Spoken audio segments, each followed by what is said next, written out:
The story begins with a Taoist disciple one day telling his patron that he is now leaving him. The teacher said sternly that the boy should never tell anyone that he was his student. The boy replied that he would be a fish even on pain of death. The main character's name is Feng Hong. He was a disciple of a successful Taoist master on Mount Wudong. The teacher tossed his ward a sack and asked why he was still here. The student took the bag and told his teacher to take care of himself.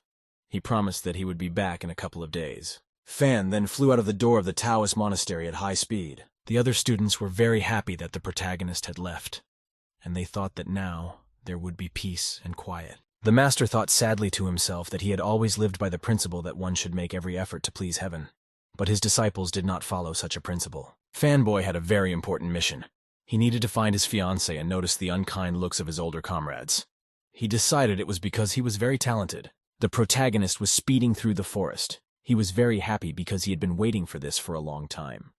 The protagonist soared over the forest and shouted happily to himself that he was going back for the city girls. The protagonist had to take a big airplane to his town. A guy fan got off an airplane in a big airport and there were a lot of passengers. The protagonist looked around carefully and saw a huge number of beautiful girls around him.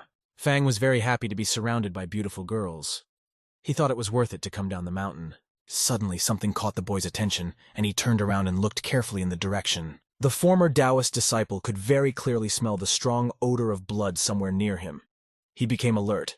There was a man in the hall screaming and asking for his wife to be saved. A woman was lying on the ground with a shard of glass sticking out of her leg, and the man asked if there was a doctor here. The man begged and pleaded with the people around him to save his wife. The surrounding people stood in utter bewilderment, silent and unable to help the wounded woman. Suddenly, a young, tall girl confidently approached the injured woman. The girl decided to help by tearing off a piece of her white clothes to wrap the wound. The people around me were very much surprised at such help from a girl they didn't know. The girl came over and professionally wrapped the woman's leg to stop the heavy bleeding. The girl hesitated. She had to find a sure way to get the glass out of the woman's leg. The main character came from behind.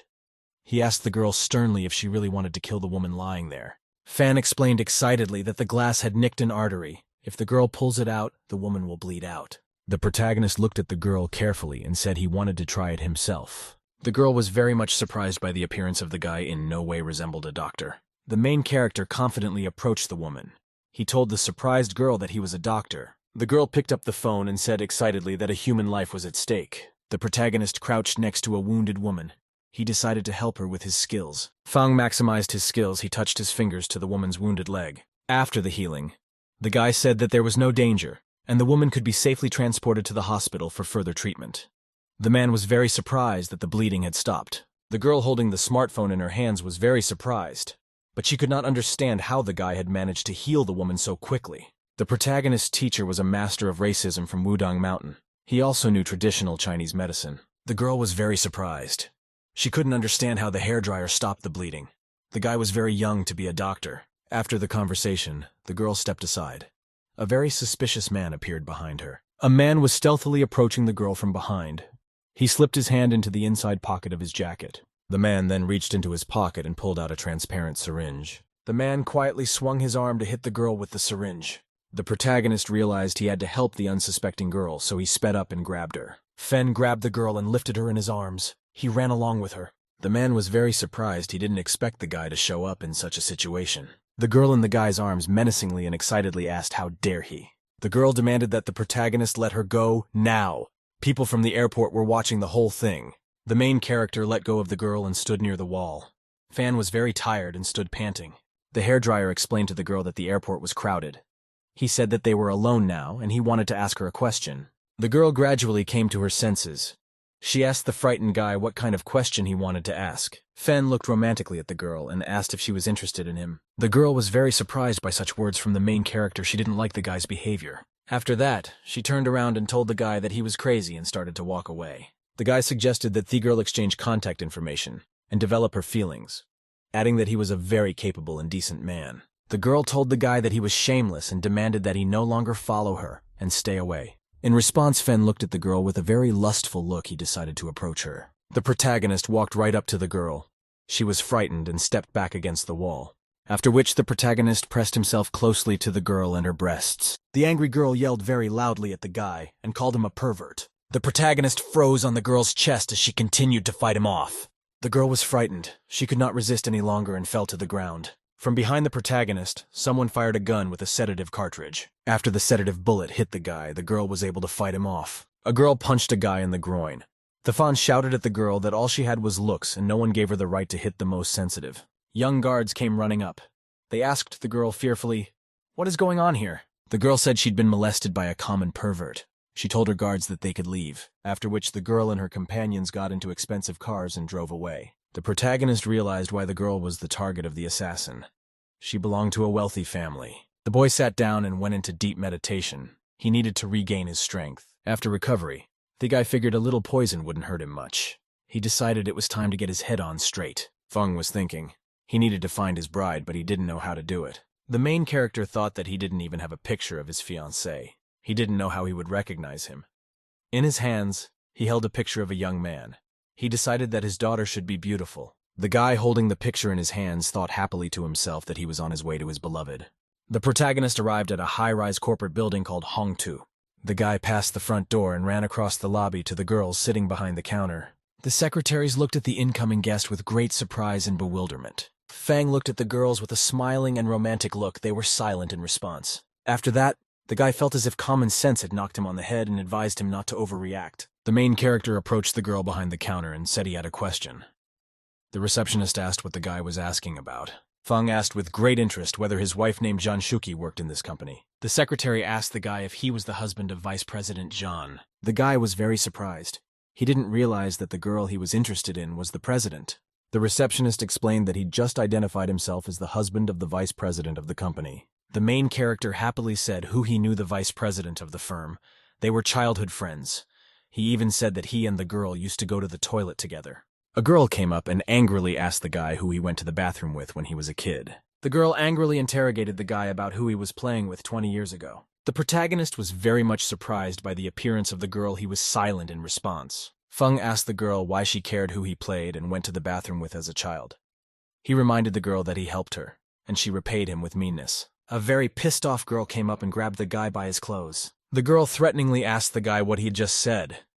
The hairdryer asked the girl if she had suddenly gotten an earache. The girl thought to herself. She thought that if she would build up such an ice-cold shrewdness, she wouldn't get anywhere. The girl couldn't understand the guy's behavior. She decided to be calm and not to stoop to the level of the protagonist. The girl ordered the guy out of the building and threatened to fire security if she saw him again. The employee turned to the girl and called her vice president. The guy was very surprised. He realized he'd just talked to the vice president. The main character remembered that he used to play with this young girl when he was a kid. The guy turned to the departing girl and asked if she was a baby shoe. The woman asked the protagonist why he called her that. She reminded the guards to kick the intruder out. The guards approached the protagonist. They were very determined.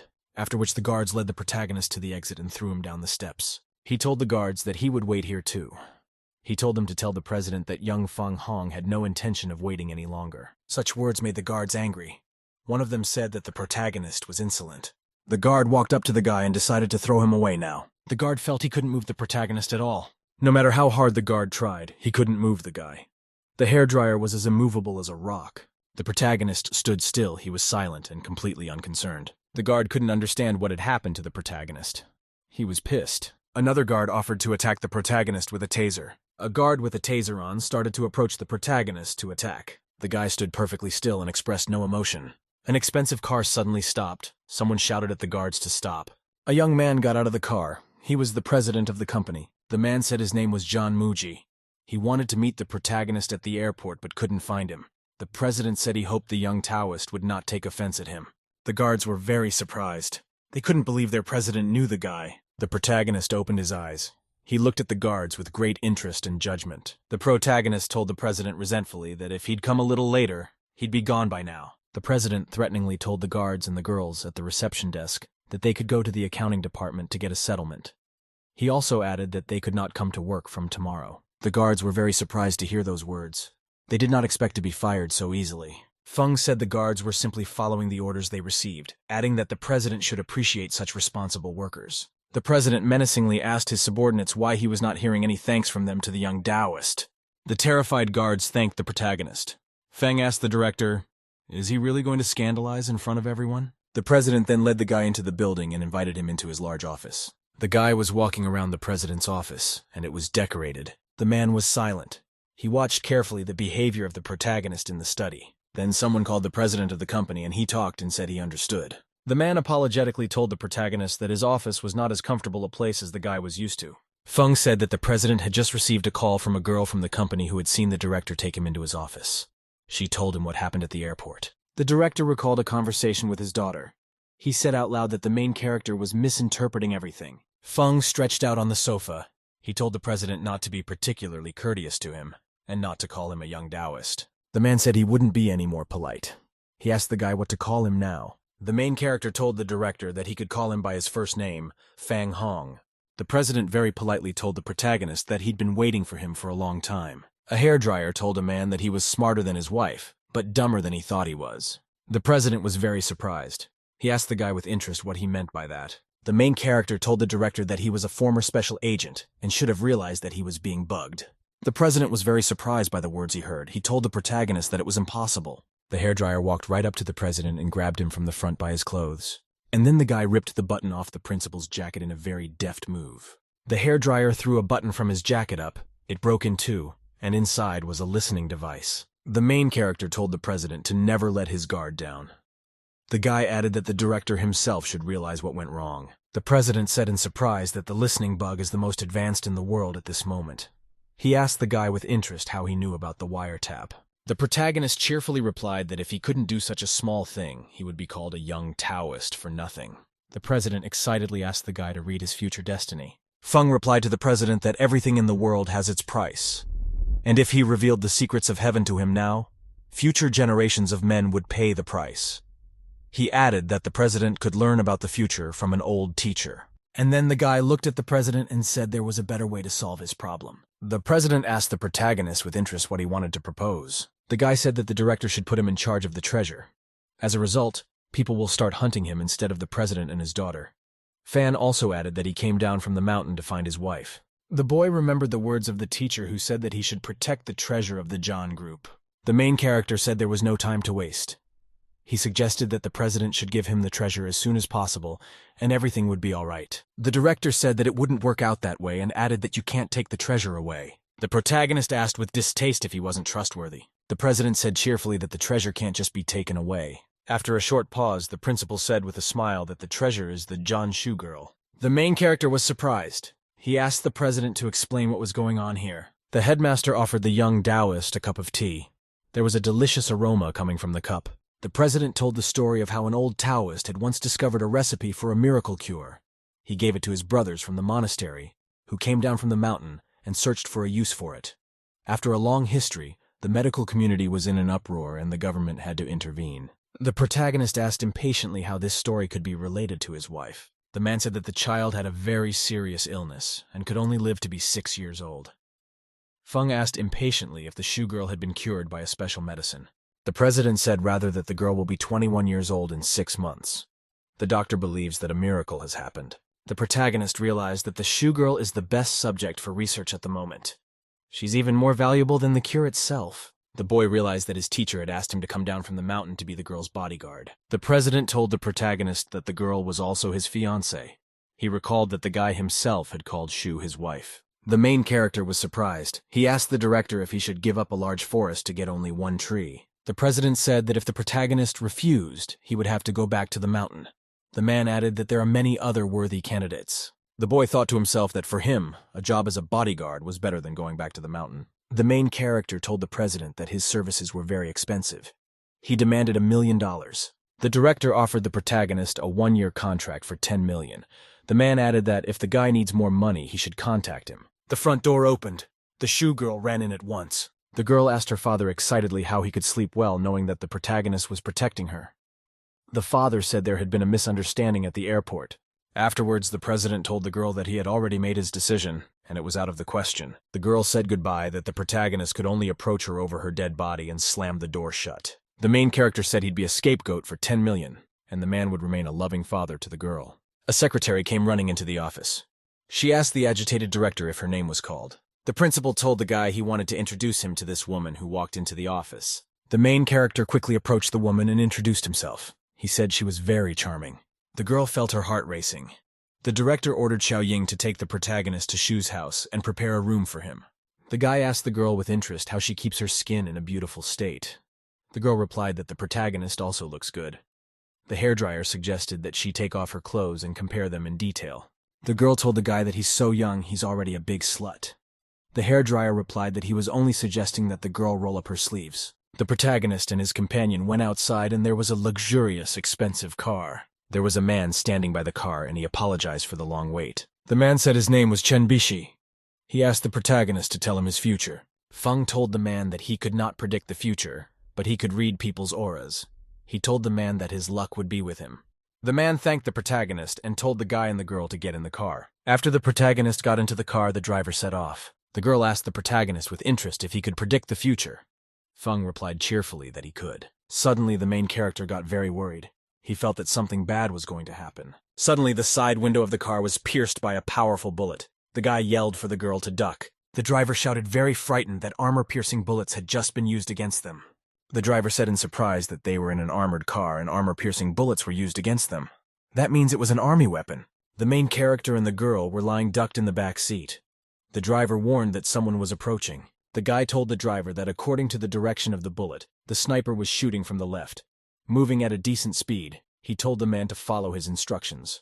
The man told the protagonist without further ado that he understood him. The protagonist indicated that the motorcade car on the left should temporarily block the view of the shooter, and on the right as well. The fan told the driver to tell all the drivers in the motorcade. The driver asked what to do next. The guy said we should find a way to distract the sniper. The driver asked the protagonist with interest how they were going to do it now. The guy told the Xiaoying girl that they would have to move to another car now. The driver was surprised that the guy wanted to run away. He thought that the fan would not be able to protect the young lady. The girl asked with great interest how on earth they would be able to transfer to another car. The guy said to roll down the window of one of the neighboring cars so they could jump in. The girl said the guy was joking. Fan took the girl in his arms and told her to hold onto him tight if they didn't make it in time. The second bullet would come. The girl squirmed. She agreed to the main character's proposal. At full throttle, the main character with his girlfriend in his arms was able to jump into another car. The fan told the frightened girl that she'd done everything she needed to do and praised her. The driver thought that the protagonist acted professionally. Another would not have been able to do it himself. But the guy jumped with the girl in his arms. The guy commanded the driver that at the next intersection, the cars should rearrange themselves into new information. The girl sat still very much frightened with her eyes heavily squeezed shut. Fang stroked the girl in and told her reassuringly that everything would be fine. The protagonist and his girlfriend were driving at full speed on a country road. Shu said that the main character was a freak for flirting with a girl in such a situation, and the father said that the guy was an unusual young man and that the girl would learn a lot from him. The father said that the guy was an unusual young man and that the girl would learn a lot from him. The girl told her father excitedly that she would be angry if he kept reminding her of their childhood friendship. The father explained to his daughter that In-girl went with the protagonist to lure out those who were hunting his daughter. Man added that the protagonist will be able to protect In-girl. Shu-girl thought to herself confidently that she would never be able to trust the protagonist. The guy told the driver that something was wrong and there were no more signs of movement since the first shot. The driver said he should check the car the girl was in. The man called the protagonist arrogant and realized that he wanted to do everything himself. The driver added that he had to go back. The main character looked at her hand to reassure the girl and said that she had a long life ahead of her. He said that the girl would have a long professional life. The fan said that he looked at the love line, and it indicates that the girl's soulmate is very close by. The interviewee replied to the guy that she did not believe it. Suddenly, the main character told the girl to remember to wear her seatbelt. The protagonist watched the belt squeeze the girl's breasts and thought to himself that it looked a little tight, while a huge truck was speeding towards the car with the main character and his girlfriend. A huge truck at full throttle hit a passenger car and it flew off to the side. After the impact, the passenger car hit the side fence near the road with all its might. After the impact, the girl was able to stay in place thanks to the fact that she was wearing a seatbelt. The passenger recalled excitedly that the protagonist was able to anticipate the course of events. The guy ordered the driver and the girl to stay in the car. He said he was taking the enemies on himself. He reminded the passengers not to get out of the car under any circumstances. The protagonist jumped out of the wrecked car. He saw a whole crowd of bandits standing in front of him. The president of the company, along with his daughter, watched the whole event through the monitors. The daughter asked her father fearfully what they should do. She was worried about the girl. The man replied that the daughter should not panic because he had already informed the police. The man remembered that Uncle Chen, the driver, was with the protagonist. He has a lot of experience in this kind of business. The father said that the protagonist went out alone, so he was confident. The daughter told the angry father how can he trust the protagonist in such a situation.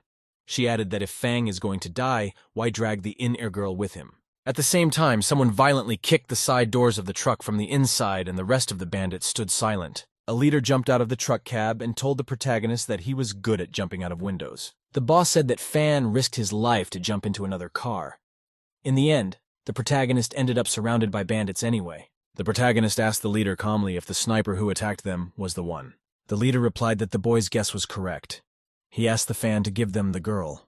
The leader added that he would gouge out the boy's eyes because he had seen him. The protagonist told the ringleader with interest that he'd seen him somewhere before. He asked him if he had studied the girl at the airport. The ringleader said angrily that he couldn't figure out who had foiled his plan at the airport. He added that he had to kill the protagonist if he was Shuki's bodyguard. Fan told the leader not to talk nonsense before killing someone. He added to the leader that he wasn't even worth his time. And then the guy took off to attack the ringleader at full speed. After a huge acceleration, the protagonist was able to jump up and soar high up. The gang leader wanted to kick the protagonist with all his might, and the guy managed to dodge. Suddenly, the leader was very frightened and realized that he couldn't hit the Fan anymore. The protagonist was able to grab the gang leader's leg with a deft move. He immediately dropped his knife. Fang, with a very quick and deft movement, was able to pick up the falling knife he prepared to use it against the gang leader.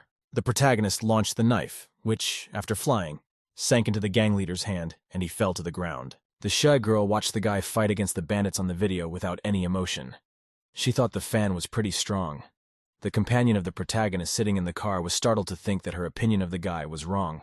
The main character approached the leader and asked if he still wanted to kill him. The leader asked fearfully who Fan was and why he had never heard of him before. Suddenly, the protagonist became alert. He noticed two bandits approaching him from behind. With a threat in his voice, the guy told the thugs that if any of them moved, the knife could pierce their boss's heart. The gang leader said his men had already retreated. He asked the guy what he wanted to do. The Fan said that if any of the gangsters moved, he wouldn't be so polite. The gang leader got really scared. He thought the guy was going to kill him. I heard the sound of approaching sirens. The bandits realized that the police were coming and decided to run away. As a result of the showdown, the protagonist ended up shoving the gang leader in his mouth with his shoe. The driver said that the neutralized ringleader was an extremely dangerous assassin. The Fan replied that he'd never heard of him. The driver thought to himself that the protagonist reminded him of the most dangerous assassin of all. He thought it would be interesting if their paths crossed. The protagonist, after the fight, told the driver that he was leaving the rest to him. The guy added that if there was any reward, the man could take it back for himself. The guy approached the rescued girl.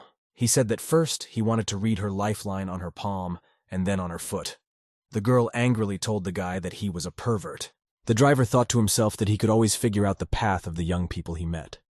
However, he could not read the protagonist. Evening descended on the city, and the main character had to make his way to the apartment of Jang Shuchi's girlfriend. The protagonist arrived at the apartment building with his companion, and the two of them went up to the building.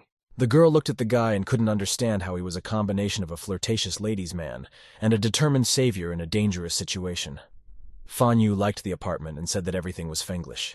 The guy and his companion walked down the corridors. The walls were hung with paintings. Her companion took the guy into a large room and told him she belonged to him now. At that moment, the protagonist's cell phone rang. He picked up the phone. The interlocutor said that the company will have a big celebration in the evening to celebrate the end of a big project, and said that the protagonist should come with his girlfriend. The main character in the car together with the girl got out of the building. It was lit up with bright lights and shone in the night sky. The man said strictly that as soon as the guy was properly dressed, they could go to the gala. The daughter told her father that if they waited for the main character to change, they would be late. Among other things, the Fan is part of the guard and does not have to change his clothes. After that, the man looked at the protagonist, and after a bit of thought said that they could go there right away. Shu said angrily to Xiao Ying's girlfriend to sit next to her so that the protagonist wouldn't hit on her, and didn't understand what was wrong with her and why she was upset. She felt that it could be better with the main character than with the Shuchi girlfriend. The main character told the girl to not get upset because they would see each other again soon.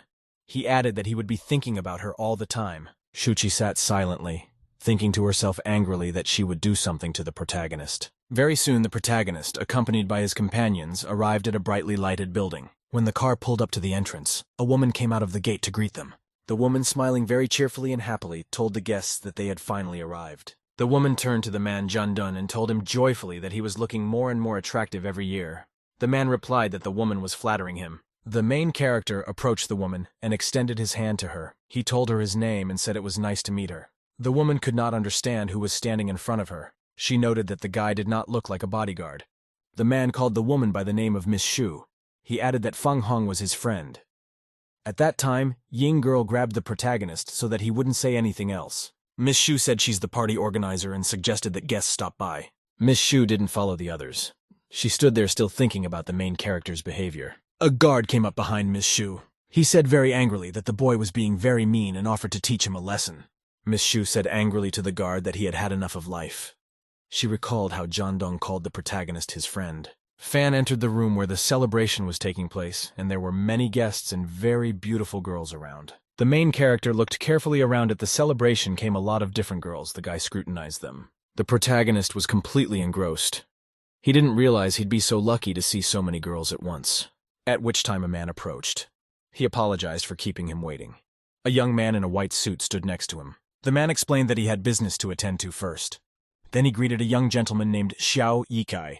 The surrounding people started to talk about the general manager of John Group. One man said that the young Mr. Xiao and the girl John Shuki are close friends, and they are the perfect couple. The guy came over and greeted the girl cheerfully, saying that he hadn't seen Shuchi in a long time. The protagonist stood aside as if nothing had happened. He was silent and did not interfere with anything. The guy told the girl jokingly to back him up with a glass of wine and drink to the long and fruitful cooperation of their companies. The girl took the wine glass in her hand.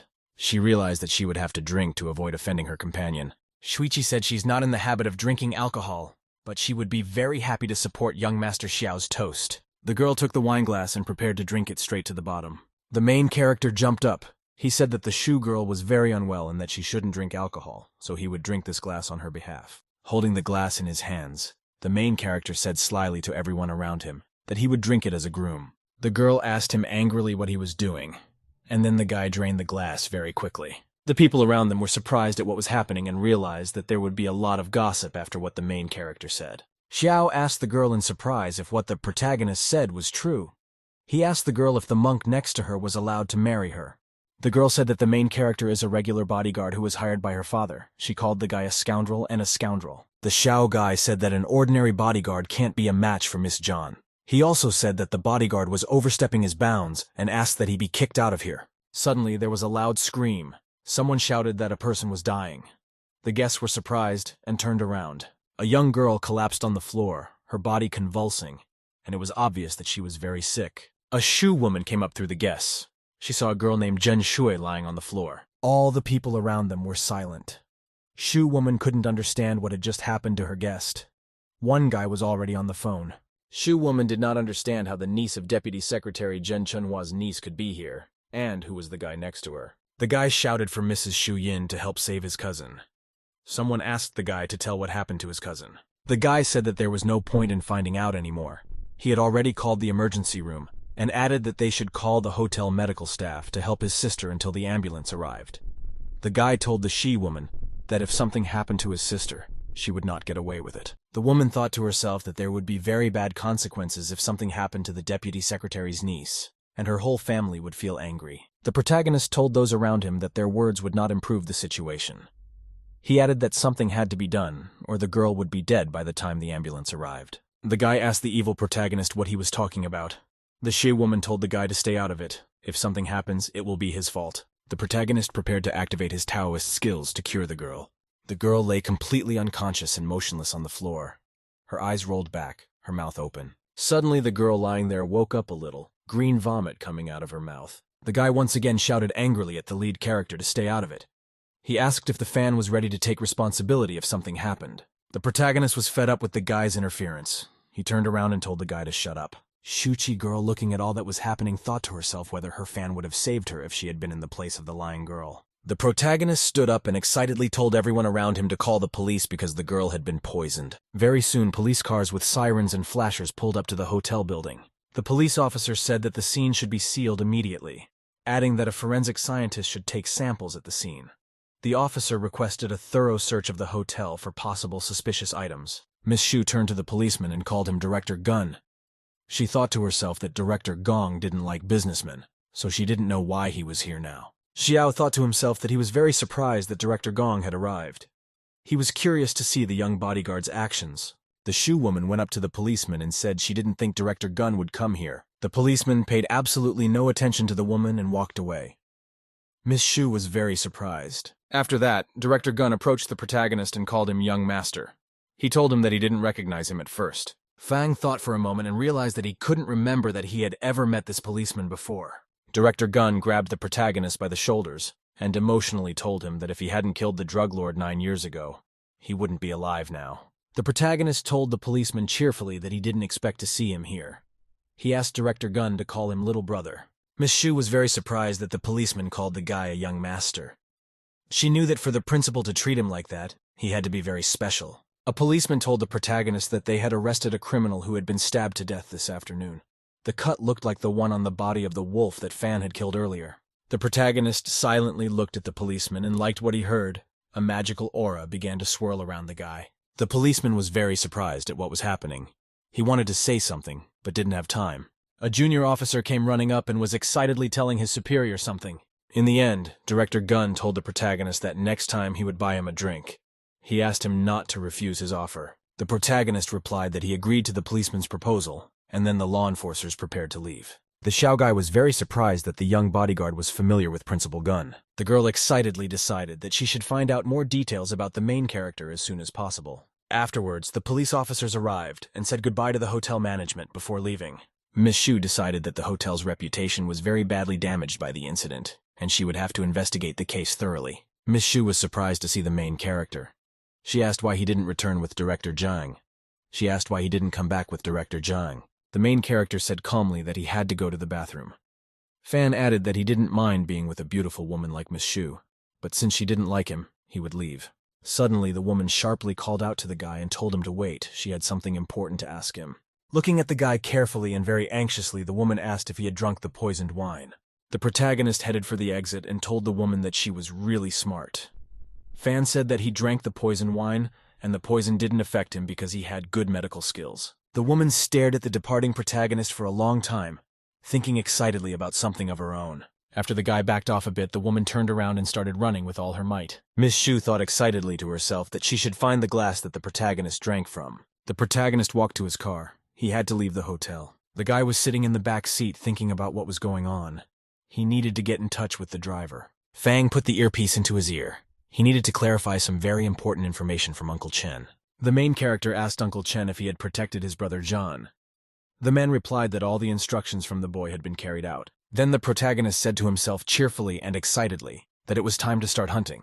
A motorcade of expensive cars was moving along the evening road and it was very dark. The cars stopped ahead was a bridge over a river. Everything around looked suspicious and suspicious. The driver told the protagonist excitedly that there was a Linshui bridge ahead and it was in very bad condition. The main character told the driver to go ahead boldly. He turned to Uncle Chung and told him to be alert and do what the situation demanded. The motorcade of cars moved across the bridge. They followed each other in the dark. Suddenly, something caught the driver's eye. He noticed something up ahead. A group of heavily armed bandits, along with their leader, stood at the front of the bridge. The gang leader with long gray hair commanded his subordinates menacingly to open fire. The bandits started firing indiscriminately with every weapon they had. Bullets flew towards the vehicles, and as they did so, they flew off the armored hulls. The gang leader shouted that the car's ability surprised him. He added that he wanted to test the vehicle's armor capabilities to the fullest. The protagonist told the driver confidently to go ahead. He added that he would deal with the bandits, after which one of the motorcade vehicles swerved to the side to take the lead. Cars and further rushed along the road around them. Bullets from various weapons whistled. Suddenly, the silhouette of a masked fighter loomed nearby, aiming a grenade launcher at the cars. The driver was scared. He realized it would be very difficult for him to evade the RPG. After that, the militant took aim and confidently sent a grenade launcher shot straight at the target. The anti-tank grenade flew right in front of the motorcade car that was rushing towards it. The car slowed down in time. The RPG grenade exploded right in front of the car on the bridge. Uncle Chen was frightened by everything that was happening and realized that he would have to act very quickly. The leader ordered his subordinates to arrest the 2 women in the third car and to kill the rest. He warned the militants that the men in the cars had firearms. Armed militants were advancing. One of them ordered to kill the people in the car. The boss said he was absolutely sure that the main character was dead and demanded that the gunmen finish with the others quickly. He added that the boss doesn't like surprises. No one knew where the main character had gone at the time. He was swimming in the river where he had earlier jumped off the bridge. Fang held onto the water next to him was the driver from his car, who also managed to escape. The protagonist could not understand what kind of people attacked them who were fierce as wild animals. He decided that no one should blame him for the cruelty. The driver told Uncle Chung to leave and he would cover for him. The man said that the guards would not have enough firepower to defeat the attackers. Uncle Chen said threateningly for his subordinates to follow his orders. He added that all the guards should open the doors and jump into the river, or they would all die here. The man commanded his subordinates to carry out his instructions as quickly as possible. The guards opened the car doors and rushed around. They wanted to get to the water in time. The thugs had the guards in their sights. One of them yelled that the guy had nowhere to run. The bandits opened a barrage of gunfire and managed to successfully hit one of the guys in the head. Uncle Chen was very shocked by the death of his subordinate and realized that it was time for him to save himself. The bandits were standing next to the cars. The bodies of 2 guards were lying near the open doors. After that, the militants started to approach the car, and suddenly one of them saw something dangerous. The bandit saw someone throwing a grenade out of the car and shouted to the people around him. At the same time, Uncle Chen took advantage of the confusion of the bandits to jump out of the door and ran with all his might towards the side. The militants had no time to realize that the man had dived off the bridge into the water very quickly. A soft splash sounded. The water very safely concealed Uncle Chen from possible attacks from the bandits. One of the bandits took a closer look. He saw that there was a harmless canister on the road, not a grenade, and shouted threateningly that they would kill the man. The leader said angrily that it didn't matter if one escaped. He told his subordinate to wait. The gang leader commanded the bandit to check if there was John Juntu inside the car as soon as possible. The gunman ran up to the car and saw that there was no one inside. He excitedly told his boss that the car was empty. The gang leader grudgingly thought to himself that Jang Hongtu is a skillful bastard. At that time, the phone rang with the gang leader being called by his boss. The interlocutor said that John Hongtu and John Shuki are at the Jinjiang Hotel. The interlocutor also said that the police are on their way, and that the militants should leave immediately. The leader said annoyed to himself that John Juntu wanted to grab the turtle in a jar, but they are not the kind of turtle that does not bite. The leader very decisively told his men that it was time to retreat. Suddenly, the bandits heard bullets whizzing over their heads. They were surprised and very frightened. Suddenly, one of the bandits fell to the ground, struck by an incomprehensible and inexplicable shot. The gang leader couldn't figure out what was going on and couldn't understand where they were being shot at. Suddenly, one gunman looked in front of him and shouted loudly that the bastard was still alive.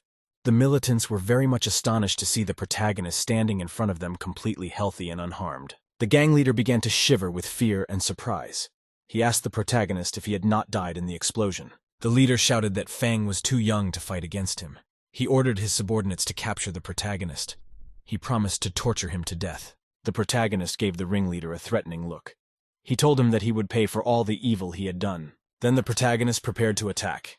He had to confront the leader and the rest of the bandits. Fang began to run and accelerated to a great speed. He decided to attack his enemies from an unexpected direction. The militants stood silently staring at the protagonist, waiting to see what he would do against them. Accelerating at breakneck speed, the guy was able to attack the fighters very quickly and cut them apart. Then the guy decided to attack the gang leader and ran at him with all his might. The ringleader was very much agitated. He prepared to fend off the attacks of the protagonist. Suddenly, next to the leader, the fan disappeared. He couldn't figure out where the boy was. The protagonist shouted at the ringleader from an unexpected place. The man did not expect it. The leader of the bandits saw the protagonist coming at him from above and had no time to do anything to defend himself. With very quick movements, Fan cut the leader to pieces. The enemy could do nothing to defend himself. One of the guards helped Uncle Chung out of the river and onto the shore. The man was very exhausted. Uncle Chen thanked the guard who had helped him. The guy was silent and looked away. Suddenly, the guard turned into a small cardboard figure of a man. Uncle Chen was very surprised and realized that he was being helped by a fake person. After that, the man looked up and saw the main character there. He was very happy that Fang Hong had survived the shooting. Uncle Chen was very excited and ran down the beach to the stairs to climb up to the main character. The protagonist was completely calm. He was able to successfully defeat his enemies, and was now looking intently at the large needle in his hands. Suddenly, Uncle Chen stopped. He was very surprised to see a huge number of uni enemies around. The man looked at the quietly standing boy and thought he was very young. Uncle Chen couldn't imagine what the protagonist had gone through to become such a predator. Mr. Fang reported to the man that all their enemies had been defeated. Uncle Chen said he was surprised that the boy had been able to turn a paper doll into a living person, and his mind was broadened. The man asked if Chairman Zhan and Miss Gu were all right. The protagonist calmly told the man not to worry because he had thought of everything. Uncle Chen asked why the guy asked him to stay in the car. If he had hesitated, he would have been killed.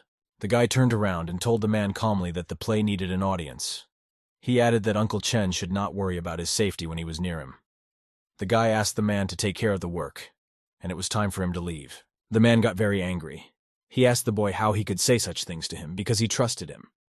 Uncle Chen was clear that he was not a spectator for the guy. In one of the offices, a man received bad news and annoyedly pounded on his desk. Xiao asked his father why he was so angry if the ambush had failed.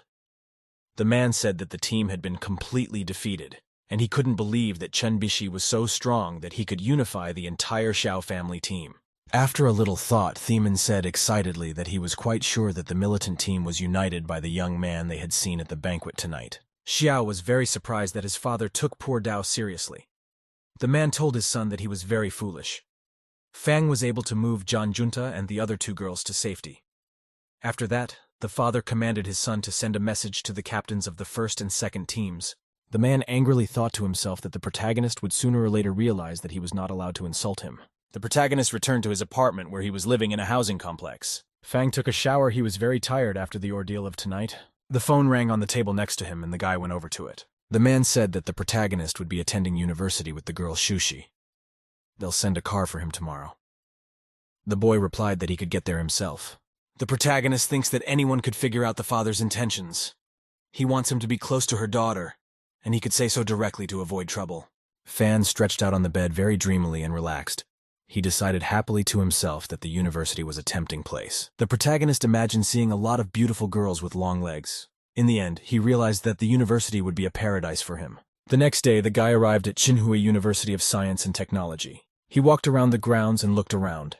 The fan noticed a bunch of skinny and beautiful girls running around the athletic field. The protagonist was very happy as he had expected with the beautiful young students around him. Fang looked happily at the students. He thought to himself that the campus hadn't let him down. Suddenly someone said hello to the boy.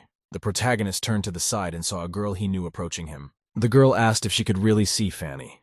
She called the protagonist a pervert for looking at girls' feet. The guy asked the girl in surprise if she was his familiar Dun Yue. The girl looked at the boy with piercing eyes and said that it had been a long time since they had seen each other. The protagonist thought to himself that he was seeing a very stupid girl.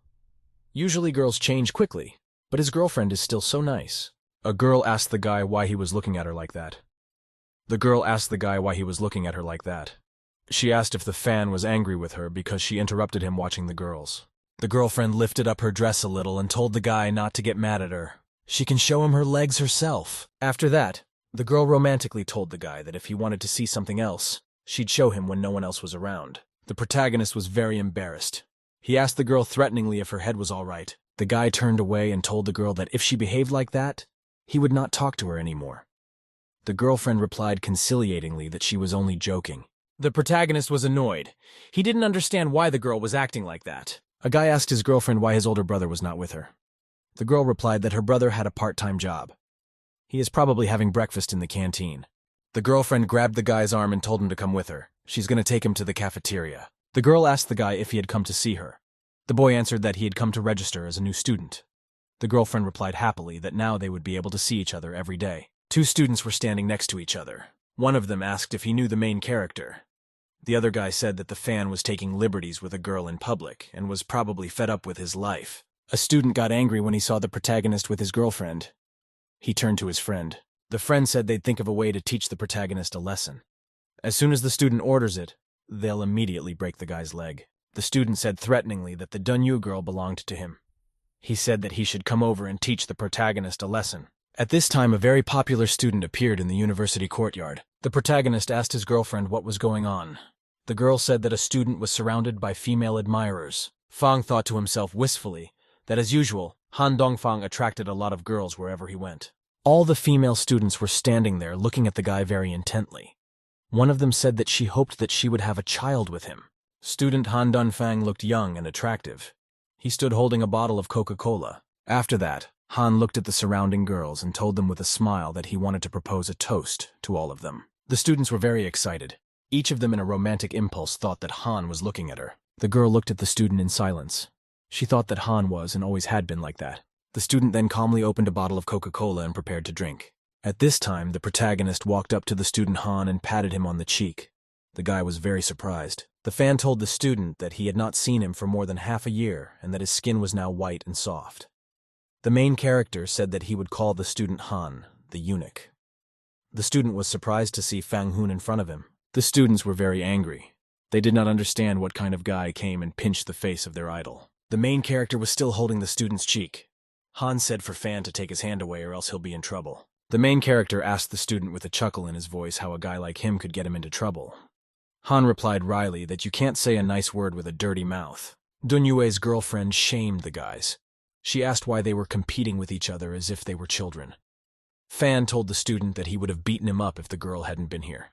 Han replied that the protagonist was a beast with the head of an idiot who solved all problems with his fists. The girl's phone rang, and after listening to the interlocutor, she said that she would come very soon. The girl explained insistently to the guys that it was time for her to go. She asked them not to cause her problems, or they would be severely punished. Feng told the student that he would never talk to a beast like him.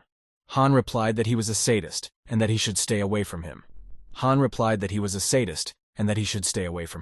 Hanu got tired of arguing with his interlocutor and turned around and started to go to his dormitory to rest. The main character thought that the student hadn't changed at all. The fan noticed that it was late and he needed to go and pay the tuition. Suddenly, the guy saw a bunch of angry female students around him. One of the female students asked angrily how the guy dared to insult their idol. Another girl offered to teach the protagonist a lesson. The protagonist stood there for a moment, confused. He had no idea that female students could be so vicious. Then the guy turned around and started running fast. He figured it was time to go. Furious students rushed after the protagonist, one of them shouting that the guy couldn't be allowed to escape. The protagonist took shelter in the university building while catching his breath and decided that female students are more dangerous than cult members. He could not understand why student Han is so popular. The guy walked through the corridors of the university, no people around, looking for the right door. Fan eventually found the study room door he wanted and went inside. In the office, the guy saw two young girls, one sitting at the desk and the other standing next to it. The secretary asked the guy to show her his registration notice and ID card. She asked what the main character was majoring in. The protagonist replied without any emotion that he was in medical school. The girl cheerfully told the guy that the tuition fee was more than 11,000 yuan. She asked him how he would pay in cash or by card. The protagonist asked in embarrassment why it was so expensive. He asked for a discount. The receptionist replied that this was not a market, and there was no haggling. After a short pause, the secretary explained that if the amount was very large, the guy could take out a student loan, which would be repaid after he got a permanent job after graduation. The guy took out his card and told the receptionist cheerfully that he didn't need credit and could pay for everything right away. The secretary took a close look at the main character and told him not to pretend to be rich if he had financial problems. She added that there was no shame in being from a poor family. The main character standing by the desk said confidently that he didn't need a student loan. He asked the receptionist to swipe the card. The secretary recalled that the guy had recently said that the amount would be a lot for him, and now he wanted to pay by card. She added that she would check the guy's confidence. The receptionist inserted the protagonist's card into the terminal. She wanted to check the balance. The terminal was activated. The secretary was very surprised to see the numbers on the scoreboard that appeared. The terminal showed on the scoreboard that the protagonist's current balance is 5 million. The secretary asked the protagonist with great excitement if the card in front of her was his. The main character calmly and seriously replied that it was his card. He asked the secretary what was wrong. The secretary emotionally told the guy that he had 5 million yuan in his account and complained that he was poor. She told him to pay the tuition and leave. The secretary didn't understand why the rich guy was pretending to be poor. She decided that her good intentions were in vain. The protagonist went outside and paid his tuition and wanted to go back to his place. On the street, the fan was spotted by other students, one of whom told his friend not to look because it was the main character. The student menacingly ordered the fan to stop. The main character asked a student to show him where the freshman dormitory was. The guy said that the protagonist had to go forward and turn left at the first corner. Suddenly, the protagonist was called from behind by several guys and they looked at him threateningly. Fan turned around. At first, he thought it wasn't him. The student said menacingly that he was addressing the protagonist. A huge student approached the protagonist and asked if his name was Fang Hong. The protagonist asked in response who was standing in front of him. The student threateningly told the protagonist that he shouldn't know who they were. He threatened the fan to stay away from their girlfriend or he would get hurt. The main character especially asked about which girl the student had told him about. He couldn't understand when he had managed to provoke the guy standing across from him. The student threatened to stop the guy from smirking at him and added that the girl belonged to him. He warned the protagonist to stay away from his girlfriend. The student threatened that he had killed his enemies before and dumped their bodies. Fan replied calmly to the student that his words sounded unusual. He added that he had never been threatened in this way since he was a child. The student grabbed the guy by his clothes and asked him menacingly why he was laughing. He threatened to wipe the smile off the protagonist's face.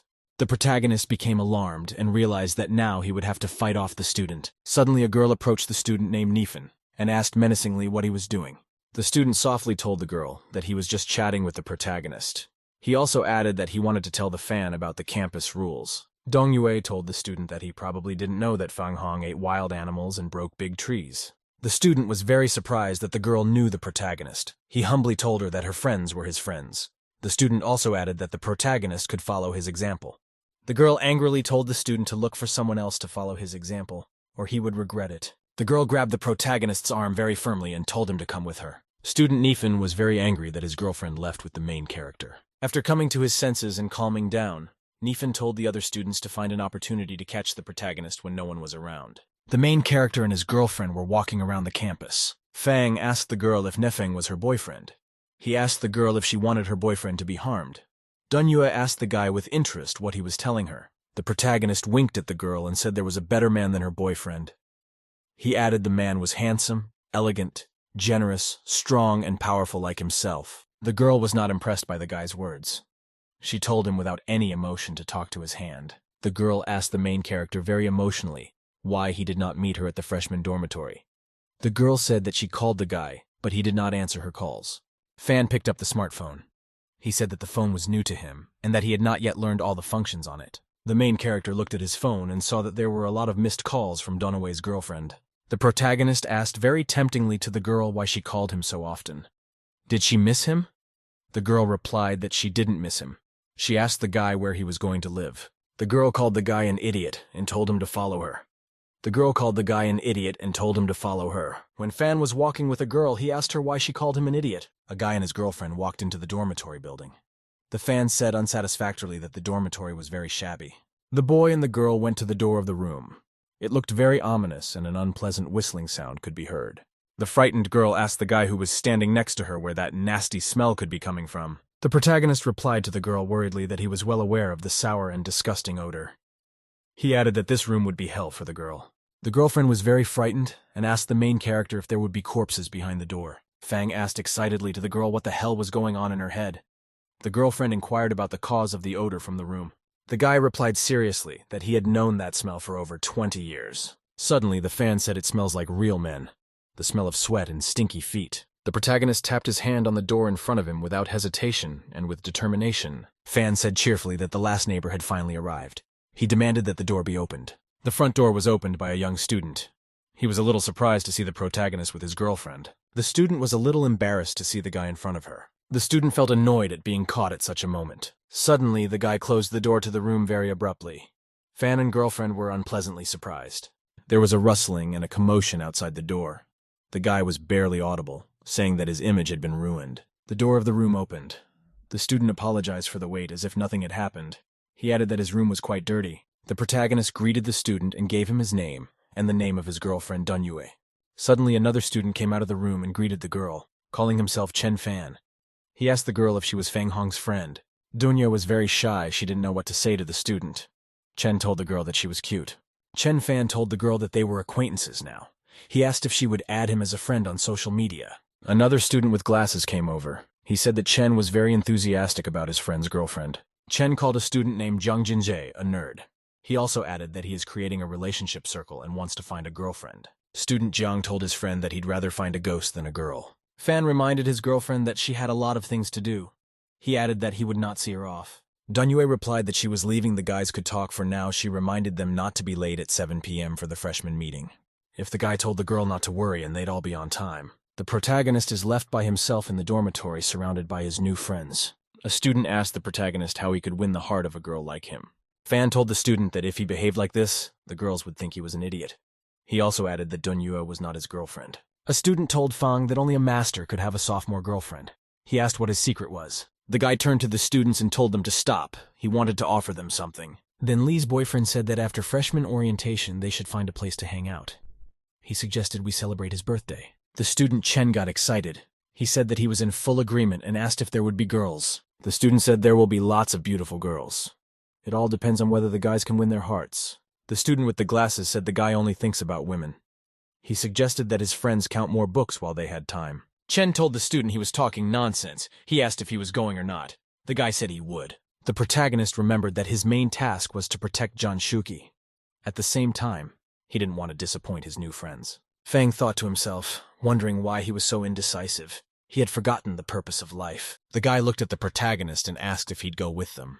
The main character told his friends cheerfully that he wouldn't miss the opportunity to have fun. Mary Chen said they won't be back tonight until they're completely drunk. The protagonist thought to himself. He realized that his friends are very easily satisfied. It was evening and there was a reunion in the building, and a lot of people showed up. The huge hall was completely packed with students coming in and it was very noisy. Mr. Lee said that Dean Zhou will personally host the freshman reunion. He also wants to take some freshmen as his students. The student with glasses explained that a freshman for the dean must be special. Fan clarified whether Dean Zhou is a senior expert. The student said that the dean is the best expert in cranial nerves and orthopedics. Zhou is also a renowned expert in acupuncture. The protagonist was interested in what the student said. He asked him what Dean Zhou's full name was. The student with glasses told the protagonist that the dean's full name is Zhou Yukai. Student Lee looked to the side and said excitedly that Dean Zhou had already come. An elderly dean with a wand was walking down the aisle of the auditorium building, followed by several attendants. Fang looked at the dean and thought that he had the highest level of medical science, and was now standing in front of the freshmen. The protagonist noticed that the dean looks ordinary, yet his eyes can strike the human heart like a sharp knife. Dean Zhou told the audience that he was very happy to see many new faces in the college. He added that the students have no talent. Zhou told students that they should treat their place of study as their starting point. He urged people to set aside their pride. After the dean's words, there was a long and sustained applause in the audience. Dean Zhou looked out into the audience and asked the students if any of them knew the motto of their university. A huge number of students raised their hands and said they knew the motto of the university. The dean asked with interest to the students if any of them knew their college motto. The student with glasses said in surprise that he only knows the motto of the university but does not know the motto of the college. Dean Zhou told the students that they all got into the university just because of his celebrity. The dean turned around and started to leave. He told his deputy that he was leaving the students to him. Suddenly, from the silent hall, someone shouted for the dean to wait. The surrounding people were surprised when suddenly the protagonist rose from his seat. One student was surprised to notice that the main character might know the dean from somewhere. Fan said the university's motto is honest friendship and good behavior. The students were very much surprised. Chen said joyfully that he was amazed by the words of the protagonist. The dean sternly asked Fang if he knew the answer, why he didn't raise his hand right away. The dean sternly asked Fang if he knew the answer, why he didn't raise his hand immediately. After a brief pause, the dean, amidst a silent audience, tapped his stick on the floor with all his might. Dean Zhou looked at the protagonist with a stern look and demanded that he come out. The protagonist thought worriedly to himself that the dean wanted to kick him out. He decided that he needed to find out more thoroughly about Zhou. Student Chen said that the dean can't just kick the protagonist out. He added that they got into college because they passed the difficult exams. The main character's friends stood up and said they were in full support of him. The dean is angry because the students are acting together against him. Zhou said that all the people who live in the dormitory with the protagonist will be expelled from the college. The students were very much surprised. They did not expect such a decision from Dean Zhou. The main character told his friends very convincingly to sit down. Fan told the dean that his friends had absolutely nothing to do with it. He added that it was his fault, and he should bring responsibility. He added that he would leave. The protagonist looked completely calm and unperturbed in the face of his departure from the university. The dean noticed the boy had absolutely no excitement on his face. He decided that was exactly what he needed, fearlessness in the face of danger. The dean asked the protagonist what he wanted to learn first, traditional Chinese medicine or Western medicine. Fang calmly told the dean that he wanted to study traditional Chinese medicine. The students were surprised that the main character was acting so arrogant in front of Dean Zhou. The dean said he would reward the protagonist for the right answer and take him on as an apprentice to teach Fanya professional lessons. The students were very much surprised. They did not understand why the dean had chosen his student in this way. The protagonist told the dean calmly that he couldn't accept his offer. The dean asked the boy if he had heard him correctly. The students were very surprised that Fang refused to be Zhou's student. The student didn't understand how the protagonist could refuse such an offer. The dean thought to himself that he was even more interested in the boy. He asked aloud why the boy didn't want to be his student and why he didn't believe he could teach him anything. Fan responded that the dean was right to some extent. He also added that this is not the main reason. The students did not understand what the main character was doing and why he was causing his own problems. The dean told the protagonist that he was young but arrogant. He demanded that the fan give the reason for his refusal.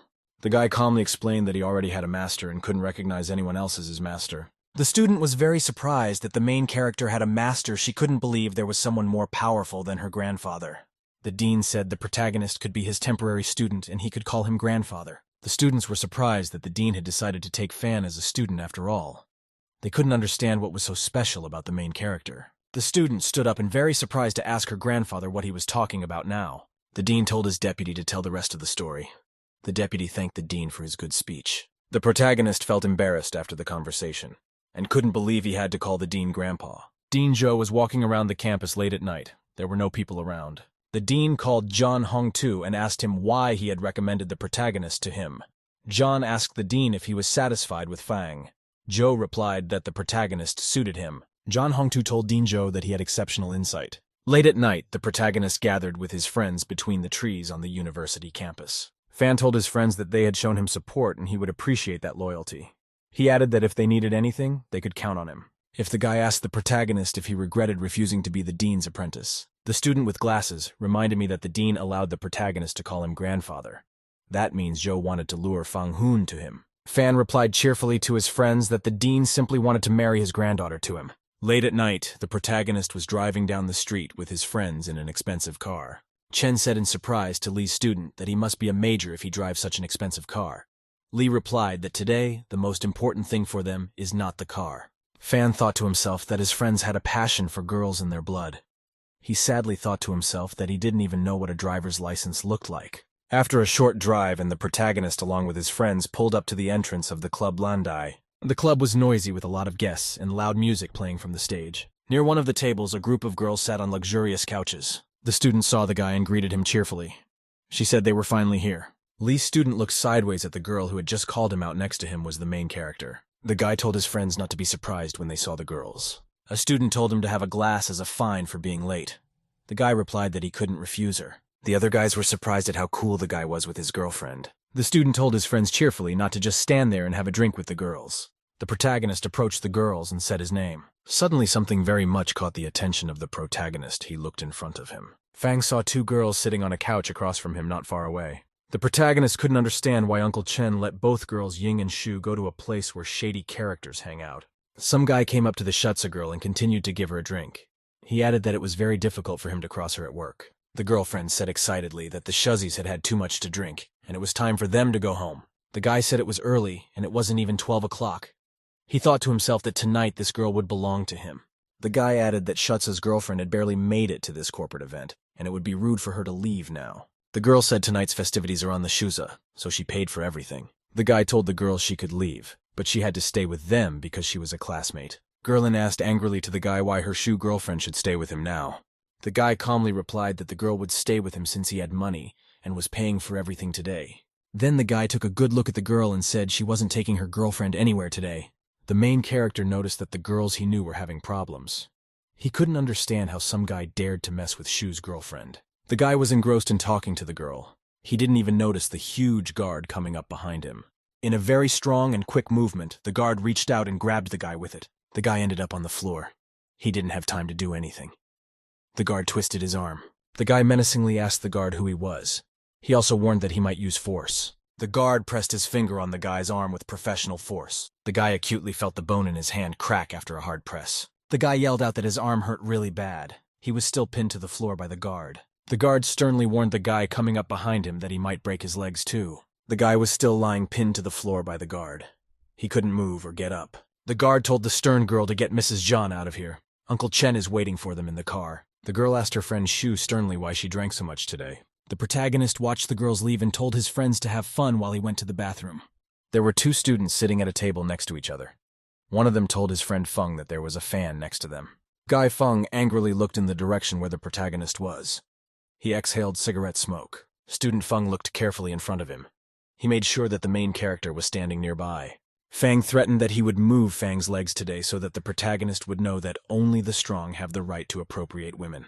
The protagonist left the building and shouted after the girls that it was a big coincidence. The girl asked wonderingly to the protagonist what he was doing here. Fan slyly told the girls that from the looks of it, you couldn't tell they were fans of places like this. The girl said she was here to escort Shusa's girlfriend to a class reunion. She wanted to ask the guy for a favor. The girl said she had to go back to the company on business and asked Fan to take Shu to the dormitory. The guy asked the girl slyly if she thought they had a free bunk in the room. The girl told the guy to take her friend to the girl's dormitory. At the same moment, the protagonist imagined realistically two young female students undressing. The main character told the girl that she can rely on him.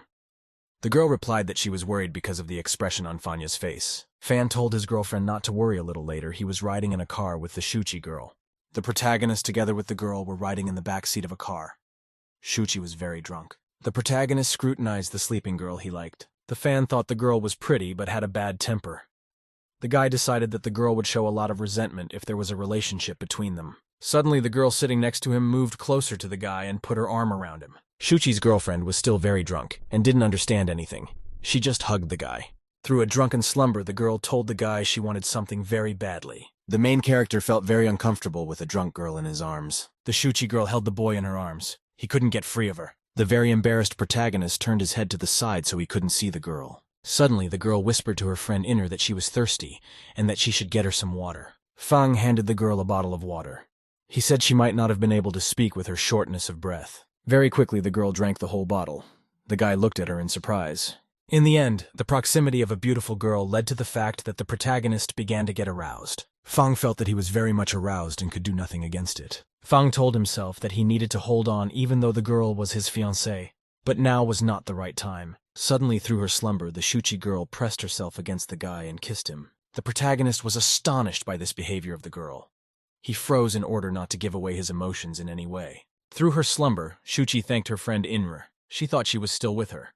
The guy thought strictly so the girl wouldn't accuse him of harassment since she was the one who got to him. At that time, Fanya's cell phone rang, and the interlocutor asked where the protagonist had disappeared for so long. The protagonist replied that he was not the kind of person who would run away in such a situation. He also asked the interlocutor to follow up with the right person. Fan told his interlocutor not to talk nonsense. He promised he'd be here soon. The guy thought to himself who could be calling him since hardly anyone in town knows him. After the car ride, the main character brought the girl to the entrance of the sorority house. The guy told the janitor that his girlfriend was a little drunk and he wanted to take her to her room. The janitor said that a man can't go into the women's dormitory, and she doesn't want to be responsible for the main character. The guy asked with interest to the woman, wondering if he looked like an exasperated jerk. The janitor said she'd seen all kinds of guys in her 10 years on the job, not one good guy among them. The protagonist responded by suggesting to the woman that she win back the Shuchi girl herself. The janitor said she'd call Shuchi's roommates and have them come down and get her. Pretty soon, her roommate came down to pick up the girl. She said they would take care of the girlfriend. The student looked closely at the protagonist and wondered what business he had with the Shuchi. Fan thought that if he told Shuchi tomorrow that she kissed him today, the girl would be off her rocker. The guy decided to go back to the Lundy Club and sort it all out. The protagonist drove the car to the entrance of the Lunde Club, and his friends were waiting for him there. Fan got out of the car and headed unsuspectingly towards the club entrance. Suddenly, someone shouted threateningly at the protagonist to stop. Fan turned around. The student said threateningly to the protagonist that they need to break his legs now. The protagonist turned to the student Feng and asked if he still wanted to break his legs. Feng threatened that Feng would fall to his knees in front of him. Feng commanded the armed students to attack the protagonist. The protagonist thought to himself that he hates stupid hooligans because there is only one way to deal with them. The protagonist accelerated. He decided to attack his opponents very quickly. Using the Taoist finger-striking technique, the protagonist incapacitated the students who attacked him. Along the protagonist's route, there were only the lying, emotionless bodies of students. The protagonist thought to himself that the students wouldn't get a second chance to get back on their feet. Guy Feng was very surprised and scared. He had no idea that the main character was a strong warrior. Feng realized he wasn't going to beat the guy. He turned around and started to run away with all his might. Fang caught up with his opponent and asked angrily where he was going to run off to. The protagonist grabbed the Feng student by the head and knocked him to the ground with all his might. The protagonist told the lying rival to stay away from the heavenly despot Fan. Feng Guy was lying on the ground. He couldn't get up or resist the protagonist in any way. After which the protagonist kicked his opponent in the groin with all his might. Student Feng cried out in pain after the strong blow. He was lying on the ground and could not get up. Feng threatened the protagonist that he was about to call his men for help. The protagonist said calmly that he would wait for Feng and his men at the Club Landai. Feng called an acquaintance named Yang Feng and said it was time to pay him back, demanding that he come to the Landai Club and deal with the protagonist there.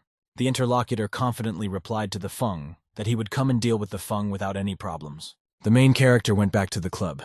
The guy said he'd forgive him if he had a drink. The protagonist asked, bewildered, that he had only been offered a glass. The people around me were very surprised at how much Fan started drinking. Pretty soon there was a whole bunch of drunk beer bottles around the protagonist. The main character looked at his friends and he said cheerfully that now he was definitely forgiven. The guy Chen said, surprised that the protagonist was able to drain 10 bottles at a time. Fang thought to himself that thanks to the secret technique he was unaffected by alcohol. He could drink as much as he wanted. Suddenly, some strange guy said into the microphone for Feng Hong to come over to him. Whether the guy was surprised that someone was looking for the protagonist again, and whether the fan had managed to do something after all. Lee noticed that the guy who came in looked familiar and realized that it was Yang Feng whose father belonged to the gang. Lee then warned the protagonist to stay away from Yang Feng because he is very dangerous and violent. The protagonist calmly said in response that the Yang Feng who came was completely safe for him. The main character approached Yang and introduced himself. He said he was very surprised at his popularity. Yang Feng responded by angrily looking at the protagonist and said that there was already a dead body here. After that, Yang Feng threw the microphone aside with a quick movement and prepared to attack. Fighter Yang took out a huge knife and used it to stab the protagonist. Yang swung the big knife but couldn't hit Fang because he was dodging.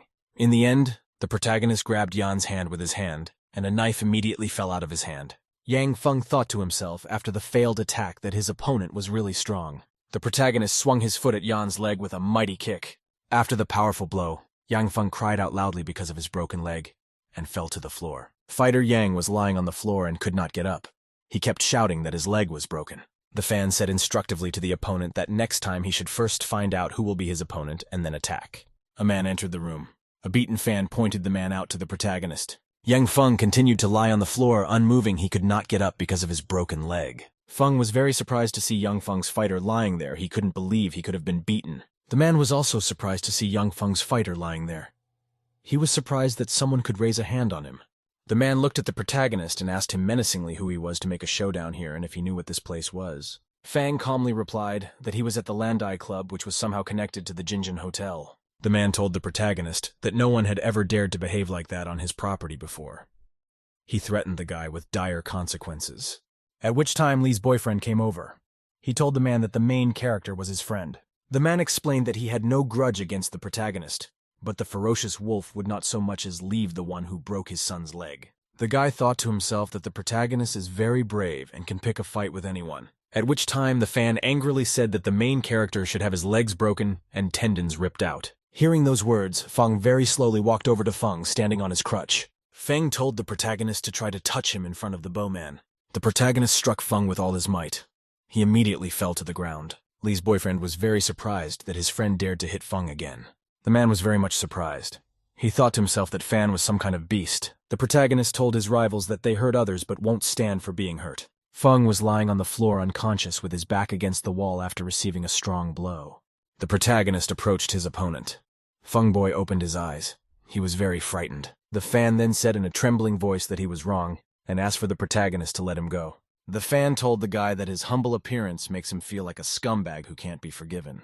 The protagonist glared menacingly at Feng's boyfriend and told him to think carefully before messing with him next time. Then Feng said that Dunyue was his girlfriend. He threatened that if Feng did anything to her, he would tear off his arms and break his legs. Feng's boyfriend excitedly shouted after the protagonist that he wouldn't touch the girl again. Bo shouted after the head hero to stop. He demanded that the guy explain his behavior to Yang Feng. The protagonist replied that he did not hit Yang Feng. He added that the fighter was walking and twisted his leg. Suddenly, the fan said he could be a good man and heal the fighter. After that, the protagonist walked over to Yang Feng, lying on the floor with a broken leg. The fighter asked the protagonist fearfully what he was doing and asked him to stay away from him. The protagonist walked over and placed his hand on the broken leg of the fighter Yang Feng. The fighter expected the protagonist to do even harder now and twist his leg to the side. Fang gently lifted the fighter's leg and leveled it. He used his medical skills. Fighter Yang Feng was very surprised. He noticed that the leg was completely straight, and there was no sign of a fracture. The fighter was surprised that he was no longer in any pain, and also had an unusual sense of comfort. The protagonist told the Manbo that he had cured the fighter Yang Feng, and now he could go. The fighter Yang Feng got to his feet. He asked the protagonist with anger and distrust what he had done to him. The man was very much surprised. He had knowledge of the technique of fixing bones in joints, but what the protagonist did was incomprehensible to him. Suddenly, a shoe woman entered the room. She sternly asked those present what had happened. The bowman was very surprised to see a shoe woman here and greeted her. Shoe woman was very happy to see the protagonist and greeted him. Fang romantically told the woman that she missed him because they had only seen each other yesterday. Shu was surprised to hear such words. The main character told the woman that they'd seen each other in her dreams. Shu told the guy that he was very straightforward. Bo's man was surprised that the main character knew the shoe woman. He realized why Fang was able to cause a commotion at the club. The shoe woman suggested to the guy that he go to a private room and sit with her. The protagonist gestured to the woman and asked if she was calling him to sit or something else to do. The shoe woman told the protagonist that if he didn't go, he wouldn't know what she was offering. The guys around him were surprised at how much the protagonist is a consummate master of dating. The protagonist and the shoe woman moved into the VIP room together. Fang told the woman that she was different from the woman he saw in his dream. Shu asked what the difference was. The guy looked merrily at the shoe woman's breasts and said they were even bigger in person. Shoe woman asked sternly at the guy where he was looking. Fanon replied as if nothing had happened that the eyes of the interlocutor seemed to him even bigger and more beautiful. The protagonist told the woman that her thoughts were much dirtier than his. Fang reminded the shoe woman of the incident at the party with the poisoned wine for the innocent girl. The shoe woman was very much surprised by such words. She asked the protagonist how he knew. Fang replied that no little thing could escape his eyes. He asked the shoe woman to tell her more about what he didn't know. At the same time, the female students in the women's dormitory were waking up and getting ready to study. The girlfriend asked the shoes girl what it was about that cute guy who came by with her yesterday. Shoe girl asked her friend Ching excitedly about the handsome man she was talking about. Ching reminded Shu's girlfriend that a guy she knew had brought her to the dorm last night. Gradually, a brief episode of how she kissed the main character surfaced in the shoe girl's memory. The shoe girl was very surprised at herself. She couldn't believe that all this had really happened to her. Shu was angry at herself for what she had done when her phone rang. The girlfriend wondered how Shu was feeling. The girl asked angrily to Xiao Ying why she had given her to the protagonist's lessons in the evening. In explained that she ran into a fan at the club and asked him to take Shu to the dorm. After that, In reminded the shoe girl that the main character is her bodyguard. After the conversation, the shoe girl decided unequivocally to herself that no one should find out about yesterday. The main character had a restless night's sleep and dreamed that he was being chased by a girl named Shu and wanted to kill her.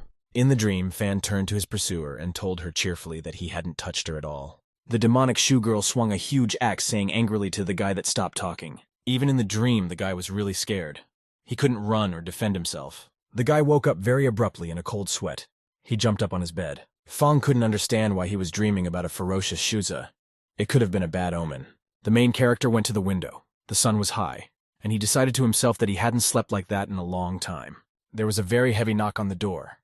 The main character shouted that he was on his way. Fan opened the door and saw a stranger in front of him and asked who was in front of him. The guy said his name is Liu Qian, and he is the head of the group. He clarified who lives with the main character. Fan confirmed to the head teacher the names of the students he was rooming with.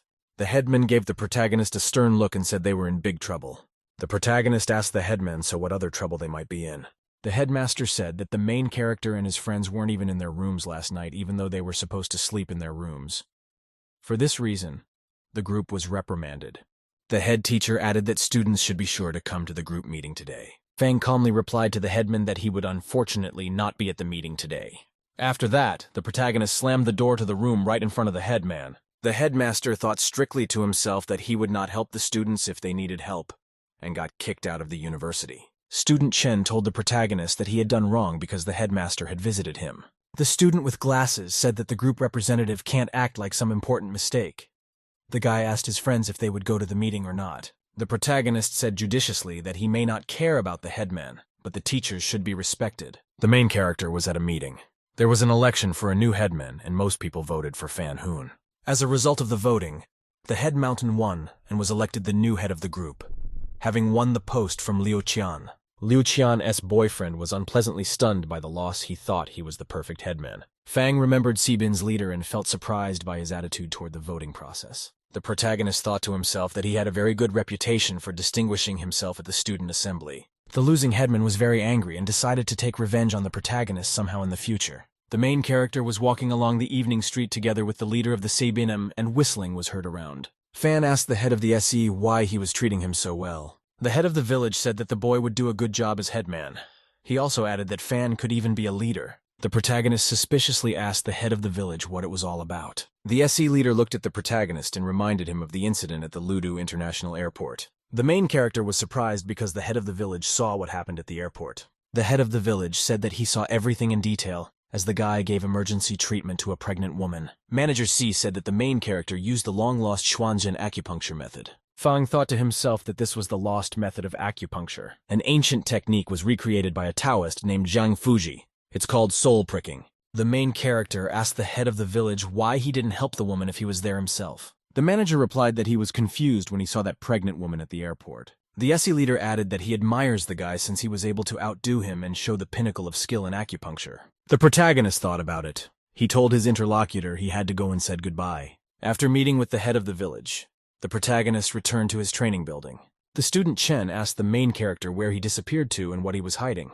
Another guy added that Fanya is looking for a very beautiful girl. The fan said he had many secrets and asked his friends which one to reveal. The surprised guy asked his friends what kind of beautiful girl was looking for him. She greeted the protagonist with a stern voice. The main character told the fun-loving Shuza girl that they hadn't seen each other for a day and she already missed her. The girl angrily shouted at the guy not to pretend to be nice. She called him a bully and shameless. Fan asked the girl to explain why she called him harsh words and slandered him. Shutzi reminded the guy about his behavior last night. The fan replied to the girl that she was the one who went to hug him. The protagonist added that the girl was hitting on him and now he's accusing her for some reason. Shutzi got really angry and yelled threateningly at the guy that she was going to kill him. Fan replied that killing him wasn't that easy. He added that he had things to do. He turned around and started to run away. The main character's friends couldn't believe he wanted to get himself such a pretty girl. Shuza's girlfriend kept chasing the protagonist, yelling at him to stop. Fang yelled to the girl that he wouldn't stop because she would beat him up. He also added that Shuki would be his future wife. The protagonist suddenly noticed that everything was happening for him like a dream. The guy heard the girl behind him scream loudly. He stopped and looked around. Shutza's girlfriend fell to the ground, screaming that her leg hurt so badly. The protagonist stopped abruptly and decided to go over and help the girl lying there. Fang looked at the sitting Shuza and decided she was trying to trick him. He thought she was a fool. The guy walked up to the girl and asked if she really thought she was going to catch up with him. The fan held out his hand to the student. He said he could see how to help her. Shutzi thought to herself happily that she finally had a chance to grab the guy. The student grabbed the guy's arm and asked how he could run away now. The main character wasn't the least bit scared or confused. He just ran away to the side. Suddenly, the girl looked up and noticed that she was only holding a stick in her hand. The main character standing behind the girl told her he wasn't so easy to catch. Shutzi didn't understand how this could have happened, because she remembered exactly grabbing the guy's hand. Fan told the girl that he wouldn't be her bodyguard if he couldn't do simple things like that. The protagonist apologized to the student and said he couldn't stay. The girl was scared, so she begged the guy. She needed help from him. The protagonist looked at the girl's leg with a mark on it. Shutzi asked excitedly to the fan what he had done to her. A grimace of pain on the student's face, the guy decided he couldn't leave her here. Fang thought excitedly to himself that the girl wasn't faking and she was really hurt. Looking closely, the guy noticed that the wound on the girl's leg looked more like a bite. Shuza's girlfriend told the apathetic guy that she didn't care and that he could leave her. The protagonist heard a very suspicious sound. It was a low hissing. Fang noticed a huge green predatory snake crawling towards him quickly. The protagonist knew that it was a Kufia Steiniger snake and that its venom was very dangerous. He could not understand where it could have come from.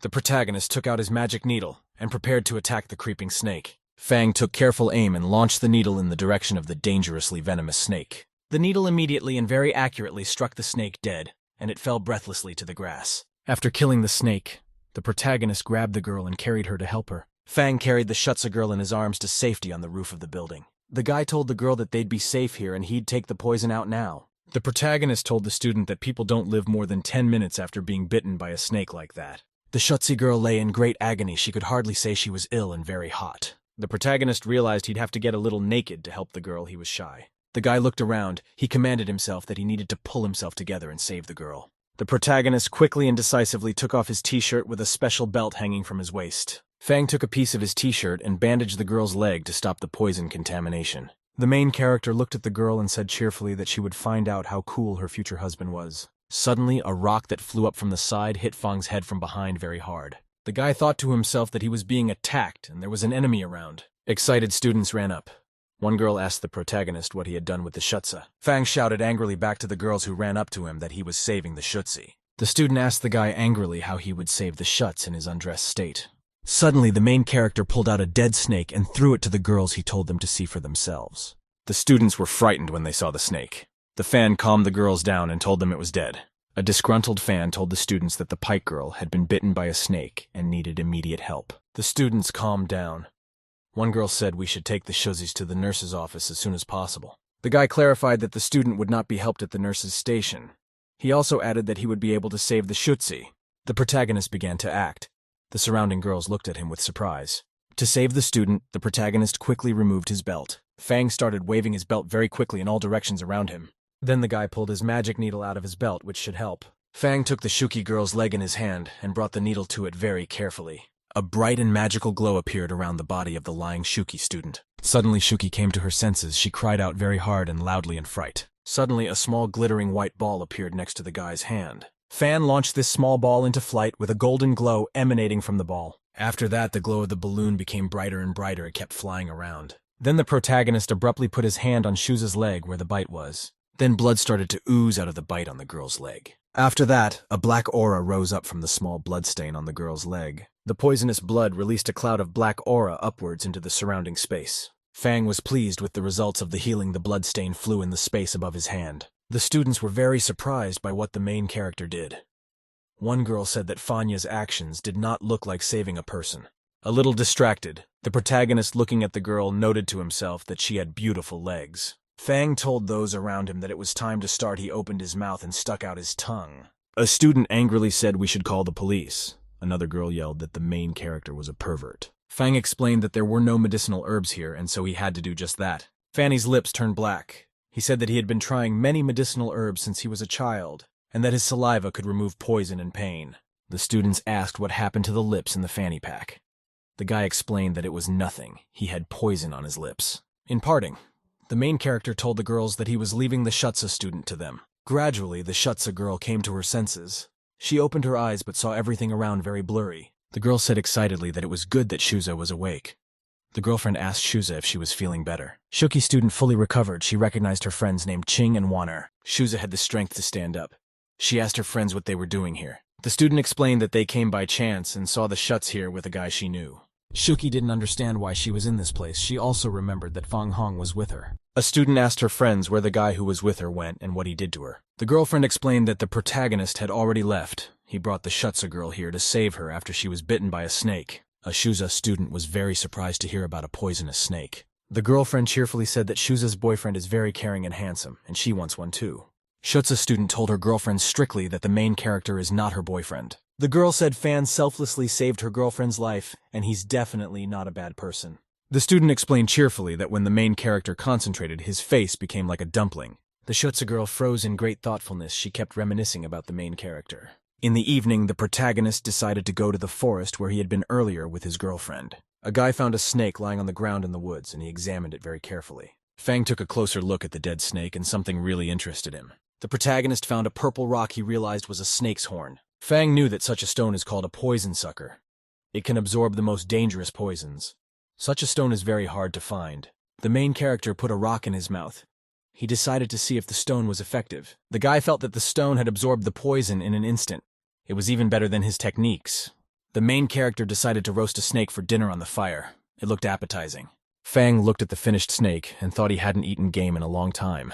It smelled good to him. The boy wished himself a pleasant appetite and began to gorge himself on the already prepared snake. Suddenly, in the process of eating, the guy felt as if something had gotten into his mouth. Fang took out a small, suspicious-looking thing from his mouth. It definitely didn't belong to the body of a snake. The protagonist was surprised to realize he'd found a surveillance device in his dinner. The protagonist scrutinized the tracking device. He couldn't figure out how it got into the snake. Some hobo came up behind the guy and told him not to eat everything. Fan was very much surprised to see a stranger in such a place, and even late at night. The tramp was tangled up in his cloak. He told the protagonist he might die that way. Fang ate the snake and said it lacked spice. He offered the tramp a taste.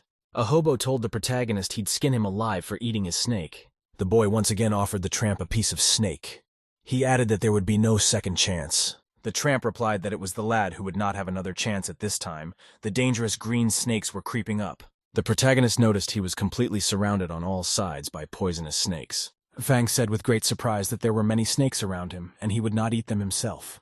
The hobo took the whistle in his hands and told the protagonist not to show off as he would be killed by his snakes. The hobo blew his whistle loudly and shouted angrily that the protagonist was about to die. After the signal from the hobo, the snakes all rushed at the protagonist to sting him. Fang prepared to defend himself against the snake invasion. He activated his magic skills. The protagonist fought off the snakes that attacked him.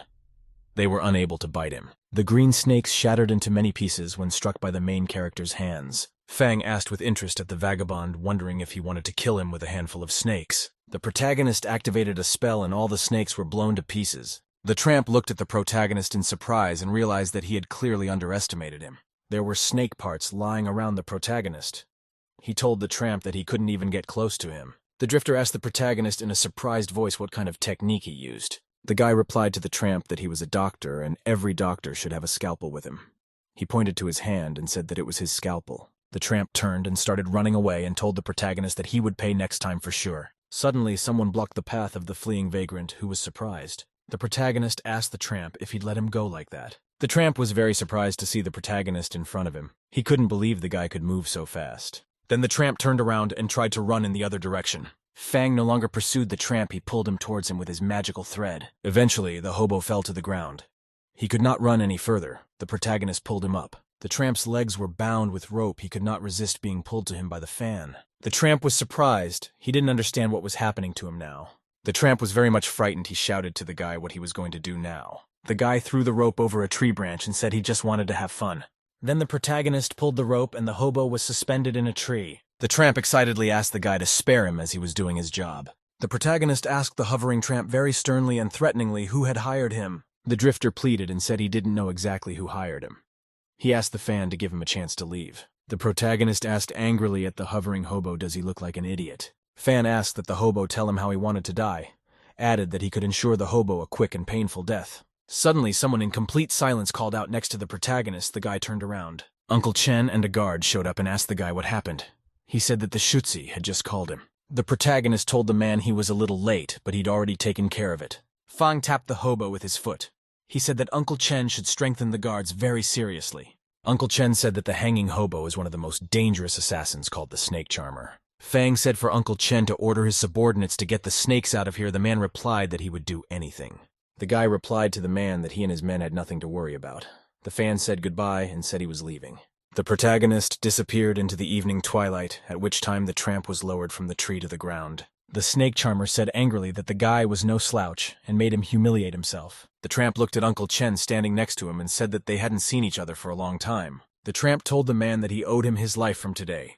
He added that he asked Uncle Chen to treat him leniently and forgive him. The man looked sternly at the tramp and said he had misunderstood him. The vagabond was a little frightened. He asked Uncle Chen what he meant. Suddenly, the tramp's head flew off to the side as if it had been severed by something. On the face of the severed head of the vagrant was a look of horror and inordinate surprise. The man said after the dead tramp that he didn't intend to let him go, but wanted to kill him with his own hands. While in the men's dormitory, the main character's friends wondered what had happened to him. Chen was very excited and asked why Fang hadn't come back yet.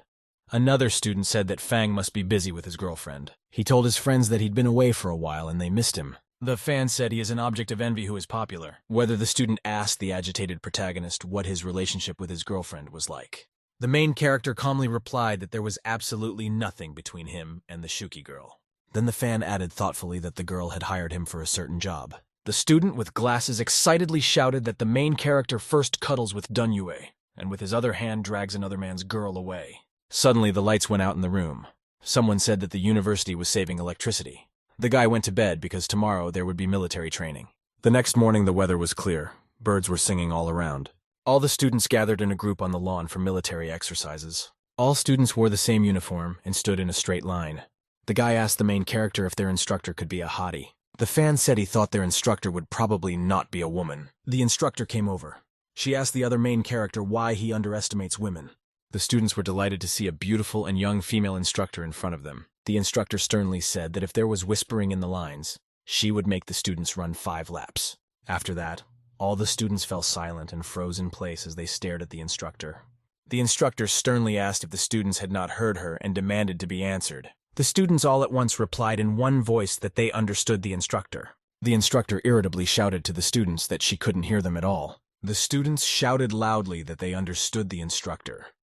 The woman asked the protagonist why he did not answer. The fan told the quiet woman that if he talked loudly she couldn't take it. The instructor asked the protagonist very sternly what he was unclear about. The woman said that if the guy understood, he should answer her immediately. Fang shouted with all his might that he understood the instructor. A shockwave came from the guy. The shockwave from the guy's voice blew the woman off her seat and tossed her aside. The instructor was lying on the ground in a completely faint and inadequate state. The protagonist told the lying woman that he warned her, and she still made him scream.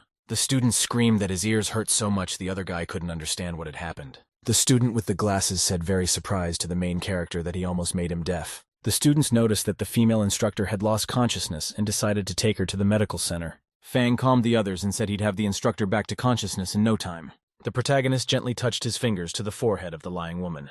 The students were surprised and frightened. They did not understand what the main character was doing. After a brief pause, the female instructor woke up and opened her eyes with difficulty. When the woman regained consciousness, she sat up. Fan told the instructor that he had warned her. The instructor asked the protagonist sternly and angrily what he had done to her. The main character told the woman that he was just following orders. The instructor fainted at the sound of it. At that time, the main character's phone rang. He saw and realized that Uncle Chen was calling him. The guy picked up the phone. The man told him he was waiting for him outside the university entrance. The instructor shouted to Fanya that it was not allowed to use the phone during military training. The main character said he needed to study for a while. The woman yelled for him to stand up. She added that she remembered him. Fan turned around and told the cheerful woman that he would be honored to stay in her heart. The instructor was very surprised by such words. She didn't even know what to say to the protagonist. The protagonist passed the university campus and came to the entrance gate. Uncle Chen greeted the protagonist. He was standing next to his car. Fan asked the man what happened and why Uncle Chen called him out of the blue. The man told the guy to go to the car with him and he'd explain everything to him. The main character asked if something had happened to Shuki's girlfriend. Uncle Chen confirmed that it was something to do with Shuki. The man explained that the city government wants to auction off a plot of land at the Jinjun Hotel. Shuki will also participate. After a short pause, Uncle Chen added that a father and son from the Xiao family would also be at the auction. Fang said that the Xiao family is very connected to the recent event and should beware of them. The man explained that's why he's taking the protagonist to the auction. Fan told the man that he could rely on him. They were traveling together in a car. At this time, people were beginning to gather at the Jinjun Hotel. One girl arrived at the entrance. A girl asked the guy at the entrance to let her in. The guy asked her why she couldn't accept his confession. The girl told the guy named Director Zhang that he should have retreated a long time ago instead of continuing to harass. The guy called the girl by the name Bai Bin and told her not to make things worse. He added that he was humiliating himself in front of her. The main character came over and told the guy that he was wrong to ask the girl out. Director Zhang told the protagonist to walk away because it's none of his business. The protagonist explained to Director Zhang that he can eat anything, but he can't say anything. The fan said threatening the guy that even though he was wearing an expensive suit, he might end up in the ground after one carelessness. The guy resented such words. He told the protagonist not to force him to act. Uncle Chen came over. He asked the girl what had happened. The girl said it was just a little misunderstanding. The man looked at the girl with a very long and penetrating gaze. He was silent. Fang thought to himself, not quite understanding why Uncle Chen had that look. The girl noticed the man's gaze and asked him if she had something on her face. Uncle Chen said it was nothing. The protagonist wondered if there was some unresolved business between a girl and a man. The principal came out. He asked the protagonist cheerfully why he was not coming in. The guy standing there was very surprised to hear Director Zhan Hongtu's words. The main character calmly explained that he could not pass by the girl who was being harassed by the bully. The guy was angry at being called a bully. The guy remarked, surprised to himself, that Director Zhan Juntu had just called the protagonist's brother. The principal asked the guy what just happened between him and the girl. The guy calmly explained that he wanted to invite the head of the department for coffee, but she didn't have any free time. And then the guy turned around and started walking away. He explained that he had some work-related things to discuss. The boy thought to himself that the girl Bai Bin would belong to him anyway. The director told the protagonist that he wanted to introduce him to the head of the finance department, Mrs. Bai. The girl looked at the guy and said her name. She thanked the guy for helping her. The main character said he was honored to get a beautiful girl out of trouble. The main character went inside the building, and there were a lot of different people around him. Suddenly, the protagonist stopped. He saw someone familiar in front of him. Fang noticed that the Shuki girl was standing next to him. She looked at him with a piercing gaze. The girl was also surprised to see the main character here. She didn't know he was supposed to come. Fan would have thought to himself pleased that the girl was able to get back to normal quickly. The girl continued to stare silently at the guy. Shuki still couldn't understand what the main character was doing here. Fang told the girlfriend that his treatment technique was good but imperfect, and advised her to rest more. After a short pause, the girl thanked the protagonist. Fan was surprised to hear the girl's words of gratitude. Xiao Ying girl ran over and was very surprised to see the main character here. Girl Ying said cheerfully to Guy Fang that the military uniform suits him. The protagonist replied cheerfully to the girlfriend that the most important thing is the pitch. Shuki's girlfriend told the main character and his girlfriend that she would leave and not interfere with their relationship. The girl and the protagonist were surprised at such words. They stood in silence. Then Shuki girl wondered why she felt uncomfortable when she saw Fanya and his girlfriend Ying together. The director pointed to the main character and said he wanted him to meet someone. He showed Fanya a member of the town committee named Huang Hua Huan. The protagonist became a little agitated. The mention of the town committee alarmed him. The guy Huan told the protagonist that he was a young genius. His secretary repeatedly told him to personally thank Fang. The protagonist didn't know what to thank him for because he didn't know the secretary. Huang said that the girl who poisoned herself in Jinjun Hotel was the secretary's niece, so the secretary wants to thank Fang. The episode with the poisoning of the girl came back to the protagonist's mind, and it was as if he saw her clearly again. The protagonist said calmly that when he rescued the girl, he didn't realize she was someone's niece. Huan told the protagonist he saved a man from danger and didn't even bother to thank him. Suddenly, a man came from the side. He asked what had amused Huang and Director John. The Xiao man approached. He asked the people in front of him if he could join them. The protagonist became agitated and saw the man Xiao Zhen come in front of him. Huang told Director Xiao that he witnessed the incident in the hotel and the main character's action. Xiao said that on that day, a man had saved the niece of the town committee secretary.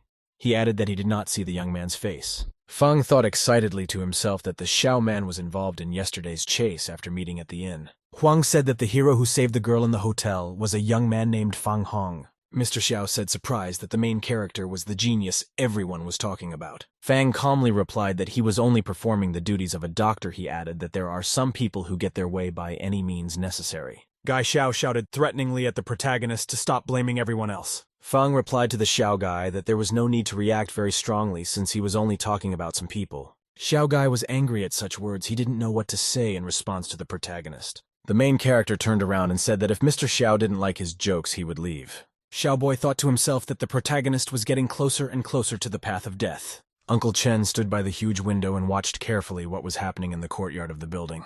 The man saw the Bai Bin girl standing in the courtyard with no one around her. After Bai Bin talked to someone on the phone, she said she understood. Suddenly, a large black jeep came to a full stop next to the girl. The Bai Bin girl was very much surprised and frightened by the appearance of an unfamiliar car. Suddenly, a group of black-suited security guards ran out of the car. The guards grabbed the girl. She screamed at them, very frightened. What are they doing?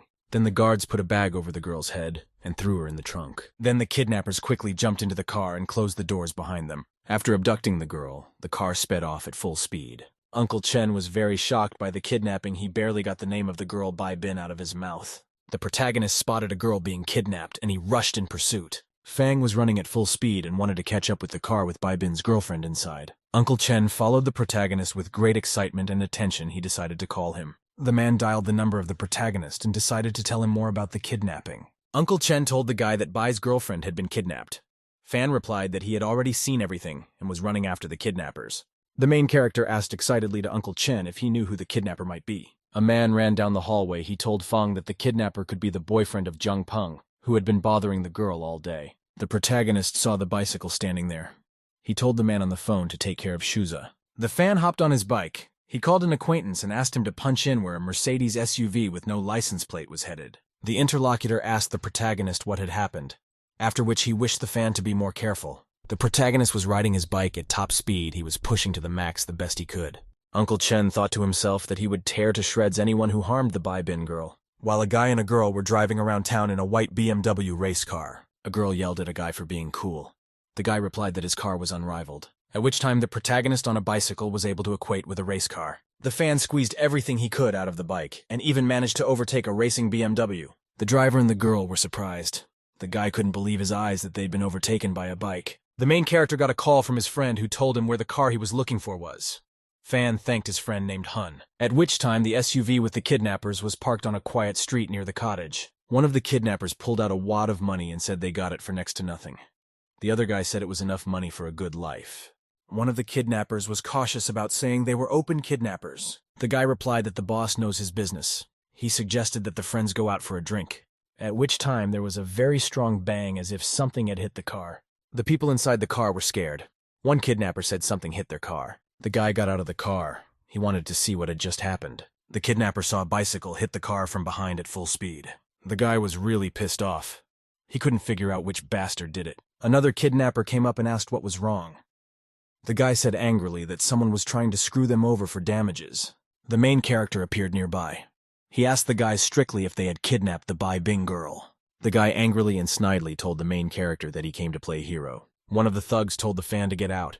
He said he'd give him 10 seconds. A few seconds later, all of the kidnappers lay disarmed and pounded into the asphalt. The main character went to the car door and opened it. He said that 10 seconds was a long time. The guy was really startled after he peered through the open door. Fan saw an armed bandit inside the car. The kidnapper pointed a gun at the guy and asked him if he had had enough of life. The protagonist asked the bandit where the girl Bai-bin is now. The bandit got angry and yelled to the head hero that he didn't have time to talk to him. The protagonist looked sternly at the kidnapper and said he didn't have time either. Then the protagonist realized it was time to act, so he pulled out his magic needles. Then Fan, with a professional move, launched the needles that flew into the bandit. The kidnapper didn't even have time to be completely frightened. The needles had already almost reached his face. Immediately, the bandit's hand relaxed and fell off, causing him to drop the gun. The kidnapper felt his shoulder go numb. He didn't realize what the protagonist had done. The Fan pointed the gun at the bandit and said he was asking for the last time. The Fan asked again where the girl was. He explained to the thug that the gun was not for intimidation. After that, the protagonist decided not to stall and pulled the trigger, and a shot rang out. Fang fired in such a way that the bullet flew straight and true towards the kidnapper's ear. After the shot, the bullet pierced the bandit's ear and wounded him, blood spattered around. The Fan told the bandit to release all information about the girl's abduction and where they took her. At the time, the abducted girl was on the complete opposite side of town. Bai-bin was tied to the ceiling with her hands while sitting on the bed. A guy came over with a glass of wine. He looked at the girl and said it's no wonder why they want her. The guy poured wine on the girl's head and said that a normal guy wouldn't dare to get someone like her. Then the guy licked the wine off the girl's head and said it was a perfect match. The guy said if he liked something, he'd get it. He added that the girl couldn't refuse him. Bai-bin shouted through the mouth patch that the guy is a nasty bastard. The guy slapped the girl and yelled menacingly how dare she insult him in her position. Then the guy said he felt bad, and he'd told the girl before to listen to him. The guy smiled evilly at the girl and said that her scared face looked exciting. Someone said out of the blue that he was sick of a pervert like the guy. The kidnapper got scared and asked who was here. The protagonist was standing nearby, and he told the guy strictly not to expect mercy for touching the girl. The kidnapper was very much frightened. He could not understand how the protagonist could find this place. Bai-bin girl looked at the protagonist with a very startled look as she had a chance to escape. The kidnapper tried to radio his subordinates and demanded that they capture Fanya. The guy talked, but he got total silence. No one answered him. The kidnapper was frightened. He couldn't understand what had happened and why none of his friends were answering him. The main character told the quiet guy not to yell because no one would hear him anyway. Fan explained to the kidnapper that his men were getting a bit of a beating. All the bandits were beaten and neutralized. The guy was surprised. He asked the flustered protagonist what he had said. The kidnapper asked the Fan how he could find this place. The protagonist replied that he was here to save the girl and teach the kidnapper manners. The guy said that just because a Fan took down a few guards doesn't mean he can behave however he wants. The protagonist calmly looked at his opponent and asked how he would prove himself. The kidnapper then pulled out a powerful metal nunchaku. Waving his nunchakus, the guy yelled at the protagonist that he'd beat him beyond recognition. Fang replied to his opponent in a completely calm manner that he could show him his strength. The guy swung around and told the protagonist not to blame him for being cruel. Suddenly, the protagonist very calmly slapped his hand on the kidnapper's face. Fan told the guy calmly that he was acting too slow. He asked him to shut up. The guy threateningly yelled at the protagonist that he'd kill him for punching him in the face. A guy with 2 nunchakus wanted to attack the protagonist with them. Fang was able to calmly block the nunchaku strike. He asked if the guy called it a fight. After that, the protagonist prepared to hit back with his powerful 2-finger punch. Fang swung around and struck his opponent in the side with all his might with his fingers. The kidnapper was felled by a powerful blow from the protagonist he couldn't keep on his feet. The guy ended up flying into the wall of the room at a very high velocity after being hit. The girl was amazed by the actions of the protagonist. The kidnapper couldn't understand where the Fan got such power from. Suddenly, the guy remembered that he still had a gun. He reached for the bed. The kidnapper pulled out discreetly from behind the cushions the huge knife hidden there. Then the guy brought the knife close to the throat of the frightened Bai-bin girl. The kidnapper said he's giving the guy in charge 3 seconds to get on his knees or he'll kill the girl. The protagonist launched his metal nunchakus at top speed. After a quick flight, the nunchaku struck the kidnapper's knife hand. The guy screamed loudly because his hand was broken holding a knife. Fan told the kidnapper menacingly that it was he who should kneel. He added that he would show the lad that death was better than life. The beaten guy asked Fanny how dare he do that to him. He promised that his father would kill the protagonist. The protagonist accelerated with all his might and kicked the kidnapper in the face. The protagonist responded sternly and succinctly to the guy's threats that he would kill him sooner. The guy Jongpeng told the protagonist that if he let him go, he'd do whatever he wanted. The Fan said in response that a sequel sounds tempting, but he couldn't agree. Jongpeng's boyfriend promised the protagonist that he wouldn't give him any more trouble. Suddenly, something very much surprised and frightened Jongpeng. He looked away. Then the guy saw the girl who had already been freed from her handcuffs come up to him.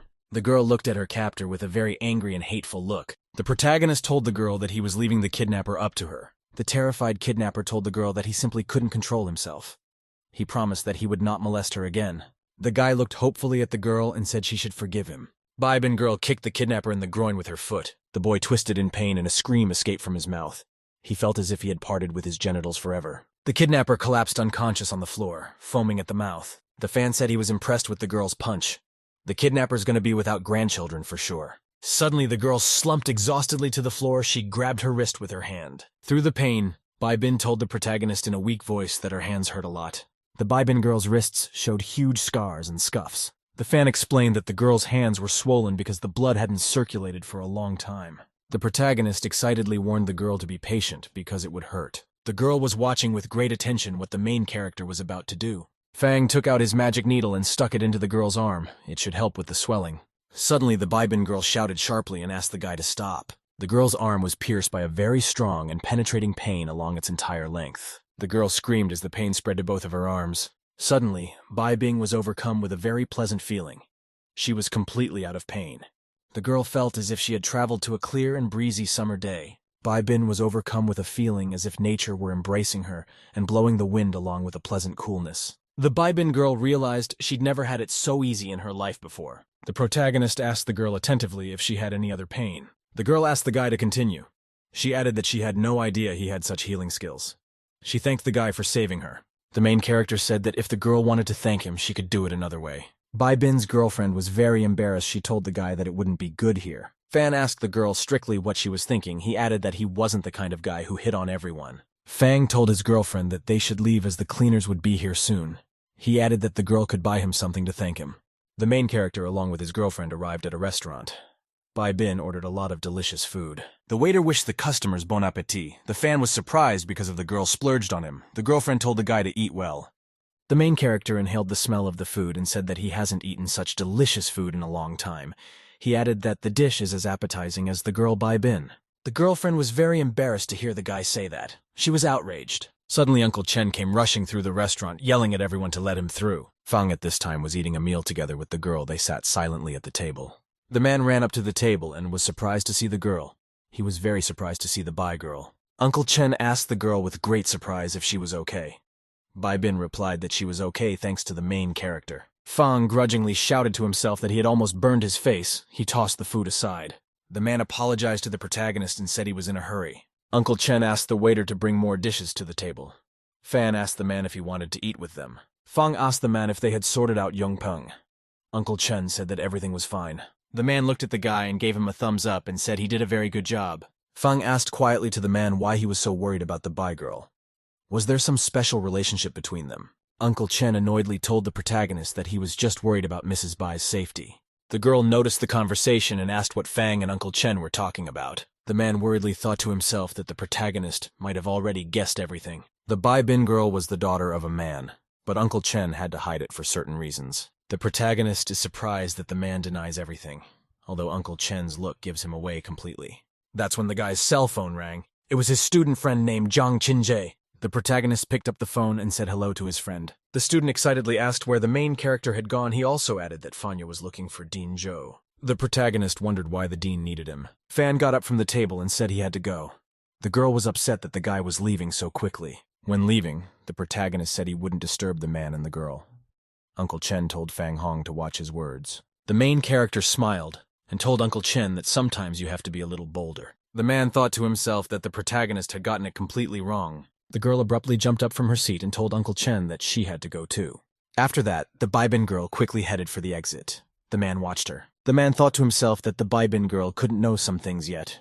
He remembered that he owed the girl a debt. The protagonist arrived at the university building to see the dean. The dean was very angry to see the protagonist in his office and pounded his fist on the desk. Dean Zhou said that the protagonist is rampaging under the guise of his student status. The protagonist surprisingly told the dean that he wasn't applying for any high rank. The dean received a message from the chancellor that Fan was disobeying his military instructor. The dean added that the protagonist was violating university rules. After a short pause, the dean told the lad sternly that he had overestimated him and had taken him on as a student. The guy calmly replied that Dean Zhou was just wasting his time. He asked to be expelled. Dean Zhou went to the window and thought about it. He told the protagonist that he had the greatest potential, and he didn't want Fang to jeopardize his future because of it. The dean told the kid he'd put in a good word for him, but it'll be the last time. Lastly, Zhou said that he would watch the guy's every move.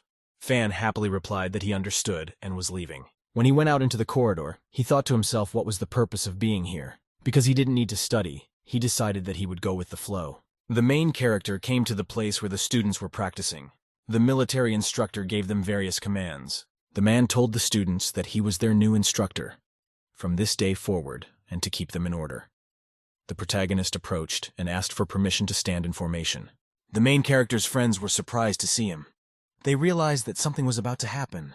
The instructor sternly asked the students what they were whispering about and told them to get out of line. The instructor said that before you say anything, you have to ask for permission. He added that violators of the rules will be penalized. The instructor thought to himself that because of the Fanhunya, the commander of the troops reprimanded them and gave them punishment. He decided to put the protagonist in his place. The main character cheerfully told his friends that they were his real bros and got punished along with him. The instructor surprised and sternly asked the students if his words didn't mean anything to them, and told each of them to do 200 push-ups. The guys were very impressed that they'd have to do 200 push-ups. The student with the glasses said it would be better to kill him right away. The fan told the instructor that it was wrong. His friends were punished because of his fault, and for that reason he will do the punishment for them. The instructor asked the guy how he wanted to fulfill the punishment. Instead of his friends, 200 push-ups would not be enough. Fan told the instructor that he would take the total punishment, which means 800 push-ups. He also added that he could do it in 5 minutes. The protagonist demanded that if he fulfilled the punishment, the instructor would fulfill his condition. The instructor thought the guy couldn't do 800 push-ups in 5 minutes, so he decided to see what trick the fan would use. The guy's friends were surprised that he decided to do a push-up instead of helping them. The instructor said he agreed to the protagonist's demands. He added that he hoped the fan would not regret it. The main character said he doesn't throw empty words and he hopes the instructor doesn't regret it. The protagonist cleverly thought to himself that he would use a special technique. A group of guys in military uniforms were surprised that Fang Hong was going to do 800 push-ups. The young man knew he couldn't do it in his current state, but he finds a way. By concentrating all the energy of the body in one point, Fang Hong begins to transform and gain strength. The fighting technique, proven over the years, worked. The young man felt the strength appearing throughout his body. The young guys start squinting at the bright light and are surprised to see Fang Hong transforming. The combat instructor took a closer look at the unruly fighter. He was acting rather strangely. Fang Hong reincarnated and gained tremendous strength with which he could fulfill the instructor's condition. The young man started doing push-ups. Everyone watched in amazement as Fang Hong managed to do it in 5 minutes. The large surge of energy and release of power caused the ground beneath his hands to crack. The military girls watched the young man with their mouths open, marveling at how fast he was doing push-ups. At this moment, Fang Hong was doing push-ups at the speed of light. The monotonous movements were making his eyes blurry. Suddenly, the young man heard shouts of a man being sick. He turned his head in surprise at the sound. A girl in a military uniform with a red hoop on her head closed her eyes because of the unbearable pain. The instructor was unhappy that he was always facing problems. Fang Hong watched his movements. The officer approached the victim and examined her with a cursory glance. He ordered a doctor to be called immediately. The instructor often clashed with the problem of passing out in formation, but eventually everyone came to their senses. At that moment, the girl felt worse. Without opening her eyes, she cried out in sharp pain. The others, smelling the foul odor, covered their noses with their hands. It was clear that it wasn't sunstroke. The victim began to leak black liquid from her mouth. She was getting worse. The man realized that it was impossible to wait. It was obvious from the girl's appearance that she was suffocating. He remembered that he had some medical skills and wanted to start CPR. If the instructor had looked up at that moment, he would have seen a young man running toward him. A strong leg kick to the face threw the man away from the injured girl. He was not in time to save her. As it turned out, it was Fang Hong. He attacked the instructor with a shout and took him to the ground. All the soldiers in the formation looked at what was happening with undisguised horror. They shouted at the young man. Fang Hong turned to them and frowned. The young man asked who else wanted to commit suicide. The instructor sat on the ground and shouted indignantly at Fang Hong. This threatened to be a big punishment. The young man replied that he had saved his life. The victim had been poisoned. The instructor would inevitably have been poisoned. The officer turned pale. He couldn't imagine that the girl had really been poisoned. Frowning, Fang Hong began to quickly order. He demanded to bring as much water as possible. Fang Hong lifted the injured woman by her shoulders, keeping her back upright. The young man realized that the medics might be too late. He decided to heal the girl with his own power. Concentrating the energy in 2 fingers, Fang Hong poked the girl in the back. A purple stream penetrated her body. The heavily poisoned fighter began to spit out all the poison. It was black in color. The other girls indignantly said it was disgusting. They had never seen such a thing before. Fang Hong smiled. Everything was going as it should. He demanded to hand over the water and continued his treatment. Someone came up from behind and firmly placed a hand on Fang Hong's shoulder to turn the young man around. As it turned out, it was the doctor. He demanded that Fang Hong move away from the girl. Fang Hong asked him to give him some more time. He had to cure the victim completely. The man stated that it was up to the doctors. It cannot be delayed. It is a matter of life and death. Fang Hong still took out a piece of snake horn and reached out to give it to the girl. The doctor immediately grabbed the young man's arm. From the impact, the serpent horn flew upwards. The doctor asked what medicine Fang Hong was going to give to the injured girl. The young man replied that it was snake horn. The doctor stepped on a piece of Fang Hong's snake horn and didn't give the girl a chance to help. The young man was both angry and surprised at the doctor's strange act. Picking up his medical valise, the doctor asked to take Fang Hong away. He was surprised at the snake horn fiction. As an admonition to the young man, the doctor advised him to study better, because this is the 21st century. Fang Hong immediately smiled. He solemnly said that he was entrusting this matter to a true professional. The doctor crouched down on the ground near the girl. He opened his bag and took out a jar with the medicine he needed. In a smooth motion, the man drew the medicine into a syringe and prepared to inject the victim. The girl lay on the ground and couldn't hold back a groan at how much the prick hurt her. The head doctor demanded that the girl be taken to the nurse's station, and the second doctor began to carry out the instructions. He took the girl on his back. The head doctor ordered everyone to disperse. There's nothing to see here. Fang Hong mockingly raised his hand and asked if the doctor had really neutralized the poison. The man smirked. He stated that everything was fine, the poison completely neutralized. Fang Hong didn't stop and continued to ask questions. He felt strange that the doctor had not examined the girl thoroughly. The man got angry and shouted that the young man didn't understand anything and he didn't have time to talk. Fang Hong smiled caustically. He assumed that the doctor was in a hurry to destroy the evidence. The doctor lost control of himself. He shouted indignantly that Fang Hong was talking nonsense. Pulling himself together, the man politely asked Fang Hong to watch his tongue. He was a doctor after all. The doctor stopped talking and turned the other way, signaling that the conversation was over. His partner followed him. Turning back to the young man, the man said he would not be ceremonious with him next time. Fang Hong squinted his eyes. He suspected that the doctor was related to the poison. Perhaps the man had poisoned the girl himself. The doctor was very angry again. He was sweating and ready to fight with the young man. Fang Hong faintly smiled. He noticed that the doctor was acting overly suspicious. The man angrily said that Fang Hong must have proof.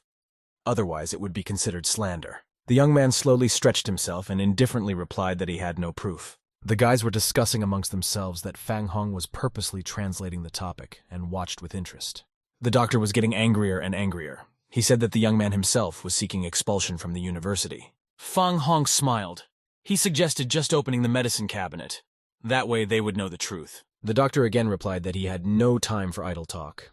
He hurried his partner away. The whole situation did not leave the instructor indifferent. He asked to open the doctor's valise. The sweat of excitement began to appear on the doctor's face. He looked angrily at the young man. The instructor anxiously repeated his demand.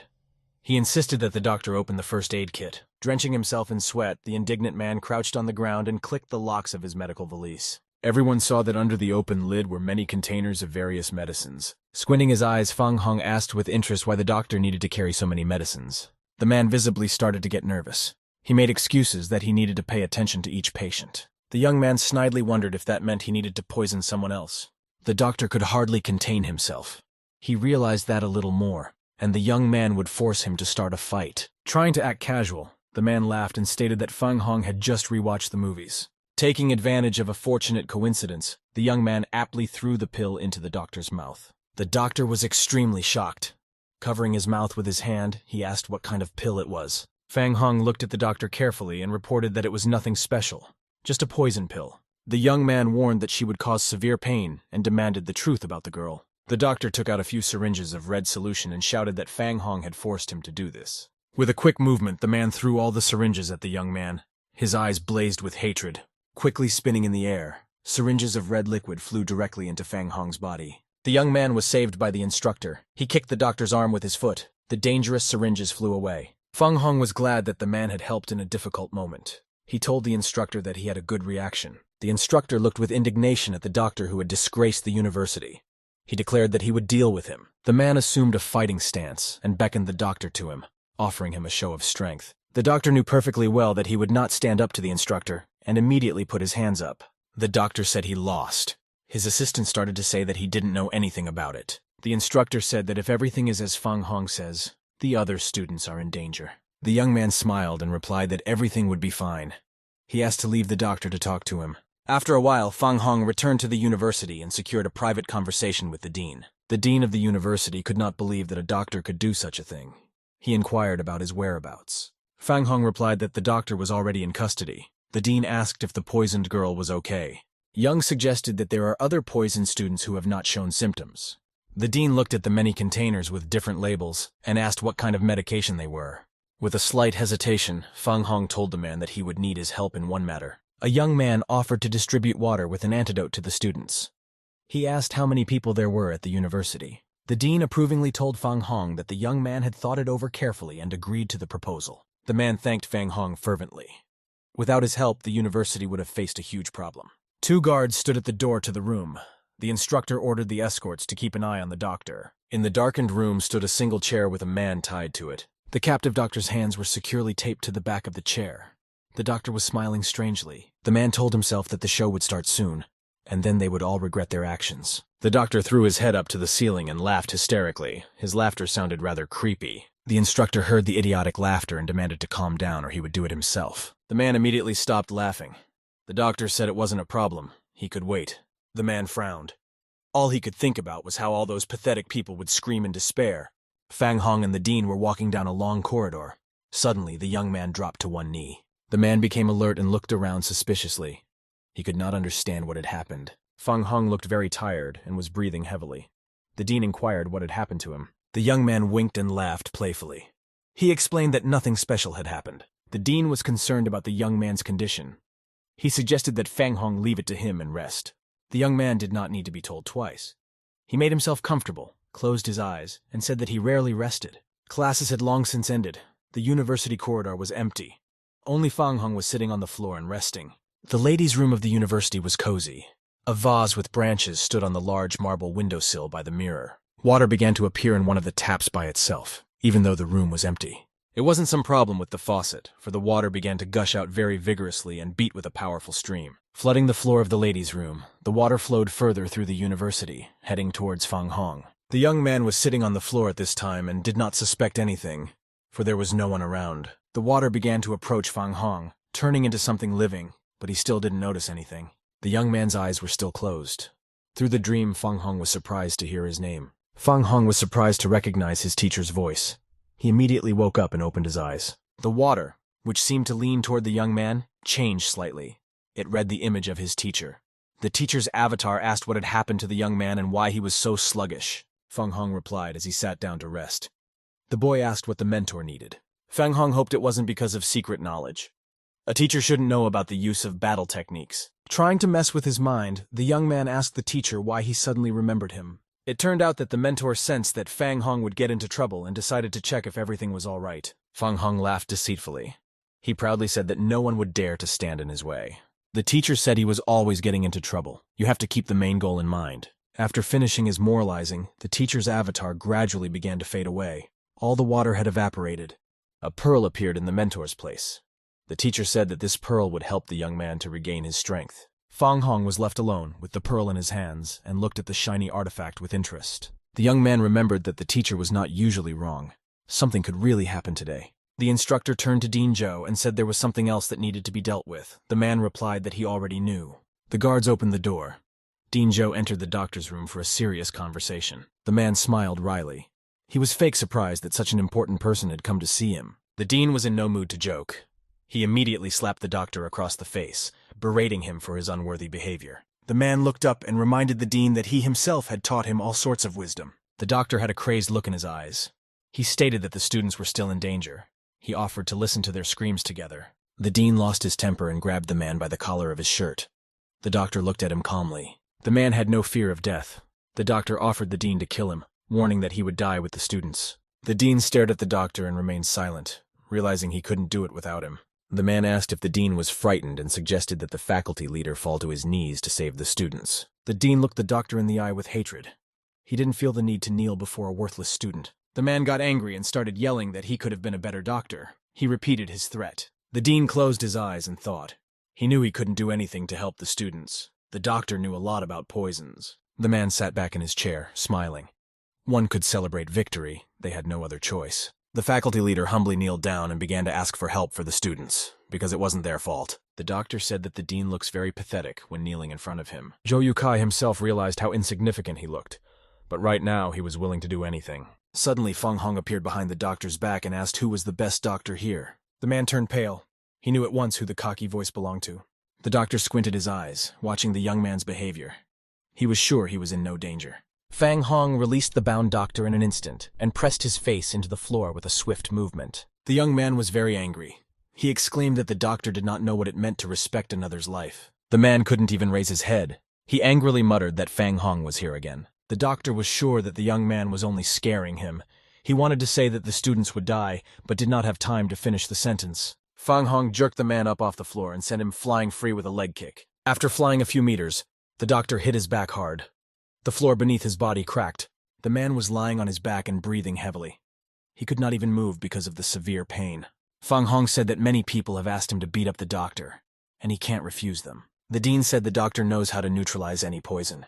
They need time to make an antidote. The young man was surprised at Yukai's naivety.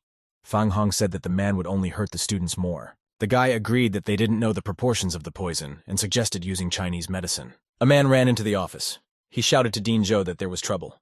Many students are throwing up. The faculty leader looked at the doctor with an embittered look. He was sorry that he did not have time to help the students. The man was laughing hysterically. He said that with less than half an hour left, they would never make it. Feng Hong couldn't take it anymore and stepped his foot on the doctor's face, ordering him to shut up. The young man scowled at the doctor and contemptuously informed him that there would always be someone better than him. Feng Hong asked the dean to go somewhere with him. The faculty leader asked what he needed. The young man promised to neutralize the poison, but to do so, he needs to get into a room with Chinese medicine preparations. They came to a room with medicines. Feng Hong was surprised at the large amount of medicines. Feng Hong took off his shirt and prepared to start. The dean asked what he was going to do. The young man smirked slyly and declared that he would not accept the head of the faculty as his apprentice. The dean angrily asked him to speak seriously. He wants to see the making of the antidote. An instructor came into the room. On his shoulder, he had a huge iron barrel without a lid. Feng Hong said that it was safe to start. He needs a large source of fire to start with. The assistants lighted the fire by putting enough charcoal under the barrel. A pinkish smoke came from the barrel. Coughing from the acrid smoke, the dean asked what was going on.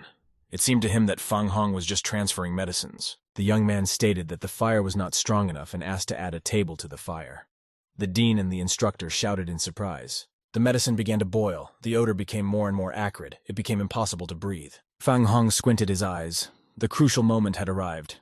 He prepared to use his strength to prepare an antidote. Extending his right hand upward, the young man held out his palm and stroked the fingers of his left hand across it. Blood immediately appeared on the palm of his hand. He clenched his hand into a fist to squeeze the blood into the medicine. Feng Hong's blood in small drops slowly flowed into the barrel of boiling ingredients. At one point, Dean Zhou and the instructor were surprised to assume that Feng Hong was brewing drugs. The young man remembered his teacher's words. He was right. Feng Hong had to spill his blood. Dean Zhou said that in all his years, he had never seen medicines being made like this. The instructor was quite puzzled. He asked why Feng Hong had added his blood to the medicine. The young man reluctantly admitted that it was long to explain, but in summary, his blood was very precious. The brew at the top of the barrel lit up with a red flash. It was a sign that everything was ready. Feng Hong turned to his interlocutors and solemnly announced that his antidote was ready, and he was happy about it. At first glance, this medicine didn't look too appealing. It was now a dark brown color. The dean and instructor heard the horrible odor and asked if he was sure he had cooked it right. Feng Hong replied that there is a good saying about bitter medicine. His medicine is special. The dean and the instructor stood over the barrel of this unknown medicine. Neither of them wanted to come any closer. The young man tossed his shirt carelessly over his shoulder. He said he was done, and they would have to do the rest. The dean didn't trust Feng Hong too much and wasn't sure of the effects of this medicine. Sighing heavily, the faculty leader dipped his finger into the medicine barrel and wet it. After hesitating for a bit, Dean Zhou tasted this miracle medicine that smelled bad. Suddenly, the man felt a great surge of energy and strength. It was as if his body had become young again. The massive oak cane that Dean Zhou was walking with was thrown to the ground unnecessarily. The dean stood on his feet without the aid of a cane. Just one drop of the medicine cured him of all his ailments. A doctor arrived at the medical center with a basin of potion in his hands. On the way, he met a man with an injured girl. A girl in a white coat appeared in front of the doctors. She shouted angrily that they were too slow. The doctors were shocked by her behavior and concluded that it was best not to anger the boss. The tall girl resembled a man in physique. She was dissatisfied with the work of her charges. The doctor didn't understand why so many students were being brought in. There were students lying on mats all over the infirmary. The doctors didn't know what to do. At that time, a panting man came running into the room with an antidote. The girl ordered the treatment to begin. The young doctor showed the boss a container with a liquid of a rather strange color. The girl plugged her nose, smelling the horrible odor. The doctor said it was the antidote. As the young man confidently stated that the medicine was made by Dean Joe himself, all questions fell away by themselves. Immediately after taking the medication, the students began to get up off the floor and were glad they were feeling better. They felt clearly better than before the poisoning. One of the boys felt an unprecedented surge of strength.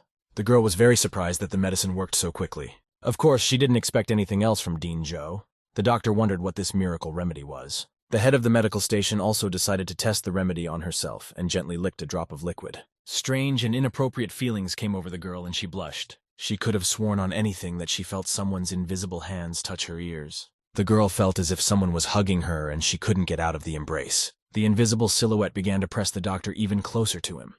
The head of the nurse's station smiled placidly. The staff were surprised when they saw her. They'd never seen her like that before. The nursing station supervisor continued to feel like she was in heaven for a while. Recovering and coming to her senses, the girl blushed even more and put the staff to work. The university was coming back to life. One by one, students returned to the busy corridors. The instructor and Fang Hong were standing on the university's sports field. The man praised the young man. He had done well. Fang Hong said it was nothing. When he remembered that he had not done the required number of push-ups, the young man promised to leave the university. The instructor was surprised. He stated that Fang Hong had saved many students and the university was grateful to him. The young man smiled mysteriously. He said that everything happens in life. It's normal. The man asked if Fang Hong had studied martial arts. His face was still sore. The instructor suggested to the young man that someday he could have a fair fight without the element of surprise. Fang Hong replied that there was no need to do that. His strength was much greater than an ordinary person. The instructor smiled and said he was indebted to the young man. He could be contacted if necessary. Fang Hong accepted the instructor's offer. The man thought that Fang Hong was very strong and intelligent for his age. There were no visitors in Dean Joe's office in the morning. The man could mind his own business. Dean Joe fidgeted in front of the mirror with his naked torso and admired his figure. He noticed that he had added abs and was once again convinced that this remedy was miraculous. Suddenly, the man felt something strange, like a momentary drop in strength. Dean Joe became completely exhausted. He fell to the floor and couldn't get up on his own. For a while, the man lay on the floor, staring at the ceiling. He could not even call for help. Dean realized that the medicine was wearing off. He realized he needed to take more medicine. At that moment, the man heard his granddaughter's voice. She was shouting from afar that there was trouble. The girl walked in and was surprised to see her grandfather with his naked torso lying on the floor. The student ran up to the man and excitedly asked what had happened to him. Sitting down on the floor, Dean Joe said that everything was fine. It turned out that a lot of students were poisoned. They needed help. The man looked at his granddaughter carefully and stated that it was okay. He had already figured it out. The girl was surprised that things had returned to normal so quickly. Not long ago, many students were unable to move. The granddaughter helped the dean up and said it was expected. She did not expect any other result from her grandfather. The girl exclaimed exasperatedly that it must be because of Fang Hong.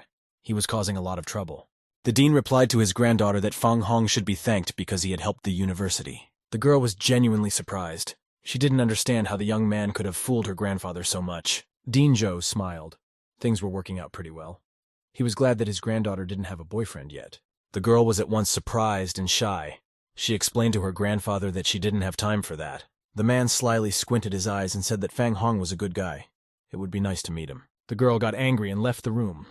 She saw that the grandfather didn't need any more help. As she left the office, the student thought for a long time what was unusual about this guy and how he was related to her grandfather. A short while later, a phone rang on the roof of a building on the university campus. Fang Hong made himself comfortable on the roof, exposing his face to the evening sun. The phone kept ringing. The young man reluctantly opened his eyes and sat on the roof. It turned out that Uncle Chen had called him. Uncle reported in a worried voice that Shuki had been kidnapped. Fang Hong really wondered how she could have been kidnapped at all. The man said that everything happened too fast. They lost a lot of people. In addition, he needs 100 million in cash. The kidnapper was in an abandoned building. The high fence was secured with barbed wire. A young man with prosthetics and a scorpion tattoo on his temple said he would kill the girl if there was no money in 2 hours. Moreover, the kidnapper wanted Fang Hong to bring the ransom personally. He knew that the police were already aware of the case. After hanging up the phone, the young man promised himself that he would kill Fang Hong for depriving him of his hand. The sun had already set. Fang Hong was still on the phone. It turned out that Scorpius had escaped from prison. Uncle Chen said some organization helped the kidnapper. He had a new prosthesis made. Fang Hong evaluated Scorpius's financial capabilities. This time he prepared himself. Uncle Chen asked what the young man intended to do. Fang Hong replied that he would do as the kidnapper demanded. Uncle said he would be right over to the university. Fang Hong said he'd be right there. Fang Hong thought about how some people like to make trouble for themselves. They don't know how to learn a lesson. The kidnapped Shuki was lying on the floor at this time with her mouth tied. She was very frightened. Someone pointed a gun at Scorpio from behind.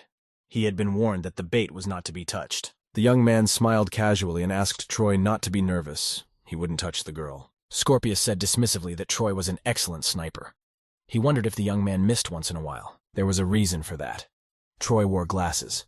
The young man asked Scorpius if he wanted to take a bullet. The young man mockingly refused and advised Troy to save the bullet for the other guy. Troy said that Scorpius was brave because he gave away the location.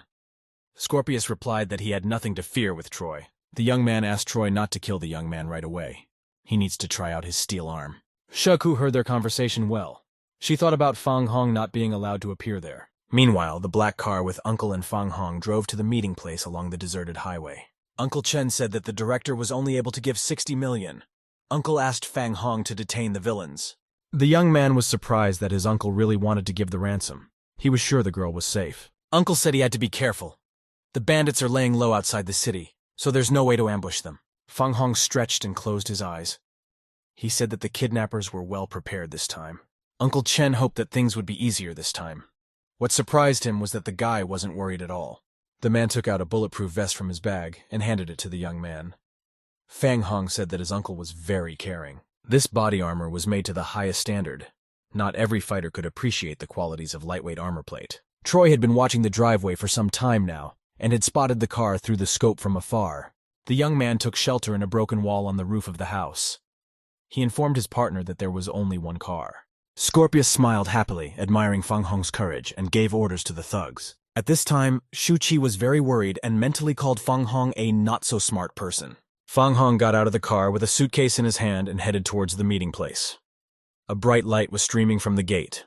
Uncle Chen shouted to the young man in pursuit to be careful not to scare the enemy away. Stepping inside, Fang Hong stopped. Several large-armed thugs were already waiting for him. Scorpius laughed snidely. He exclaimed that the young man was very brave for coming here. Squinting his eyes, Fang Hong asked the kidnapper where the girl named Shuki was. Scorpius readily showed the phone. He assured the young man that the girl was safe for now. The photo clearly showed Shuki tied to the ceiling.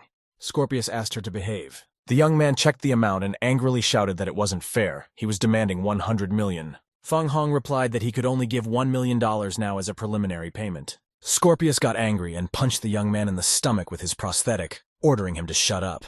In a rage, he shouted that this was not all. Scorpius's hand turned into a small rocket with several stages, leaving only a shoulder from his arm. The missile slammed into Fang Hong, carrying him to the far corner of the warehouse. Scorpius took a quick step towards Fang Hong to finally put a stop to their conversation. The young man was confident that he would win. He swung his healthy arm at Fang Hong. With a jet booster built into his shoulder, Scorpion flew up and dented the guy into the ground. Using a special button, a self-satisfied Scorpion put all the parts of the combat prosthesis back in place. The young man knew that his opponent would not wake up soon. Scorpius ordered Fang Hong to be tied up. He would talk to him later. The guy was lying in a huge hole created by the fall of his body. It was quite obvious that he was dead or badly injured. To their surprise, the thugs noticed that Fang Hong had no intention of dying.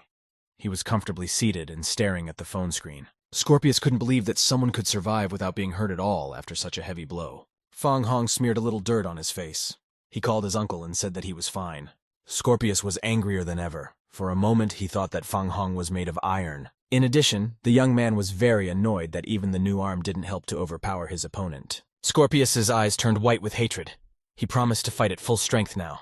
Scorpius concentrated his strength in rage, shaking his arms. Fang Hong said that his hand was very even. Scorpius's eyes reddened with anger. He promised the young man that he wouldn't get away alive. Fang Hong was feignedly surprised, as if his opponent had frightened him very much with his statement. The young man began to bully Scorpius. He said that hatred made his stomach work badly. Scorpius shook with anger. His face reddened at the insult. The man vowed to finish off his enemy. Scorpius couldn't take it anymore. It was time to end it. He ran towards Fang Hong at full speed. The The boy had no intention of running away. Moreover, he was walking slowly towards his opponent, with his hands in his pockets. The moment Scorpius sped up, Fang Hong moved aside with some elusive movement. The angry young man swung again, folding his iron fist. He hoped that Fang Hong was just lucky. Once again, the fist whistled past in midair. Fang Hong deflected back in time and dodged the blow. While Scorpius was trying to figure out what was going on, Fang Hong jumped back to a safe distance. Scorpius watched his opponent with hatred. He didn't understand why Fang Hong was so fast. Squinting his eyes snidely, Fang Hong mockingly asked if Scorpius had played around. Troy offered his help. Scorpius shouted that it wasn't all he could do. After waving his hands around a bit, the young man exclaimed that he had just been warming up all this time. The sudden impact took Scorpius by surprise. His eyes popped right out of his orbits, his head throbbing. Fang Hong glumly said that he didn't have time to waste precious time on idle talk. The scorpion thugs prepared to attack Fang Hong and took out their sharp knives. Fang Hong squinted his eyes. The young man stated that the guys had messed with the wrong thing and they wouldn't succeed. Slowly approaching the young man, the 5 bandits tried to surround him in a tight ring. Fang Hong moved too fast. In the next instant, the young man was behind the attackers. In the turmoil, the thugs started throwing knives at each other. Not a single bandit survived. Fang Hong said that you should first figure out who the opponent was before getting into a fight. By this time, Scorpius had already risen from the ground. The young man frowned and beckoned him over to him. Suddenly, Scorpius felt strange. He stood there and couldn't even move. Fang Hong's opponent was only now beginning to realize something. This embarrassing thought made his eyes water. Scorpius didn't realize what the young man had done to him and stood dumbfounded. Intestinal gasps were spreading behind him. Fang Hong smiled cheerfully and told his opponent that for him as a doctor, the patient was above all else. Feeling a strong release of intestinal gas, a confused Scorpius tried to cover it up. Fang Hong turned to the other side and narrated, clearing his ducts and his intestines. Continuing to release gasps, Scorpius fell to the ground in despair. He hadn't felt such humiliation in a long time. Meanwhile, Fang Hong kicked the door with his foot. He cheerfully greeted the captive Shuki. Shuki was still tied by her hands to the ceiling. She was very surprised when she saw Fang Hong. The young man smugly asked if the girl was happy to see him alive and unharmed, despite the dangers. Fang Hong stated that Shuki can unashamedly show emotion because he is her future husband. The girl blushed. She was very surprised at his brazen words about her future husband. It was bold. While the pair were engaged in chatter, Scorpius demanded that Troy finish off Fang Hong. Troy was glad that he was finally being trusted with everything. Now he would show what he could do. Troy took aim at Fang Hong. Through the scope, he could clearly see the young man's leg, which had stopped at the door as if for him. The young man moved his aim higher and fired. The bullet flew straight at Fang Hong. The young man resentfully said that he had risked his life for Shuki. He would like to hear her praise. Suddenly, a bullet flew out of Fang Hong's chest. It went straight through his body armor. The young man's face twisted in pain. Fang Hong realized that the bullet had hit him directly in the heart area. The girl froze with horror. Her eyes were watering. Worst of all, she couldn't help herself. Fang Hong fell to the ground, bleeding. He was face down in a pool of his own blood. Troy smiled evasively and apologized fake apologetically for hitting him right in the heart. The girl couldn't stand it and burst into tears. She belatedly apologized to the boyfriend who died because of her.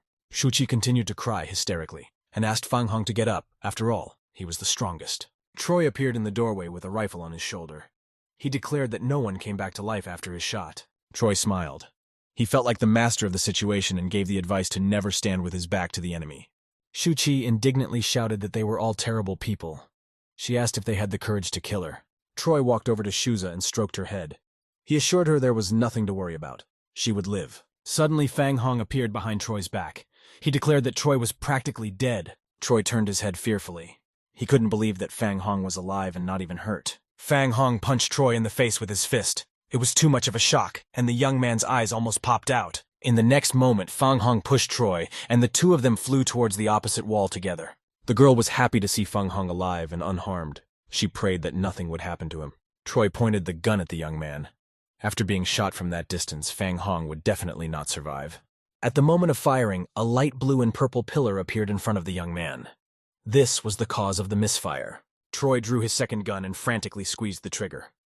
Neither of his guns wanted to fire. Fang Hong smiled and repeated Troy's words. One should never turn their back to the enemy. Troy was just shocked and screamed that it was impossible. After all, the bullet had gone through his heart. Fang Hong had a neat bullet hole on his chest. Troy couldn't figure out who this person was. A young man approached Troy and began questioning him. He was interested in who had hired the hitman. Troy said that Fang Hong is very strong. But against his boss, such strength won't be enough. Smiling, the young man said he would fight to the end and make the enemy appear. Troy bowed his head. He said he wouldn't say anything even under pain of death. It would be easier to kill him. Fang Hong had no intention of getting his hands dirty. He called his uncle and informed him that he had already finished. Meanwhile, Shuki still continued to be tied to the ceiling with her hands. Fang Hong said with Shuki, not a moment of peace. He untied her and asked her not to run away again without his knowledge. The girl threw her arms around her embarrassed, reddened savior, losing her head with joy. Shuki said that Fang Hong had really scared her back then. She was just confused and didn't know what to do. The girl hugged the young man's neck tightly and pressed herself against him. Fang Hong cried out in pain. She had hurt her wound. Shuki apologized for her emotions. The girl worriedly inquired about his well-being. Several black-armored vehicles drove up to the scene. 2 men ran towards the entrance, taking the gun off the safety. One of them was Uncle Chen. Seeing that their help would not be required, the bodyguards were very surprised. Everything was already clear. There were several people lying on the ground. No one could get up on their own without help from someone else. Uncle Chen was the first to notice that everything around him stank very vilely and pressed his hand to his nostrils. The girl also smelled a vile odor and clamped her nose with her hand.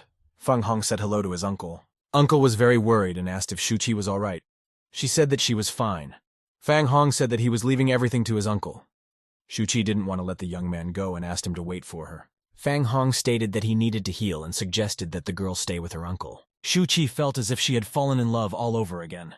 She still wanted to go with Fang Hong very badly. The young man grudgingly remarked that his house was not tidy. Shuki said it was fine. Fang Hong asked if the girl was afraid that he would do something to her. She looked at her companion perplexedly. They came home. Fang Hong took off and threw his t-shirt and bulletproof vest on the floor. The young man was sitting on the floor. He had managed to avoid severe blood loss. The girl saw his wound and was surprised. Fang Hong told Shuki that it might start bleeding. He does not advise her to watch. The girl embarrassedly replied that she was going to go take a shower anyway after so many adventures. At the mere mention of Shuki going to take a shower, Fang Hong immediately became shy. The surging emotions made him feel painful. Fang Hong realized that he needed to control his mind. If it wasn't for the pearl his teacher had given him, he would have been dead by now. The young man realized that his mentor had saved his life. When he came down from the mountain, he took some elixirs with him. He didn't think they would be needed so soon. Fang Hong selected one pill from the ones in front of him on the unfolded tablecloth and popped it into his mouth. The girl was taking a shower at that moment. Closing her eyes, she stood under the elastic jets of water. Shuki reflected on the fact that she was emotional. The ice girl evaporated at that moment. Shuki remembered that the moment she shot Fang Hong, she herself couldn't breathe from the pain in her heart. The girl felt as if she had lost the dearest thing in her heart. She suspected she was in love. Fang Hong continued to sit in his room and wait for the medicine to work. Suddenly he felt the effects of the elixir and was surprised that it was so strong. Shivering from exertion, Fang Hong was surprised by the side effect of the pill. It was something unbelievable. Now he felt like a big elephant in a cage that was breaking the bars with its trunk. Fang Hong thought to himself as he had to control himself. The first thing to do is to just calm down. No physical warm-up was helping, so the young man decided to just go to bed. Unfortunately, even in bed, he kept tossing and turning and couldn't sleep. Wrapping a towel around herself, an embarrassed Shuki stepped out of the shower and headed to Fang Hong's room. The young man was lying with his eyes closed. Shuki went to him and said that she had something to tell him. The blushing girl came closer and closer. Fang Hong couldn't understand what was on her mind. Closing her eyes, Shuki bent down to the young man. She kissed his cheek and thanked him for saving her. Fang Hong immediately opened his eyes and became nervous. This pretty girl was standing too close to him. Shuki realized that the young man was awake and was very scared. The fear made her breathless. Because of this, the towel that Shuki came out of the shower in began to come undone. The moment the girl turned around and wanted to leave, the towel fell to the floor. She turned her head in surprise. Fang Hong himself was very surprised when he saw this, and didn't understand how the towel could fly off the girl. Shuki thought that he was the one who pulled off the towel and threw the stool at his face. Fang Hong remembered how they used to take a walk with Shuki earlier. This could be a good evening. But today, the girl had bound his hands and feet tightly so he wouldn't allow himself any extra. All night long, Shuki had been vigilantly watching him as if she wanted to say something. When the young man woke up, Shuki had already left the house. He noticed something on the table. Shuki left a note before she left. Her handwriting was terrible, and Fang Hong couldn't make out anything. The young man contemptuously assessed the way Shuki had tied him up. Such a simple knot would not hold him. The mentor's pills were simply impressive. He tensed his body and tore the rope around him. Moreover, the wound had almost healed overnight. The only thing that reminded me of it was a faded pink scar. At that time, the phone rang. The young man reluctantly reached for the phone lying on a box nearby. Looking at the screen, Fang Hong was surprised to realize that it was his familiar girlfriend Bai Bing. He asked why Bai Bing had been bothering him since morning. It turned out that the girl was already waiting for him outside the house. Fang Hong quickly got dressed and ran outside. There was a small yellow car at the front door. Seeing the young man, Bai Bing got out of the car. She was wearing a short blue skirt and a white jacket with a blue collar. Fang Hong came out wearing comfortable sportswear. He smiled and noticed that Bai Bing was especially beautiful today. The girl immediately put on a serious look and told Fang Hong that it was time for them to go. The young man asked why Bai Bing had come since the morning. The girl replied that he would find out on the spot. Outside a large multi-story building, Bai Bin stopped the car. It was the business district of the city. The young man assumed she wanted to go on a date with him. He didn't understand why it was a mystery. Bai Bing smiled politely. She didn't want to stay in debt, so she asked if there were any suggestions. Fang Hong got excited and asked again if he could really voice any of his wishes. After answering in the affirmative, Fang Hong blushed slightly and timidly pointed towards the hotel at his back. A huge bump popped out on Bai Bing's head from the blow. Fang Hong took offense and said that she had suggested it. The girl ordered to follow her. Fang Hong suggested holding hands. This made her even angrier. Bai Bing led him to the most luxurious shopping area and offered to take whatever he liked. A man in a strict suit and a girl in a beautiful dress immediately recognized the department head Bai Bing. Fang Hong and Bai Bing heard the remarks in their direction and immediately turned towards the people speaking. After hugging the girl, Director Geng caustically said that Bai Bing liked younger people. His companion was afraid of being accused of spreading rumors. Bai Bing replied that her affairs were none of their business and turned Fang Hong around, intending to continue on her way. The girl replied that affairs with the young have long been uncommon, but their colleagues might misunderstand them. Fang Hong stepped forward and called the girl in the dress his auntie. The young man stated that she had misunderstood. Fang Hong took Bai Bing's hand and said that they were together by mutual consent. Bai Bing became furious. She couldn't understand why the young man was talking so badly about her at all. Gan's companion was also angry. She knew she looked too attractive. It was too early to be called auntie. The girl stepped forward and smiled slyly. She offered the young man to pay double the amount he had received. Fang Hong got excited and told Bai Bing that he was in demand. The girl replied that he was easily confused. The young man reached out and stated that he was very picky. Pacifiers didn't appeal to him. Stamping every word, Fang Hong loudly told Gan's companion that she was not suitable for him. The woman was shocked. Bai Bing had been watching the young man all this time and called out to him. Fang Hong said that they could leave now. People around were interested in their argument. They thought the girls were fighting over a guy. At this moment, Director Gang and his companion grabbed Fang Hong's shoulders to keep him from leaving. The man claimed that the young man had insulted his tastes. The woman also wanted fair revenge. Fang Hong decided to use his strength to get rid of them as soon as possible. Concentrating his energy, the young man channeled streams of energy into his pursuers to subdue them. The charges hit exactly on target. The man and woman felt a strange sensation a little below their stomachs. They stared dumbfoundedly at Fang Hong, still not quite understanding how this could have happened. With a powerful stream of energy, the young man loosened their bowels. In full view of everyone, the couple was horribly embarrassed. They were both very embarrassed. It was unacceptable to show oneself like that in high positions. The gawkers who had come to watch the scandal were now visibly disgusted. Fang Hong sternly said that they should be very ashamed of themselves for such an inappropriate act in front of everyone. Now Gan and his companion were seriously angry. They realized that everything had happened because of him. Unfortunately, they couldn't retaliate against the young man. Because of the reactions in their intestines, the pair ran away, leaving a muddy trail behind them. Bai Bing said that it was too cruel. Fang Hong was quite pleased with himself. The young man said that those two had gotten off easy. Next time he would just break their legs. Fang Hong stated that Bai Bin was even more adorable when he was angry. The girl suggested hitting him again. The young man refused and agreed to follow her. Now Bai Bing would choose where they would go. Bai Bing resolutely headed towards a luxurious boutique with men's clothing. A consultant in pink clothes and the same color-protective mask on her face immediately appeared beside them. Bai Bing smiled. She was sure that Fang Hong would be fine with something from the assortment. The girl brought out a gray polo shirt with white stripes. She was sure it would fit. Fang Hong was stubborn, so the counselor had to practically push the young man into the fitting room. Bai Bing found this girl too suspicious. She spoke to the young man in an overly friendly manner. In addition, in front of Bai Ling, the consultant had walked into the fitting room with Fang Hong for some reason. In the fitting room, Fang Hong told the girl that there was no one here and she could go unmasked. Despite the gorgeous wig, the young man immediately realized that the consultant was Uncle Chen. Chen was pleasantly amazed. Fang Hong managed to recognize him in one of his best disguises. The young man stated that it was quite simple. He was not blind. The boy assumed that Chen was following him. The uncle embarrassedly explained that he had important business to attend to. Fang Hong inquired as to what needed to be done. The man pulled out his phone and offered the young man a look at the proposed assignment himself. It turned out that someone had put out a wanted notice for Fang Hong for a reward of $30 million. Fang Hong joked that he was appreciated for that kind of money. Uncle said it was not the time for jokes. The man explained that this app has registered killers from all over the world.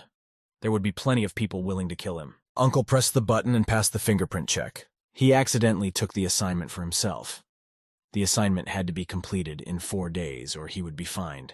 The man's mustache quivered in surprise. He exclaimed that he had pressed it by accident. Chen canceled the assignment, but was given a fine of $100,000. Fang Hong was surprised that for canceling, one has to pay a fine. He said that his uncle just spent a lot of money for nothing. He asked the man what was the best way to die. The uncle suggested faking a death and making a profit. Suddenly the man's face stretched with surprise. He couldn't believe his eyes. Chen cried out that a second ago, someone had taken this task of eliminating a dangerous enemy. Fang Hong was also quite puzzled. He inquired about who exactly had taken the contract to eliminate him. It was a guy named Zhu Shi. He was number 2 on the list of the world's most dangerous mercenaries. Fang Hong was glad that he would be taken care of by someone worthy. Chen said that was no reason to be happy. Fang Hong asked the man if it was possible to recognize the customer of this task through the app. Chen replied that it was impossible. The customer must not reveal his identity. That is the main principle. Fang Hong exclaimed that he remembered one person. He might have information. Chen asked who the young man was referring to. Fang Hong asked Uncle Chen to answer honestly if there was something between him and Bai Bing. The man frowned and stated that things looked different. Some things were better left unsaid. Fang Hong didn't believe it. He assumed that the man was afraid of developing a relationship with Bai Bing, but eventually the young man gave up. The man didn't want to tell. He promised that Bai Bing would be fine. With a sly smile, Fang Hong assumed that Bai Bing was Uncle Chen's own daughter. The man was very surprised. All along, he had carefully hidden this secret even from Bai Bing herself. Fang Hong replied that he had learned this through acute insight. He is not called a young Taoist for nothing. The young man smiled and promised Chung that he would keep his secret. The man thanked him for that. Fang Hong said that Uncle Chen could go to him for help. He would never refuse him. The man smiled. He admitted that he would only be happy if his daughter and Fang Hong were together. The young man frowned and said that they had yet to catch the person behind Shuqi's kidnapping. Bai Bing walked impatiently around the hall. She asked Fang Hong if the clothes fit him. The young man apologized and referred to urgent matters. He asked if Bai Bin could give him a ride. The girl looked rather disappointed. She asked how he kept getting so much to do. In the car, Bai Bin asked where they needed to go. Fang Hong replied that they were going to Pudong Bureau. Without sparing rubber, the girl drove fast through the city, not paying attention to other road users. Fang Hong's ears ached from the breakneck speed. He clenched his teeth tightly because of the overload he had received. Bai Bing stopped her yellow car in front of the police station a few minutes later. Fang Hong felt bad. He said that it was not necessary to drive so fast. After adjusting to the space a bit, the young man unbuckled his seatbelt and exited the vehicle. Fang Hong asked Bai Bing not to get angry. They would still have an excuse to meet. Bai Bing angrily waved him away. The young man called the gun bureau chief on the phone and said he wanted to personally interrogate Scorpio. The man responded that he would do everything. The suspect was in office number 212. Fang Hong walked into the building with a mirrored marble floor, went to the door whose number Gong had called. Voices could be heard coming from the office. A woman was talking in a high-pitched tone of voice. The young man furtively peeked into the office from which the shout came to see what had happened. As the officer was already leaving the office with a quick step, she collided her chest with Fang Hong's face. The girl got even more angry and shouted that the young man just had enough of life, since he dared to molest her. The agitated officer raised her hand and aggressively yelled that the young man did not realize where he was. Fang Hong calmly watched as the girl's hand came down in an attempt to hit him. At the last moment, the young man nonchalantly managed to grab the officer's arm. She was unable to accomplish what she had planned. The girl was genuinely surprised at how strong Fang Hong was.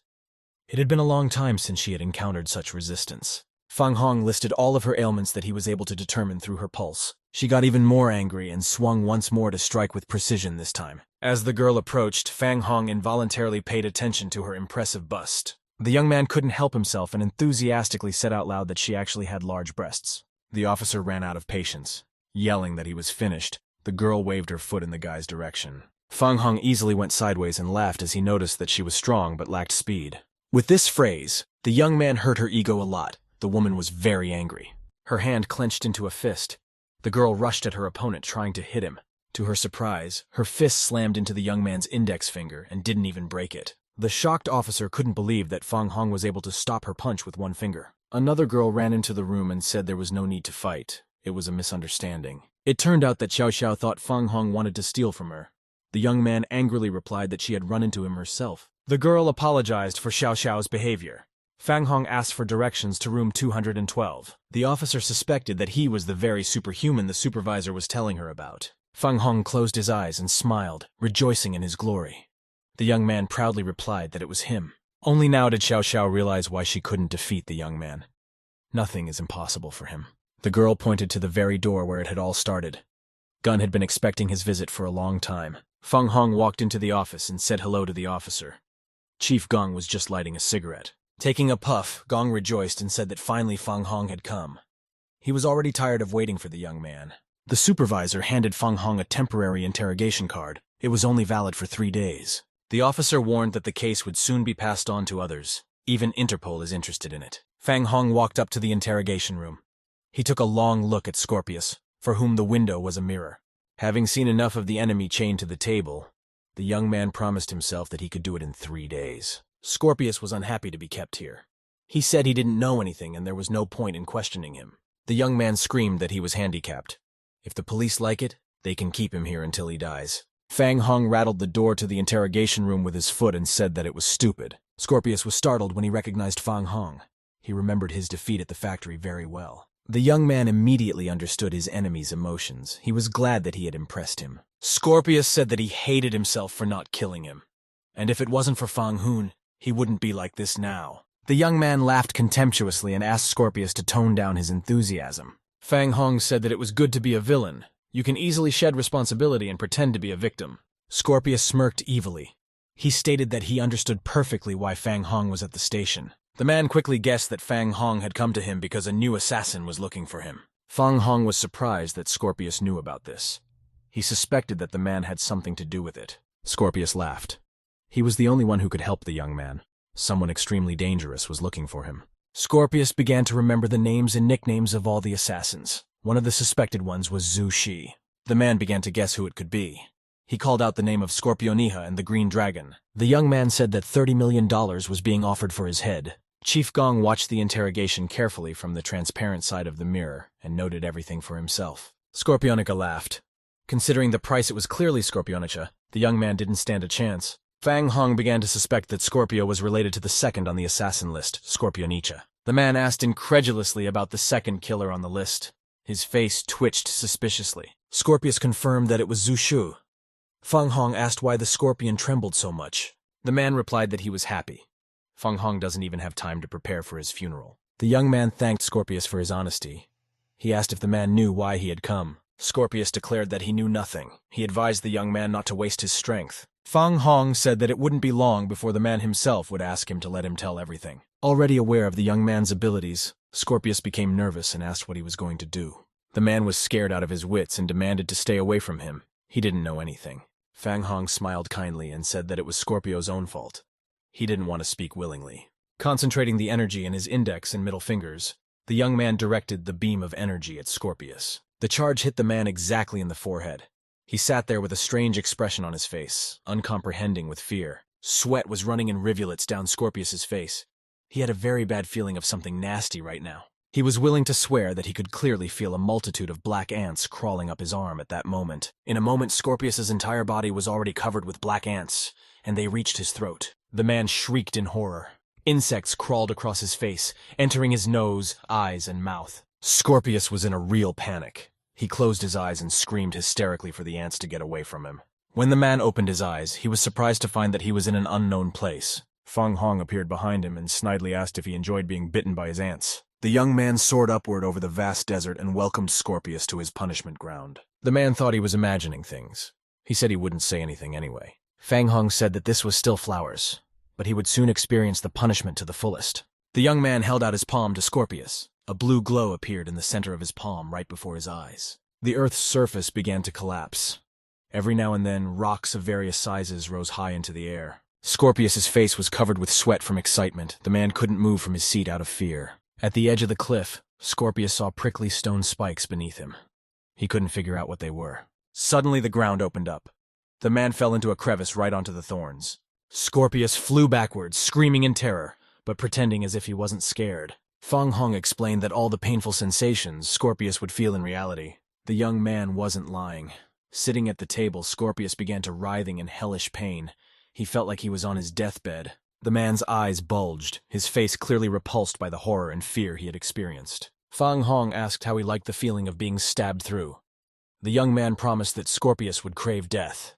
Meanwhile, the man, bound in chains, slowly descends into a huge vat of boiling liquid. The scorpion begged to be put down quickly. The young man built a giant fire under the vat. The man shouted that Fang Hong was crazy. He pleaded that he would tell everything and asked to be released. The young man wanted Scorpius to repay the favor, but to do that, he'd have to be scarier than the demon. Scorpius couldn't take it anymore. He shouted that he would tell everything Fang Hong wanted to know. At the same moment, the man realized that he was in the interrogation room. Fang Hong said that he could have done that right away. Scorpius was shaking with fear. He wasn't even happy to have gotten involved with this crazy Fang Hong now. 10 minutes passed. Fang Hong left the room. Gong asked what he had learned. Fang Hong stated that Scorpius would definitely crack now. He had managed to untie the man's tongue. The supervisor asked what the young man had done to him. He himself heard that the man was screaming a lot. Fang Hong asked not to worry about it. He had not caused him any harm. The young man walked out of the control room. Bai Bing's yellow car was still in front of the entrance. Seeing a happy Fang Hong, the girl herself got out of the car to meet him. The young man was glad that Bai Bing had been carefully waiting for him all this time. As it turned out, she was just afraid that he would get lost. Fang Hong stretched and smiled warmly at the girl. He asked for a ride to the Hong Tu Corporation. Once on the highway, Bai Bing added a little more speed. She was no longer going as fast as she was during the day. Fang Hong promised to treat the girl to something. She said in a metallic tone that she didn't need anything. The young man turned away to the window and wondered what could have caused such a cold attitude toward him. At that moment, a man on a motorcycle wearing sportswear and a black helmet pulled up next to the car. The motorcyclist raised his hand with a gun and took aim at the young man. This was clearly no accident. Fang Hong frowned. He realized that the hunt for fast money had begun. This was one of the assassins. A loud shot rang out. The man calculated the trajectory of the flight. The bullet flew precisely into the target. Fang Hong shouted to Bai Bing that she should duck down. The girl's position was quite vulnerable. Several bullets pierced the glass and nearly hit the driver and passenger. Luckily, it was all right. Fang Hong ducked under the steering column and took control while taking cover from the bullets. The young man tried to level the vehicle, but the motorcyclist was firing heavy fire and prevented him from getting up. Fang Hong couldn't see the road and was swerving on the highway. The young man noticed that he was running into a tree and pressed the brake pedal to the floor. Unfortunately, the speed was high. The car crumpled its hood and hit a tree on the side of the road. Fang Hong asked how Bai Bin was feeling. The girl replied that she was fine. The young man advised her to take cover and not come out until he said they were safe. Fang Hong got out of the car and said that he hated people who attack unexpectedly the most. 4 motorcyclists showed up right in front of him. They looked exactly the same. Fang Hong smiled. He said that the guys were well prepared to attack him. One of the motorcyclists gave the order to shoot to kill. Those guys were serious. All 4 motorcyclists jumped off their means of transportation and started shooting at Fang Hong. The young man could not be overtaken. He had been prepared for their hostilities, and now sought shelter. Running away from his pursuers, Fang Hong created several long needles and jammed them between his fingers. Suddenly, the young man stopped and turned on the spot. All the needles flew at the motorcyclists. One of the motorcyclists was hit in the helmet and the needle ricocheted off his helmet. The man stepped on as if nothing had happened. Fang Hong didn't like the fact that his needles didn't work on the motorcyclists. One motorcyclist asked to be careful. The guy uses needles. The other replied that his bullets would overtake the needles. Fang Hong took cover under the tree. Unfortunately, he had already used up his entire ammunition of needles. The motorcyclists were approaching his hiding place. One of them shouted that the young man had no chance against them. The motorcyclists ran up to the tree. After circling around it, they realized that they had lost sight of Fang Hong. One of them thought that Fang Hong had climbed a tree.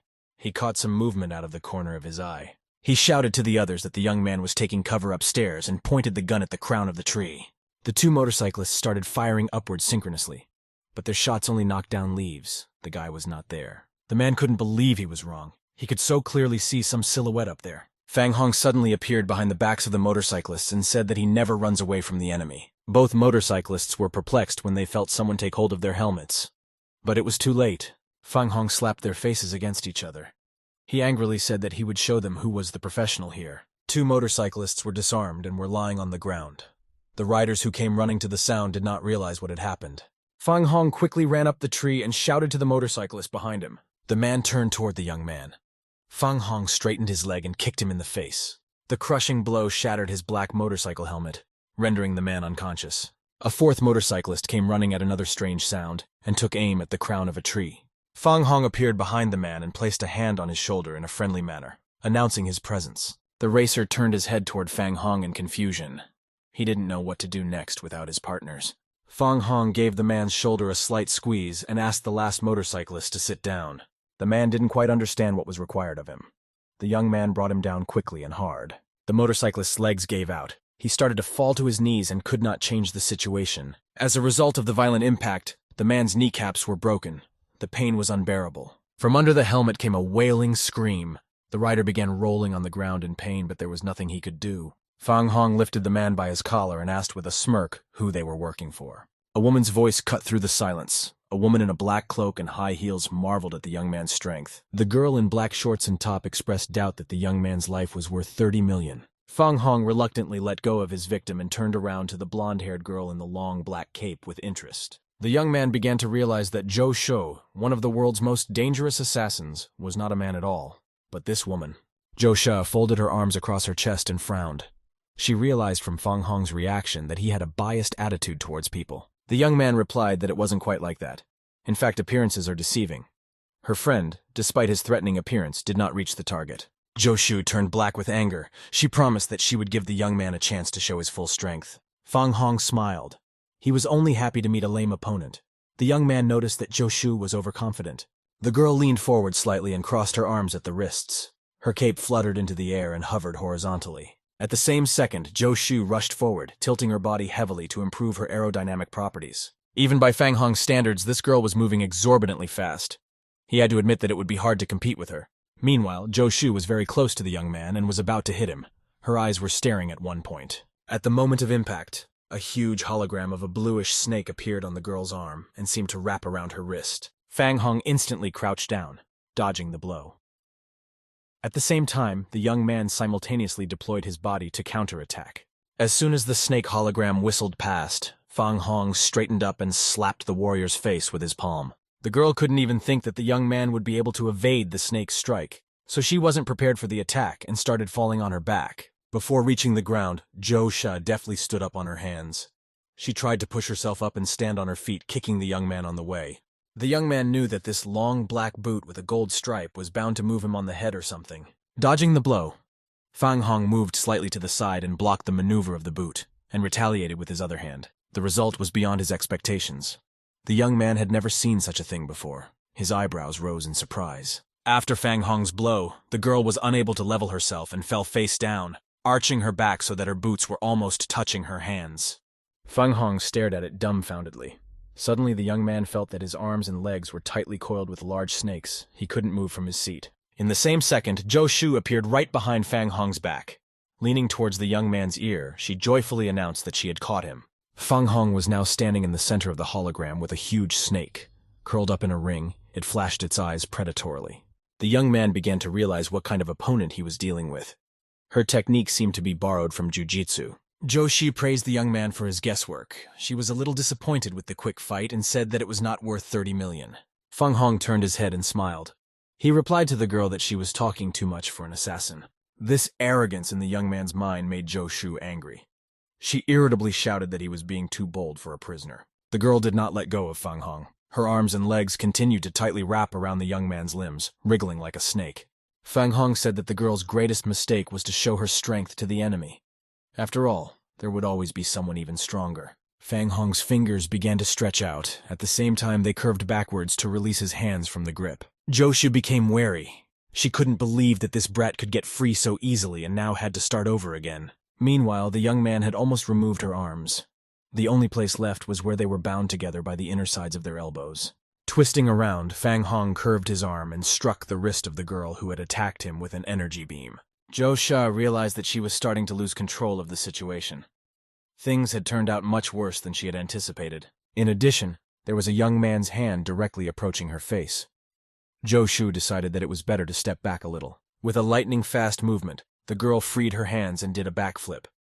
The young man was surprised to realize that nothing was holding him back. Zhou Shou landed on her feet, and Inertia landed on one knee. Her eyes blazed with hatred. The girl straightened angrily. She didn't entertain any illusions now. Joshu assumed that Fang Hong was also a jujitsu master. The young man looked at her in surprise. For him, this was one of the first techniques he had learned. The boy said that Joshu was just an understudy. The girl got angry and yelled that she had just underestimated him at first, but now he needed to be much more careful. Joshu clenched her fists and frowned. She had to admit that she had been a little hasty in acknowledging her victory at the beginning of the fight. But it's gonna be different now. She knows how to deal with guys like this. Joshu pushed herself off the ground and rushed forward again. She was quickly approaching the young man, her black cape fluttering with speed. Fang Hong serenely waited for the girl to get closer. He stated that jujitsu has one drawback. This technique only works in close combat and is useless at a distance. Joshu shouted at the young man for talking too much. Small black and gold balls appeared between her fingers. Before reaching Fang Hong, the girl paused and straightened her arm. 3 golden-rimmed balls flew towards the young man. Fang Hong stood quietly and looked at the obscure metal balls.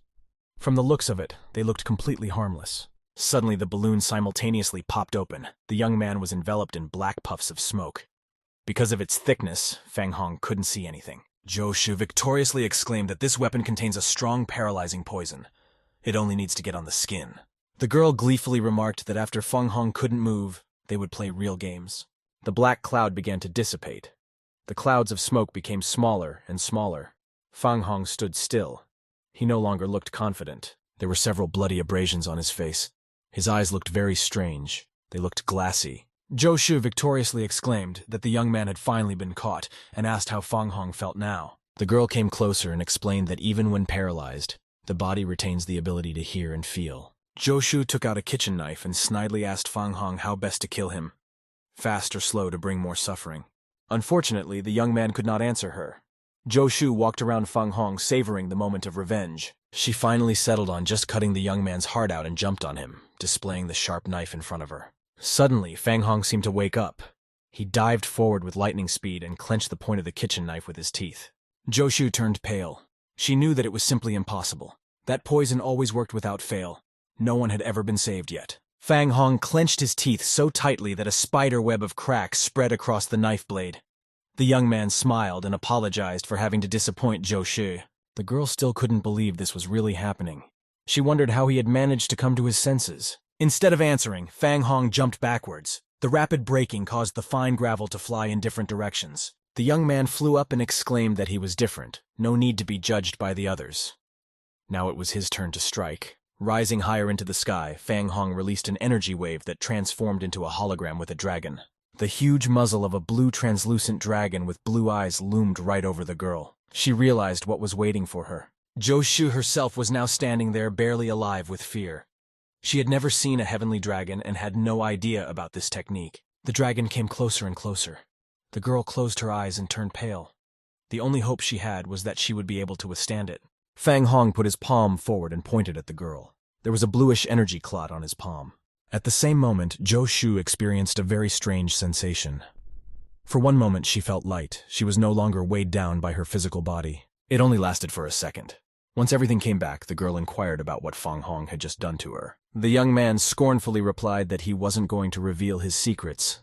She would have to guess for herself what had happened. Joshu hatefully muttered to her opponent that this was not the end.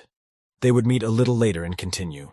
The girl shouted to someone off to the side that there was nothing to chill out here. It was time to go back to her base. Fang Hong turned his head around in surprise. This was quite strange. Apart from him and the girl, there was no one else here. It turned out that Joshu had just fooled him. Fang Hong heaved a sigh of relief and stretched. He shouted to Bai Bing that it was all over. The young man ran up to the yellow car, deep down hoping that Bai Bing was in there and had just fallen asleep. Unfortunately, there was no Bai Bing in the interior of the car. Fang Hong suspected the worst. The killers had kidnapped the girl. The young man turned around. There was no movement anywhere. He folded his hands into a tube and shouted Bai Bing's name once more. This time, a girl's suppressed cry could be heard nearby.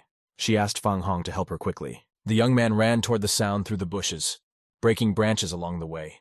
The strong wind made the green leaves rise into the air. Closing her eyes, Bai Bing sat under a thick tree. For some unknown reason, the girl was shaking from the fear she had experienced. Fang Hong ran up to Bai Bing and puzzledly asked the girl what had happened to her. She looked very frightened. Bai Bing shouted that there were a lot of bugs right here near her and asked Fang Hong to help her up from the ground. The young man was very surprised. There were only a couple of small bugs here. Out of anger, he knocked Bai Bing on the head. The girl squeaked in pain.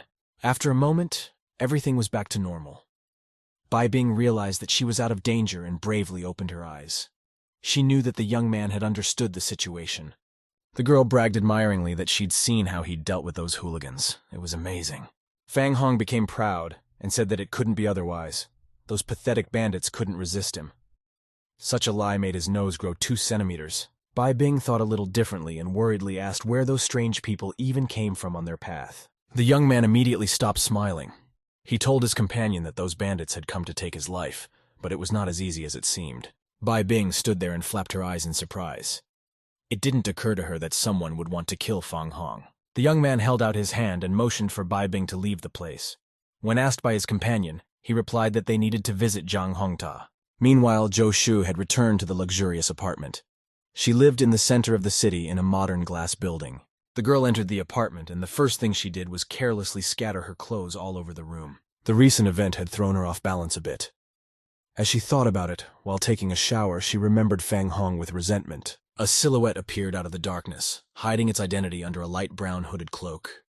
He said that the young man was quite strong. Zhou Shu Lightning fast reached for her black cloak. She didn't want anyone to stare at her naked body. Wrapping herself in a cape, the girl stepped out of the shower stall and angrily asked who dared to show up at her door. The cloaked man smiled and said that Zhou Shu could absolutely not worry about this matter. The stranger told one of the young man's secrets. Thanks to the cultivators, he had learned how to change the structure of muscles and tendons. Zhou Shu was quite surprised. She'd never heard of the technique of changing muscles and tendons. Such knowledge would come in handy. The stranger narrated in a soft voice that this ancient cultivator's Temnica had 9 stages in it. The fighter is exposed to an inner breath of unprecedented power. The man assumed that this was the reason the poison had failed to work. The girl stared at the guest. If it weren't for his snow-white suit, he might have looked like a monk. Zhou Shu assumed that her guest was quite knowledgeable about the techniques Fang Hong possessed. The stranger laughed. The hostess had hit the mark. He offered to talk some more about this mysterious young man. Late in the evening, Bai Bing took the young man to the tall building that housed the Juntu Company's office. A tall man in an expensive pinstripe suit stood pensively at the panoramic penthouse window. Without turning to look at the young man, he sighed heavily and asked if Fang Hong was sure that the Xiao family was involved. The boy didn't hesitate for a second. He confidently blurted out an affirmative answer. He had long ago realized for himself what it was all about. The man turned to the young man and informed him the same thing that Scorpius had told him at the time.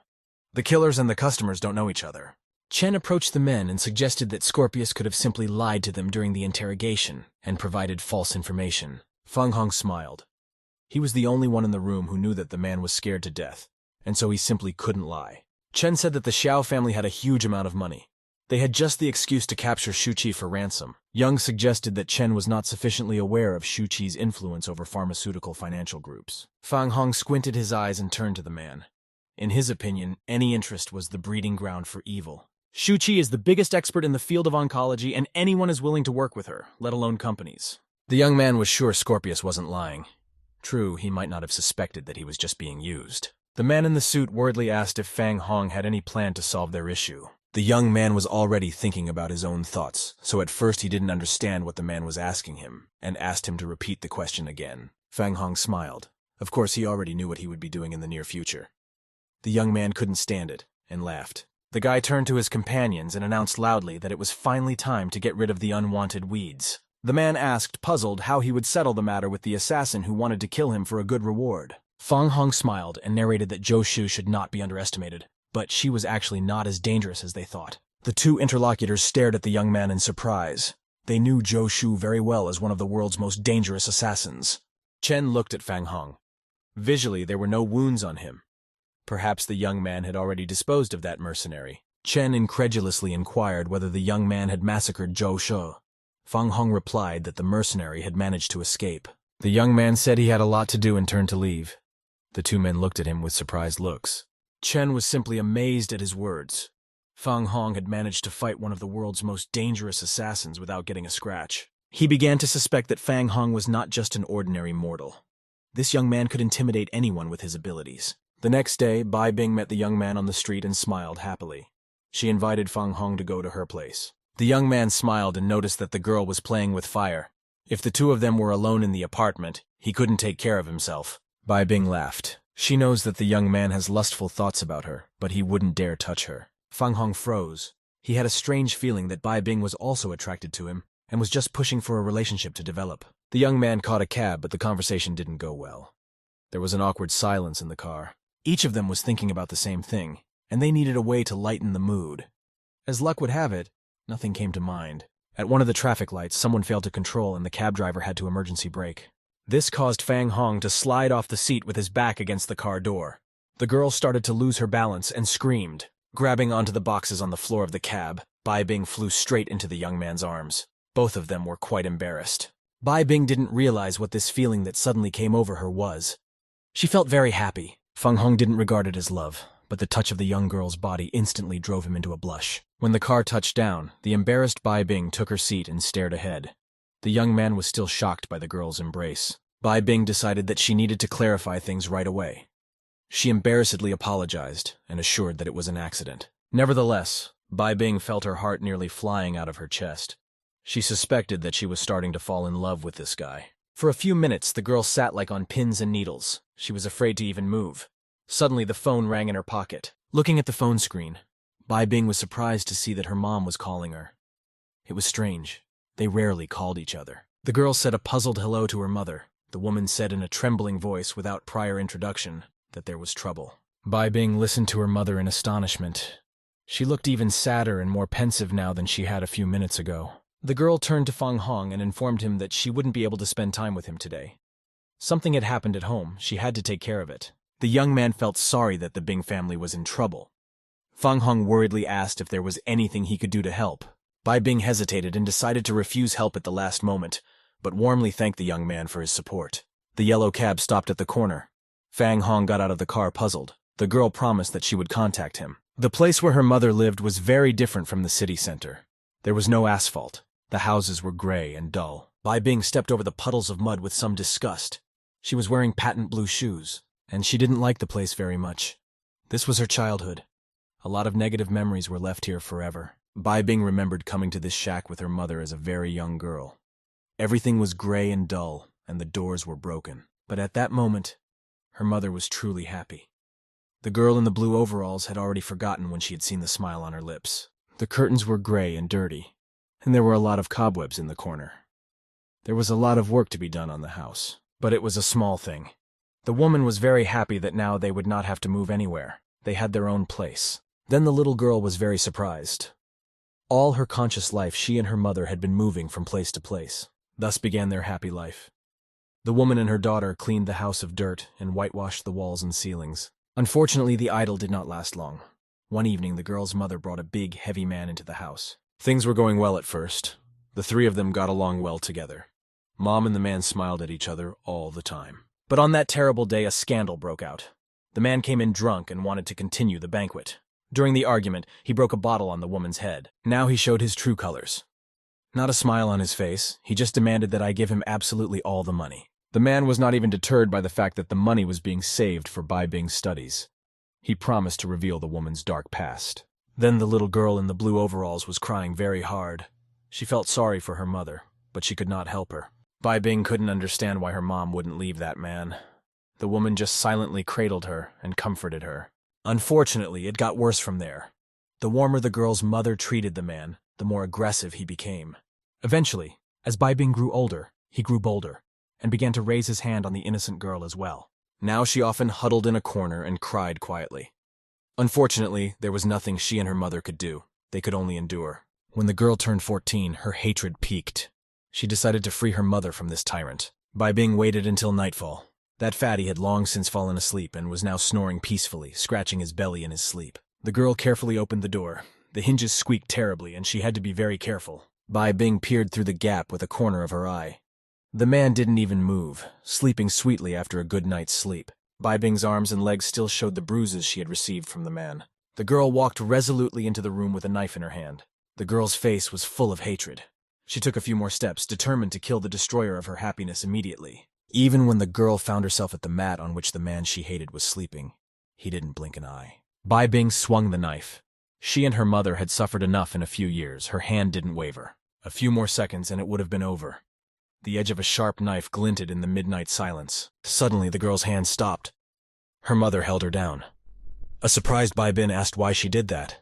The mother turned her daughter towards her and apologized. She could not accept such a sacrifice from her beloved daughter. It was better to die herself. The woman explained to the girl as best she could that the man's death would only cripple her future forever. Bai Bing still didn't understand her action. Then the mother handed her an envelope with money. The woman asked her daughter to leave the place and never come back. Bai Bing was very surprised. She realized that she would be able to leave with money, but she couldn't afford to leave her mother alone. The woman didn't even want to listen to her daughter. She said that Bai Bin had her whole life ahead of her, and that everything would work out. Mother and daughter embraced each other and cried. The woman was very sorry that she could not provide for the girl with dignity. They stood in the corner of the room. Her mother put her arm around Bai Bin's shoulders. The girl didn't understand why her mother was in a hurry to kick her out of the house. Their goodbye took too long. The woman put a knife to her throat and promised to kill herself if her daughter did not leave immediately. At that moment, heavy footsteps sounded from behind them. They had awakened the man they both hated with their talk. He put his huge paws on the girl's shoulders and declared that important matters could not be decided in this house without his knowledge. When he saw the oblong envelope in the girl's hands, the man immediately realized what it was. He frowned and demanded the money. The woman tugged her daughter towards her. Bai Bing was very surprised by this action, but she was used to trusting her mother. The man got angry and promised to teach the stubborn woman a good lesson. The girl took advantage of this and ran away. At the very door, Bai Bing turned around and cried out pleadingly. She really wanted her mother to come with her. The man turned white with anger and shouted that no one would be able to leave this house today. His eyes glittered like a madman's. The woman managed to save her daughter, but she herself was scared to death and held a knife to her throat, keeping the man at a distance. The fat man was furious. She had always been obedient and meek, never allowing herself to be crossed. But it was different now. She looked the man confidently in the eye and demanded that her daughter leave immediately. The exit from the house was blocked, and the girl had no choice but to accelerate and jump out the window. It wasn't until many years later that the girl realized why her mother did that to her. She was afraid of ridicule because of her work. Nothing had changed in years. The house was as dirty and gray as ever, and no one had looked after the yard for a long time. That broken door to the house had been kicked in and was now lying on the floor. There was no one to put it back. The house was a mess. Several well-dressed men in suits showed up at the house. They all acted too brazenly, their hands in their pockets. The frail woman who stepped out to meet the bandits with a wooden kettle in her hand could do nothing to them. One of the men said that her spouse owed them a lot of money, and it had to be paid back today, or it would be bad. The woman was very surprised and insultingly stated that they had come to the wrong place. She had not had a husband for a long time. A man with a mohawk on his head and an earring in his ear demanded that the prisoner be brought into the room. His order was immediately obeyed. Two thugs brought in a fat man. His face was bruised and his hands were tied behind his back. The man's shoulders were also tied for security. The woman's eyes widened in surprise. She had never seen him in such a pathetic state. The fat man was almost crying because of the humiliation he had suffered. Almost begging, the man asked his recent victim to help him. The leader of the group deftly threw the man face down on the floor and kicked him on the cheek. The face immediately turned red at the point of impact. The fat man howled in pain. The woman frowned, saying that nothing had connected them for a long time, and she had no intention of paying back his debts. The man raised his head and screamed fearfully that he had kept the woman all these years and now she was leaving him for dead. The leader pulled out a small knife and tested the blade. He indicated that he wanted his money in 10 minutes, or they wouldn't live. The fat man saw the knife gleam menacingly, and he clung to the floor in fear. He didn't want to die that way. Suddenly an idea popped into his head. The man squealed that this woman definitely had money. Her daughter was working for the Junta Corporation. The group leader was surprised. It was an unexpected statement. In that case, there could have been a lot of money in this unassuming house. The man ordered a search of every corner in this shack. His deputy grinned contentedly. Today had been a good day. Suddenly, Bai Bing appeared on the doorstep. She ordered her to stop and not to touch anything. The girl's voice was confident. The leader froze in bewilderment. He began to turn his head slowly, figuring it was the rich girl. The woman was horrified to recognize her daughter, who had come to the house at such an inopportune moment. She regretted having gotten her into this. The girl walked over to her mother and took her hand. Bai Bing resolutely said that they were leaving this house. The girl threateningly stated that they should demand money from that fat man, but if they needed trouble, she could easily arrange it. The man with the mohawk smirked and mocked her. He said that the girl was already intimidating him from the doorstep. The man laughed and stated that someone needed to be told about a decent girl who grew up in a family of a prostitute and a gambler. He benevolently put out his 5 fingers and demanded to be given 500,000 yuan in exchange for his paltry lives. Despite her mother's resistance, the girl firmly stated that she would not give him a single yuan. She did not care about the opinions of others. Suddenly, an aptly launched knife whistled near Bai Bing's face. It flew very close, and the girl was slightly startled. At the same second, the knife blade was halfway stuck in the door jamb. The man made it clear that he was not to be trifled with. He had 3 more knives between his fingers. The leader promised that no one would leave alive if he didn't get his money. Taking a closer look at Bai Bing, the man smirked and declared that he liked the girl. He ordered her to be tied up. The frightened woman stepped back. Bai Bing said that the men had better stay where they were, or else let them blame themselves. The 4 men looked smugly at the young beauty. It was obvious to them that she would do no harm. One of the men lustfully stretched out his arms toward the girl. His partner also had his eye on the girl and slowly approached her.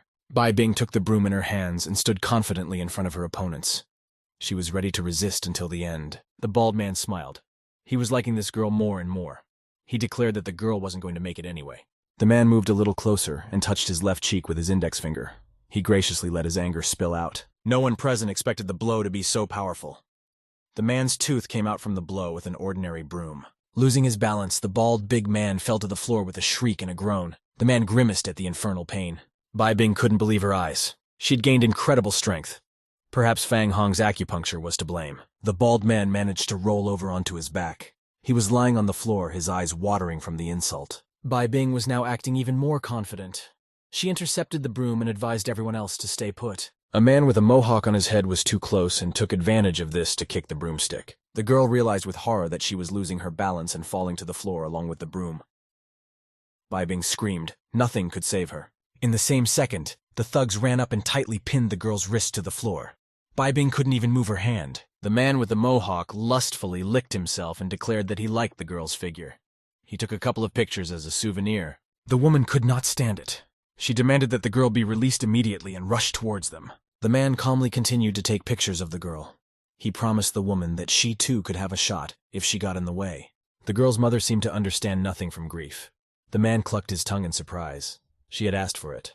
As soon as the woman approached, the leader jumped towards her, at the same time straightening his arm to strike. A fist hit the woman in the face. The woman screamed and her nose was broken. It was also very painful. The beaten fat man had been sitting in a corner all this time.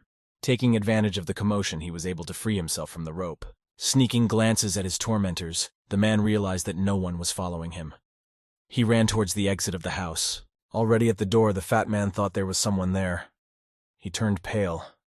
It meant that there were guards outside. Still, the man ran on, hoping he was imagining things. In any case, he could not stay in the house. It was certain death. In the doorway, the fat man was kicked hard in the face. He realized that this was the end and wished he had run out the window. It was Fang Hong. With a powerful punch, he knocked the fat man back to his tormentors and rebuked them for not guarding him well. The men were extremely surprised to see their victim at their feet, who had almost escaped. The fat man had a huge bump on his cheek. The thugs turned perplexedly toward the intruder. Another kid could not interfere with their company. Fang Hong entered the house and demanded that the girl be released immediately. His eyes glittered unkindly with a violet color. Bai Bing raised her head and said the young man's name with hope in her voice. The girl was glad that he disobeyed and came to follow her. The thugs were happy to have a new opportunity to make fun of him.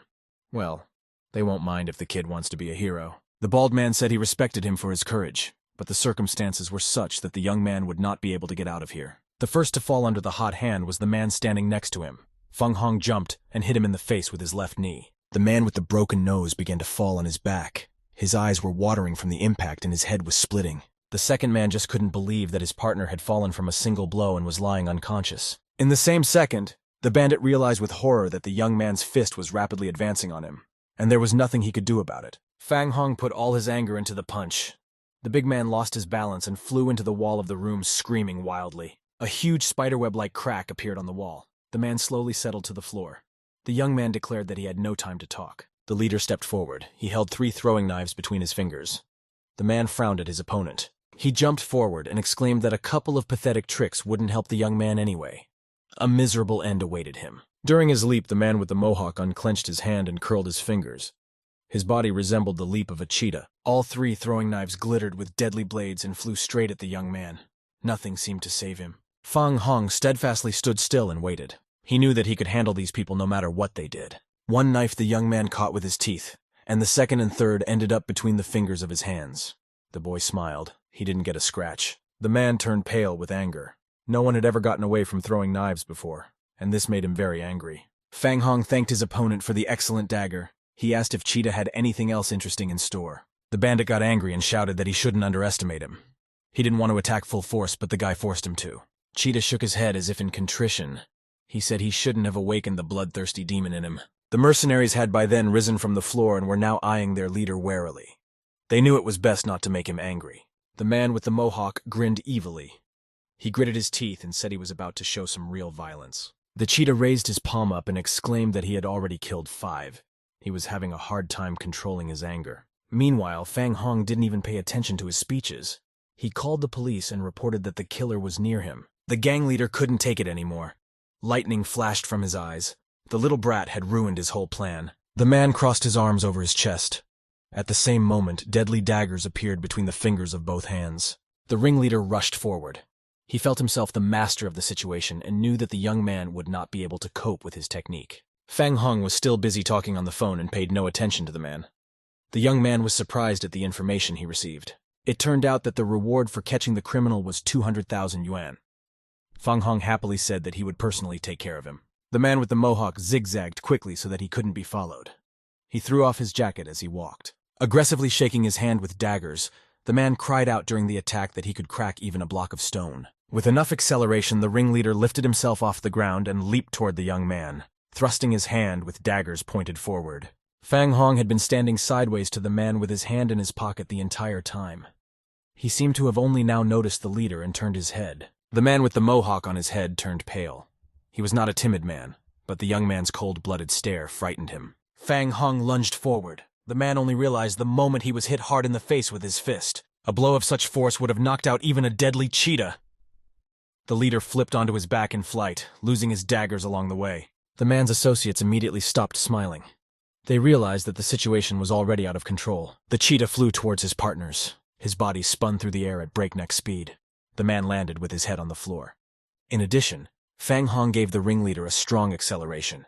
Inertia caused the man to ride on his head for several meters. His companions were very frightened when they saw a wide red trail trailing behind their boss.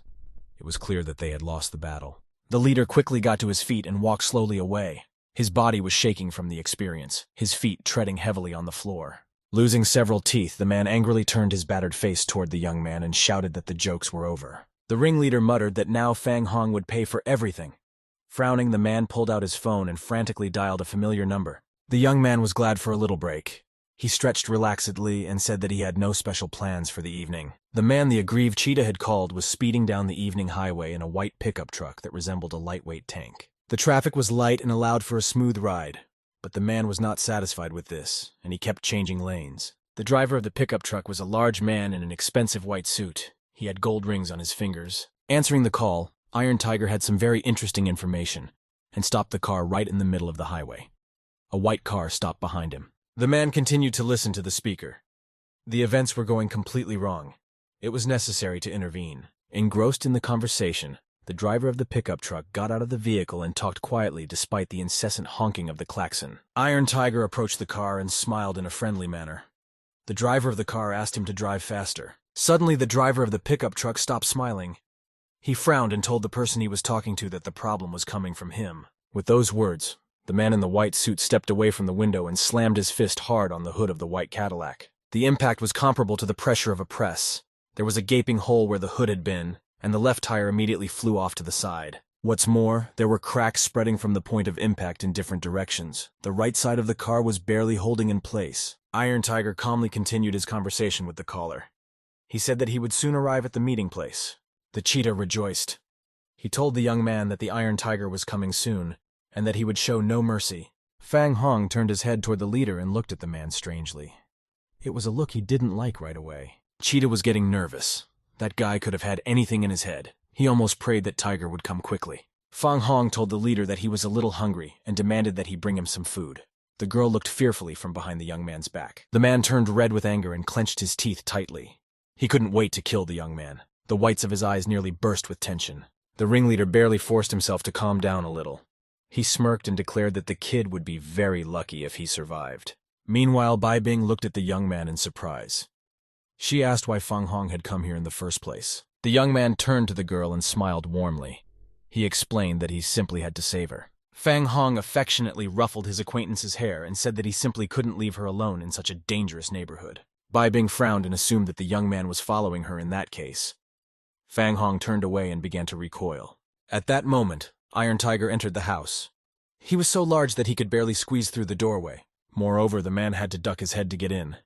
Because of his height, his forehead was resting on the door jamb. The gang leader was almost dancing with joy. He was genuinely pleased that Tiger had finally come and was going to avenge them all. The man without delay pointed out his abuser and said that the young man had prevented them from collecting the debt and had also beaten him. Fang Hong regarded the arriving man with interest. He had never met such large opponents before. Meanwhile, the offended cheetah continued to lash out at Tiger and asked him to explain that you can't touch them without consequences. At that moment, Tiger's huge paw squeezed the skull of the leader. The man stopped smiling. He realized that this was going to be very painful. The man in the white suit turned the leader around to face him and kicked him in the torso. The man's fall sent small stones crashing to the floor. The thugs watched in horror as their leader fell again.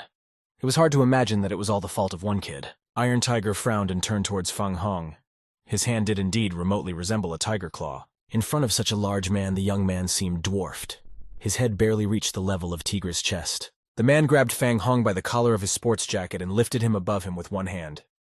The young man was surprised at his opponent's strength. Iron Tiger said irritably that he hadn't been repaid yet. In addition, his men were attacked, and that made him very angry. The man shouted that he would not restrain himself. To his surprise, Fang Hong replied that he could say the same thing. Iron Tiger lost his patience. As he continued to hold the young man's weight, he clenched the fingers of his other hand into a fist. The man unclenched his fingers, letting go of the guy, and at the same time, he punched Fang Hong in the solar plexus with the fist of his other hand. It was too fast even by the standards of a young Taoist. The surprised guy didn't have time to react in time. The powerful punch sent Fang Hong into a long flight.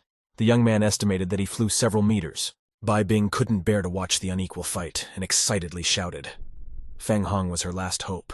Tiger clenched his fist proudly and assumed that the young man would now spend the rest of his days in a hospital bed. To his surprise, Fang Hong got up from the floor and said that he had completely different plans. There were too many things to do. The man couldn't believe his eyes. The same fist that had shattered the car had not harmed the boy. Fang Hong winked at his opponent and cheerfully called out that the punch was weak. In fact, he knew that he wouldn't survive a second one like that. Iron Tiger couldn't say a word out of surprise. This fist had sent more than one arrogant man to the other side. The thugs were no less surprised. The fact that the young man was able to stand on his own was already worthy of respect. The man appreciated his opponent and changed his tactics. He laughed in a friendly manner and looked at Fang Hong curiously. Iron Tiger spread his hands apart and stated that the people who get up after his punch could be counted on their fingers. The man offered to join their gang and beg for forgiveness. In addition, the young man would be paid more than the others. The thugs were genuinely jealous of the brat. Tiger usually demanded a large payment for an invitation to join the gang. To their surprise, Fang Hong immediately refused without even thinking. The mercenaries were very surprised by this decision. They knew they could not argue with Tiger. For this refusal, the man would simply smash his opponent against the wall. Something strange happened. Iron Tiger bowed his head, his whole body shaking. No one could understand what was happening. The mercenaries cautiously called out to the man. They were very concerned that Tiger had his back turned to them. The huge man turned to his companions. Traitorous rivulets of tears appeared in his eyes. The thugs couldn't believe their eyes. No one had ever seen Iron Tiger show signs of weakness. Fang Hong and Bai Bing also froze in surprise. This behavior was extremely strange for a man of large build. Iron Tiger clutched his heart. His tears were still flowing. The man stated that he hated being rejected. Frowning, Tiger listed all the points of blame. It was only Fang Hong's fault that the whole evening had gone to shit. But the young man was still not intimidated by anything. He stood his ground and flatly refused to cooperate with the gang. Iron Tiger became angry. He shouted that Fang Hong's wish was of no interest to anyone and assumed a fighting stance. At the same second, the man rushed forward with the speed of an express train, hoping to deliver a crushing blow to the guy with his mass. Fang Hong tried to slip past him as Tiger approached.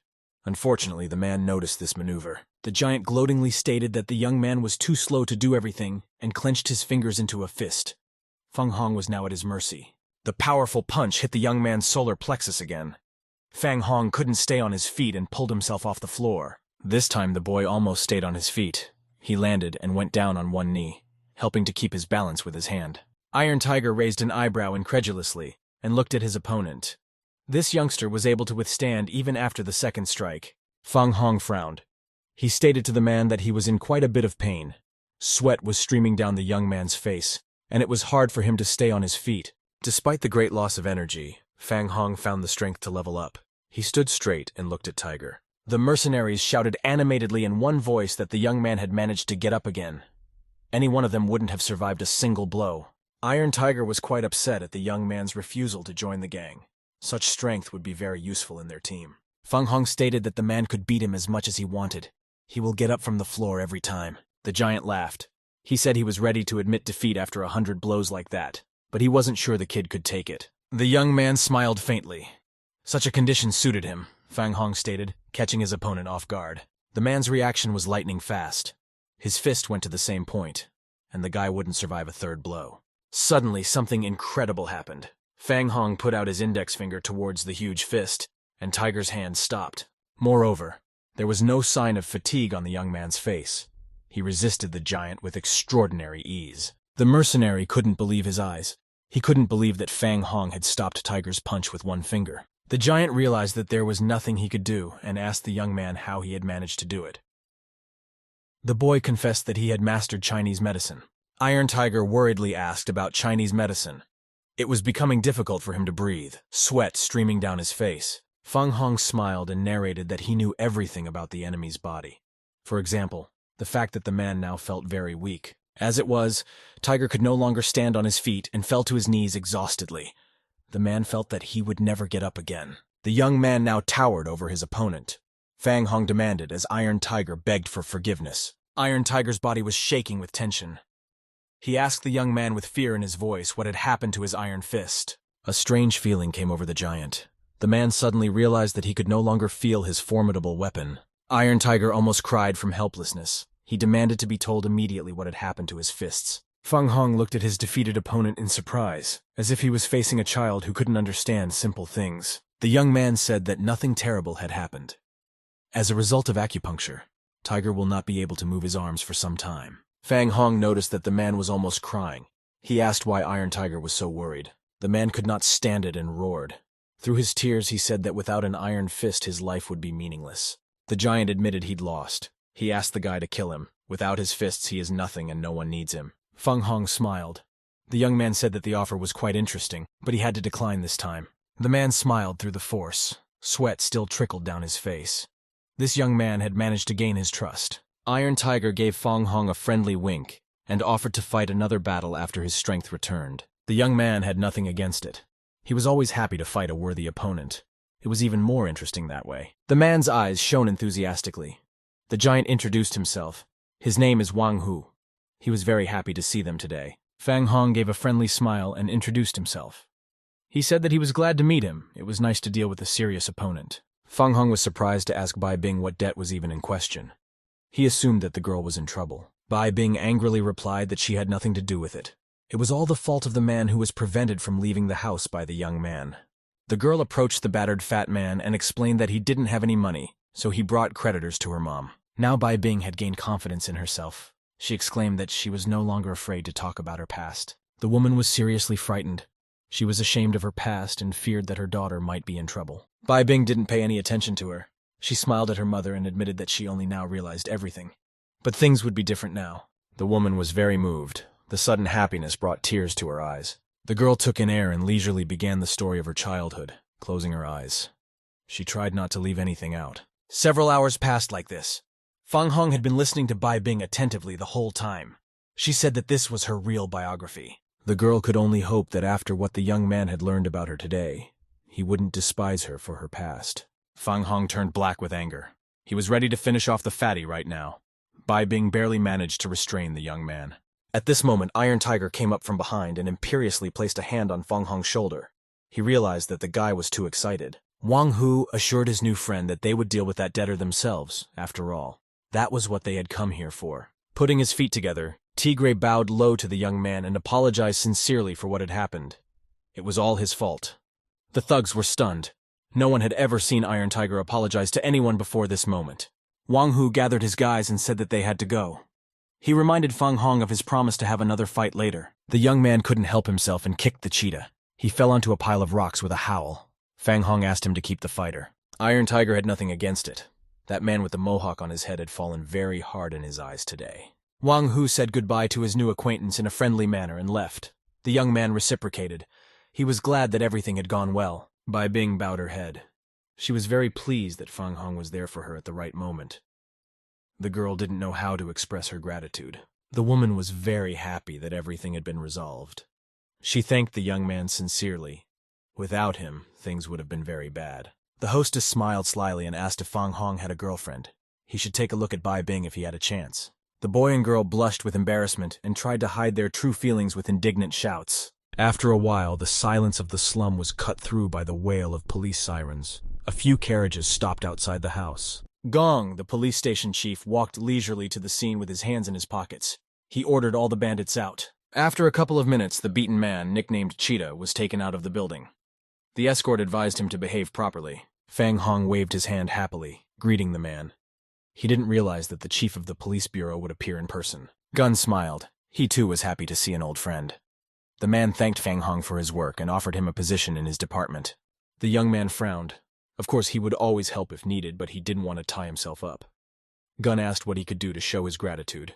Fang Hong leaned closer to the director of the police bureau and whispered, asking him not to forget about the reward for the cheetah. Gong only now noticed this unassuming place. He had no idea that the Hong-Tu Corporation was so stingy. Fang Hong explained to his friend that this was not his house at all. He lived elsewhere. It was just that his friend was in trouble and needed help. The young man replayed all the recent events in his head. It had started with an ordinary phone call that evening. Without letting him say a word, Chen quickly spoke into the phone that Bai Bing was in trouble and handed over the girl's address. After hearing the information, Fang Hong promised that he would take care of the girl. Both of them realized that there was not much time left. Chen hung up the phone. The young man remembered that he had run as fast as he could to the address the man had given him. It was a pity that the girl had refused his help. Fang Hong complained that he had not navigated the terrain well. He could have come to the rescue much earlier. Gong squinted his eyes and declared that the young man could fully dispose of his help at any time of the day or night. Fang Hong absent-mindedly replied that he didn't need anything right now. He had already dealt with all the problems himself. Bai Bing turned to her mother with a smile and cheerfully told her that it was time to go to town. It was over. Suddenly, the girl found that the woman had disappeared somewhere and she was standing alone in the middle of the room. Bai Bing looked in different directions. After a long search, the girl found her mother in the kitchen. She was hiding behind a low cabinet, her whole body shaking. The woman couldn't step away from everything even now. She covered her head with her hands and demanded to be left alone. Bai Bin ran up to her mom and hugged her. She affectionately told her that it was over. They were safe and they should go home. The girl promised that she would not let her suffer anymore. The woman burst into tears. The girl's troubles were all her fault. Bai Bing couldn't stand it and cried too. She exclaimed through her tears that everything would be different now. They were starting a new life. Fang Hong stood at the entrance of the house and waited patiently for Bai Bing to come out by herself. Gong asked with interest what was going on inside. The young man put his finger to his lips and asked for silence. He knew that mother and daughter needed some time together. Fang Hong turned around and walked away into the darkness. He informed the bureau chief that the landlady and her daughter were not worth interviewing today. The young man was very sad. Thanks to his skills in Chinese medicine, he could cure any disease, but he could not heal mental wounds. It was the morning of the next day. The sun was already high, beaming through the windows of Fang Hong's apartment. The young man began to wake up and yawned contentedly. The sun was shining through the window and it was time to get up. To his left was some bald man in brown clothes. He was glad that the young man had gotten a good night's sleep. Fang Hong inquired about the guest's person. As it turned out, it was a Buddhist monk with a mark on his forehead. He uttered a code phrase and asked the young man how he was doing. After changing his clothes, Fang Hong remembered the senior monk's name. His name was Kuai Lung. The Buddhist praised the young man. He had a good memory. Vajra lay comfortably in the middle of the wide bed. Fang Hong asked how he managed to sneak into the apartment. Folding his arms across his chest, the young man declared that he had no wine, no meat, and no girls. Kuai Lun should look for that elsewhere. The monk immediately turned to the boy and unceremoniously jabbed his index finger in his direction, accusing him of lying. Fang Hong looked at his guest in surprise. He couldn't understand why the monk would even think of such an idea. Fang Kuai Lun sat down on the edge of the bed, tucking his legs under him. Bowing his head, the man muttered that the wine and meat were clearly not here. He showed the young man 2 fingers and exclaimed that there was no need to lie about girls. He could not be deceived in that. The senior monk lightly poked Fang Hong's forehead with his index finger. The young man turned pale. He didn't understand anything. Fang Kuai Lun closed his eyes. He dreamily praised the girls, comparing them to wine that only gets better with years. The monk couldn't help himself. He was pleased to think of the girl sitting on his bed. He regretted that the boy was young and would not realize it. Fang Hong was getting angrier and angrier. All he could think of now was that Kuai Lun was allowing himself too much by violating the temple's regulations. The young man inquired since when did the elder monk become interested in worldly girls. Fang Kuai Lun stopped smiling. He realized that the young man did not share his views and suggested that he get straight to the point. Fang Hong looked at the senior monk in surprise. He couldn't understand what business he was even talking about. Turns out he has a message for the guy. That nasty Taoist asked him to give the young man a few words. Fang Hong shoved his hands into his pockets. Fang Kuai Lun stood on the bed at full height and gave the young man the teacher's message word for word. The older monk turned around at parting and slyly asked if the message was clear enough. Fang Hong ran through in his mind several times what the man said. He came to the conclusion that not everything was as simple as it seemed. Nevertheless, the young man readily replied that the meaning of the master's message was very clear to him. He bowed to his guest. Fang Kuai Lun flew to the window. He declared that he had done everything properly. The young man had received the message and now it was up to him. The elder monk jumped out the window and cheerfully shouted to his master that he had business to attend to. He was off to look for the girls. Fang Hong looked at the man with a puzzled expression. This kind of behavior could have a bad effect on the authority of their monastery. Suddenly, a large shiny sword flew into the room through the open window. The groove on its blade was richly decorated with gold ornaments. The sword stabbed into the floor right in front of the young man's feet.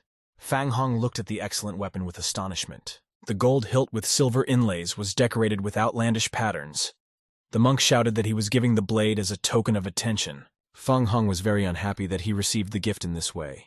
Now he would have to repair the floor. The young man frowned and grasped the hilt of his sword.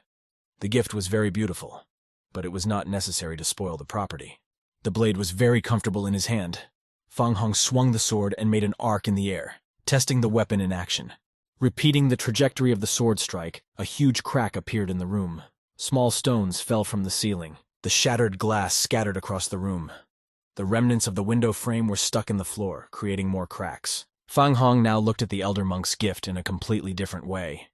He had to admit that the sword was really not bad.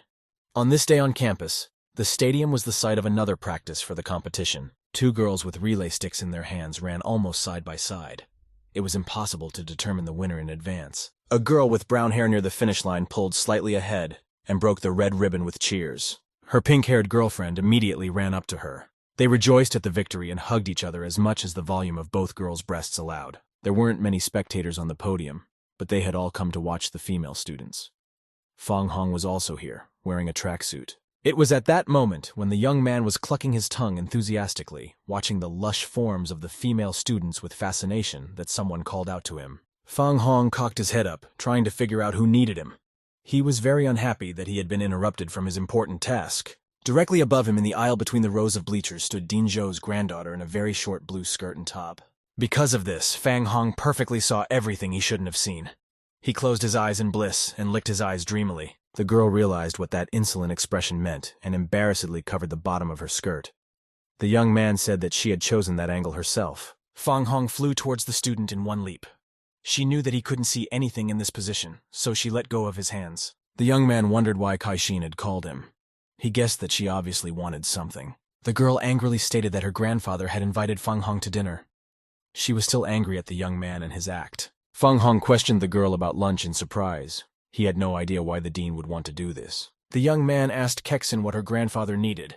He had only one guess. The master needed a worthy apprentice. The girl turned away and declared that she didn't know anything. Din Zhou demanded that the boy should definitely come to lunch. Fang Hong couldn't understand why the girl was so offended. After all, he hadn't done anything wrong. The dean of the medical faculty lived in a large country villa. The huge territory of his estate was one flowering garden. Din Zhou had an important meeting today. He was hosting the guests in a large gazebo built in the shape of a hexagon. One of the honored guests was Jian Heisen. He said that he had heard about the young man who refused to become the dean's apprentice. Zhou did not reply anything. Heisen hurriedly apologized and said that he had let himself joke. After all, they had known each other for a long time. The dean was serenely drinking his drink from a large glass. The man was still interested in the details. Li Wei-Tang was surprised to hear that the same guy was invited to dinner. He knew that Zhou was watching his reputation. The man closed his eyes and told his companions that they would just have to be patient for a while.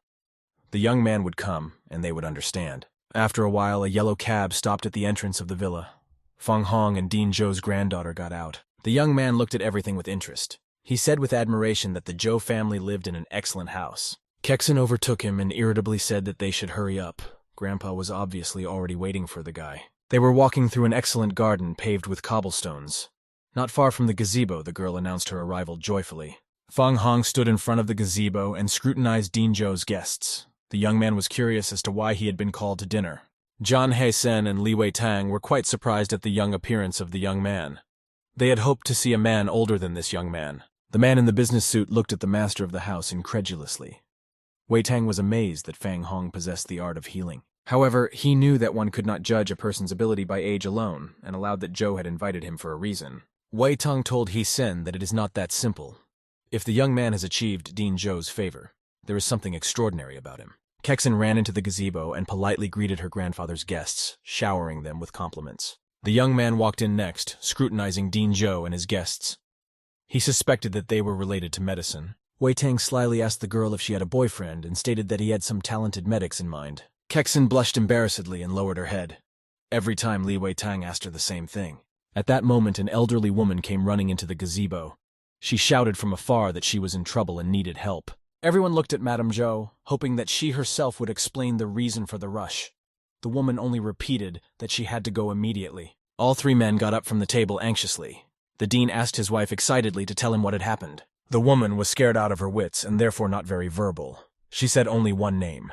The woman's eyes were running around fearfully. As soon as Kexin heard Tong Tong's name, she also flinched. Feng Hong realized that it was someone from the Zhou family. The young man thought he had an extraordinary gift for always getting into trouble wherever he went. Madame Zhou led everyone to the far wall of the villa. There was a little boy lying on the lawn near the wall, his body shaking. One of his legs was wrapped around a giant centipede. After the insect bite, the boy's leg turned blue and he was chilling. Dean Zhou stepped forward and looked closely, identifying the symptoms. Everyone else sympathized with the little boy. Kexin covered her mouth with her hand in horror. She couldn't stand still and watch the poor boy suffer in pain. Zhou frowned and announced to everyone that they were dealing with a scolopendra. He had never seen such large specimens himself. Li Wei-tang stepped forward and asked everyone present to step back farther away. This included the villa master himself. The man tried to hide his excitement and furtively wiped the sweat on his face. Everyone stepped back for a small meeting. Feng Hong stood a little behind everyone. Tong Tong continued to be hysterical. Mrs. Zhou exclaimed that she had to think of something. She was afraid for her grandson's life. The dean turned away and said he was thinking about it. Meanwhile, the scolopendra had crawled to another position and hovered in place, about to strike the boy again. Zhou shouted at the guests that they can't just stand there gawking. They must immediately save his grandson from death. Neither of them moved from their seats. John He-sen answered for both of them, saying that such cases were not in their specialty. They could do harm. Feng Hong realized that he was the only one who could save the boy, and demanded that the whole showdown be stopped until better times. Kai-shin was very surprised. She had never noticed such firmness in the boy's character. He seemed too young to her. Feng Hong ran closer to Tong Tong. He put his left hand forward. A needle glistened between his middle and index finger. John He-sen fearfully inquired what the young man intended to do. He begged the guy not to make things worse. The scolopendra had already mapped out a strategy of action and was ready to sink its sharp teeth into the boy's soft body again. With a lightning-fast movement, Feng Hong straightened his arm and released the deadly point. The 3 needles flew straight into the target. The insect, struck by the accurate shots, began to fall backwards. The sharp needles pierced through its body. Everyone was able to see Feng Hong's quick reaction. The poisonous scolopendra was lying breathlessly on the grass and posed no danger. Kexin and Mr. Zhou's 2 guests were very surprised after catching a glimpse of the long, sharp needles. The guy was not simple at all. Meanwhile, Feng Hong bent over the little patient and carefully examined his affected leg that had started to swell. Coincidentally, the young man had brought with him an artifact called the Serpent's Horn, which looked like a purple stone. Li Wei-tang immediately recognized the small object in Feng Hong's hands. This young man was surprising him more and more with his knowledge. Feng Hong gently put the edge of the snake horn into the boy's mouth. The boy obediently squeezed it with his lips as if he understood what he had to do. At the same time, the young man concentrated all the energy in his finger bundles and performed an emergency detoxification of his body. Feng Hong stabbed the boy with his fingertips in places where the deadly poison had yet to spread. Tong Tong immediately spat out the snake horn and wailed in terrible pain. His body had already stopped trembling and the danger had passed. Thanks to Feng Hong's quick intervention, the remnants of the poison came out along with the blood through the bitten area in a small fountain. Immediately afterward, the boy began to breathe heavily, sweat streaming down his face. Now no one doubted that Tuntun had been saved. Fang Hong wiped the sweat on his face. He was satisfied that he had made it on time. In addition, the snake horn was also very useful. Even though Kexen watched the young man's actions carefully, she still couldn't understand what exactly had happened. But the guests understood perfectly. John He-sen firmly told the stern Wei Tang that he would not give Fang Hong to him. The young man examined the boy carefully and stated that he was fine, but still needed to be taken to the hospital for evaluation. Madame Zhou took the crying grandson in her arms and asked if Fang Hong was sure that the boy's life was not in any danger. The woman glanced contemptuously in the direction of the distinguished guests and scornfully exclaimed that they could do nothing. Li Wei-tang made the excuse that it wasn't their field of expertise. Jian He-sen confirmed that they had a completely different profile. Zhou invited all the guests to follow him. They walked through the huge garden and ended up in another gazebo overlooking the pond. The big round table was already set and was waiting for the guests. The host hospitably invited everyone to dinner. Fang Hong was so hungry that the abundance of food on the table now just made his eyes go in different directions. No sooner had the young man sat down in the seat offered to him than both luminaries of science bent closer to him and simultaneously called out to him. The two famous guests extended their hands towards Fang Hong. Each of them wanted to look at the small purple stone. The young man perplexedly pulled out a serpent's horn, shimmering with all the colors of the rainbow, and asked if this was the stone they were referring to. The boy carelessly tossed the serpent's horn to his companions.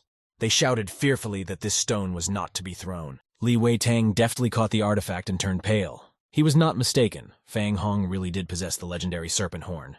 Dean Zhou admitted that he hadn't seen this stone before but had heard a lot about it. From the description, it looks very much like this one. A surprised Keishin heard about the magic stone for the first time. She asked her grandfather what the snake horn was all about. The multifaceted purple stone was the horn of the great serpent. In skillful hands, it could both poison and cure. The master of the house thoughtfully narrated that not much is known about this stone, but its study can influence different spheres of human knowledge. Li Wei-tang couldn't help but interrupt Dean Zhou. He enthusiastically exclaimed that the serpent horn was simply a priceless treasure. John He-sen decided to take the initiative and asked for a stone for a couple of days. Wei-tang glanced disapprovingly at his colleague. The men turned to each other, their eyes throwing lightning bolts. The incident with the boy had made them realize the importance of the serpent's horn. Fang Hong looked surprised at the two grown men who couldn't share the stone. He said that he would give it to either of them. Both opponents immediately turned to the young man and excitedly squealed that they would not agree to such a condition. Fang Hong faintly smiled. He stated that in such a case he would have to resort to one fair way. The distinguished guests were willing to do anything. After all, any one of them could become the happy owner of the stone. The young man walked closer to the guests with a serious look. Pointing at them one by one, Fang Hong recited a children's counting rhyme. He knew the guests very well. One of them was the chief physician at the university. The other was the rector of another university. The counting is over. The lot fell on Jian He-san. The man looked at the young man's finger in surprise, unable to believe his luck. He turned to Wei Tan and awkwardly apologized. He felt a little guilty. His colleague angrily muttered that he was just lucky. He-sen decided to completely poach the young man for himself and offered him a teaching position at the University of Chinese Medicine. Keishin was stunned. She couldn't believe that this impudent man was being offered a place at a prestigious university. Li Wei-tang grudgingly asked why reveal all the cards at once. The man replied that with such a job, Fang Hong would be able to develop. Wei-tang pointed out that he had something to offer as well. He has a very good granddaughter. He can introduce the boy to her if he wants. Jian He-sen immediately besieged the interlocutor and hinted that Kexen already had a guy in mind. She would figure it out on her own. Upon hearing the frank talk about herself, the girl blushed and indignantly shouted that they weren't dating at all. Fang Hong could barely stand all the noise around him. He thought dejectedly that he couldn't even eat properly. Jian He-sen didn't think of backing down. He asked the guy how he liked the offer to teach at the university. Fang Hong admitted that it was unexpected and asked why the teaching position was offered to him. The master of the house intervened in the conversation. He frowned and asked the young man to be a little more polite to the other guests. Dean Zhou admitted that he couldn't introduce the distinguished guests to Fang Hong before, and so would do so now. John He-sen is the chancellor of the University of Medicine, and Li Wei-tang is the chief medical officer at TG University. Zhou hinted that an ordinary person wouldn't even be able to meet the rector. He advised to accept his offer. The young man replied that he preferred freedom and thanked Rector Jian for his generous offer. Kaishin was even more surprised. No person in their right mind would refuse an offer from the rector himself. He-sen smiled and suggested that the young man should at least look into the university. If he didn't have a girlfriend, there were many beauties there. Fang Hong pensively turned to his interlocutor and asked when to begin his duties. Kexen was ready to tear the young man to pieces with his bare hands. He changed his mind as soon as he heard about the girls. Ludu University of Medicine consisted of a large complex of buildings in the center of the city. The students walked leisurely to class. In one building, several students were waiting impatiently for a new instructor in the professional development room. They could afford to be idle now. The teacher was away, and the students were doing their own things. They were animatedly discussing how long the new instructor would last. The previous one diagnosed worse than the students. Jochi dreamily said aloud that the university could find a beautiful and intelligent diagnosis teacher. One of the guys, continuing his fantasies, dreamed of a long-legged beauty in seductive clothes. Meanwhile, Fang Hong arrived at the university for work, and first thing he did was to go into the rector's office for a chat. Jian Heisen was just examining the serpent horn through a magnifying glass. He had important information for the young man. Fang Hong moved closer to Rector Jian's desk and said that he was willing to listen to whatever the case required. Jian Heisen hesitated for a while and admitted that the young man was not the best group to teach. The rector bowed his head dejectedly and said that those tomboys had already brought several teachers to a nervous breakdown. Fang Hong was only now beginning to realize that he was just being used to tame some particularly stroppy students. Rector Jian smiled and said that young people understand each other better. Besides, he's a very capable guy. Fang Hong understood and smiled. As he left, he assured the man that he would put the bullies in their place. He boasted that he was called the devil in human form. Rector Jian turned pale. He began to doubt that he had done the right thing yesterday by offering the boy a job at the university. Fang Hong walked out of Rector Jian's office and went to find the right classroom, following the man's directions. The young man walked slowly down the long corridor, checking the signs on the offices, and suddenly saw the female students in front of him. It looked like they were the same girls who had hugged in front of him at the stadium after a successful relay race. Fang Hong smiled. He realized that Rector Jian was not exaggerating. These beauties had driven him to a nosebleed. Standing with her back to the young man in the center of the corridor was a lovely girl in a black top and short skirt. Fang Hong decided to address her. The brown-eyed student turned her pretty face and wondered in a surprised manner what she could do to help. The young man couldn't say a word out of embarrassment. This beauty had a perfect figure, and Fang Hong couldn't take his eyes off her. He dreamed so much that he even forgot where he was.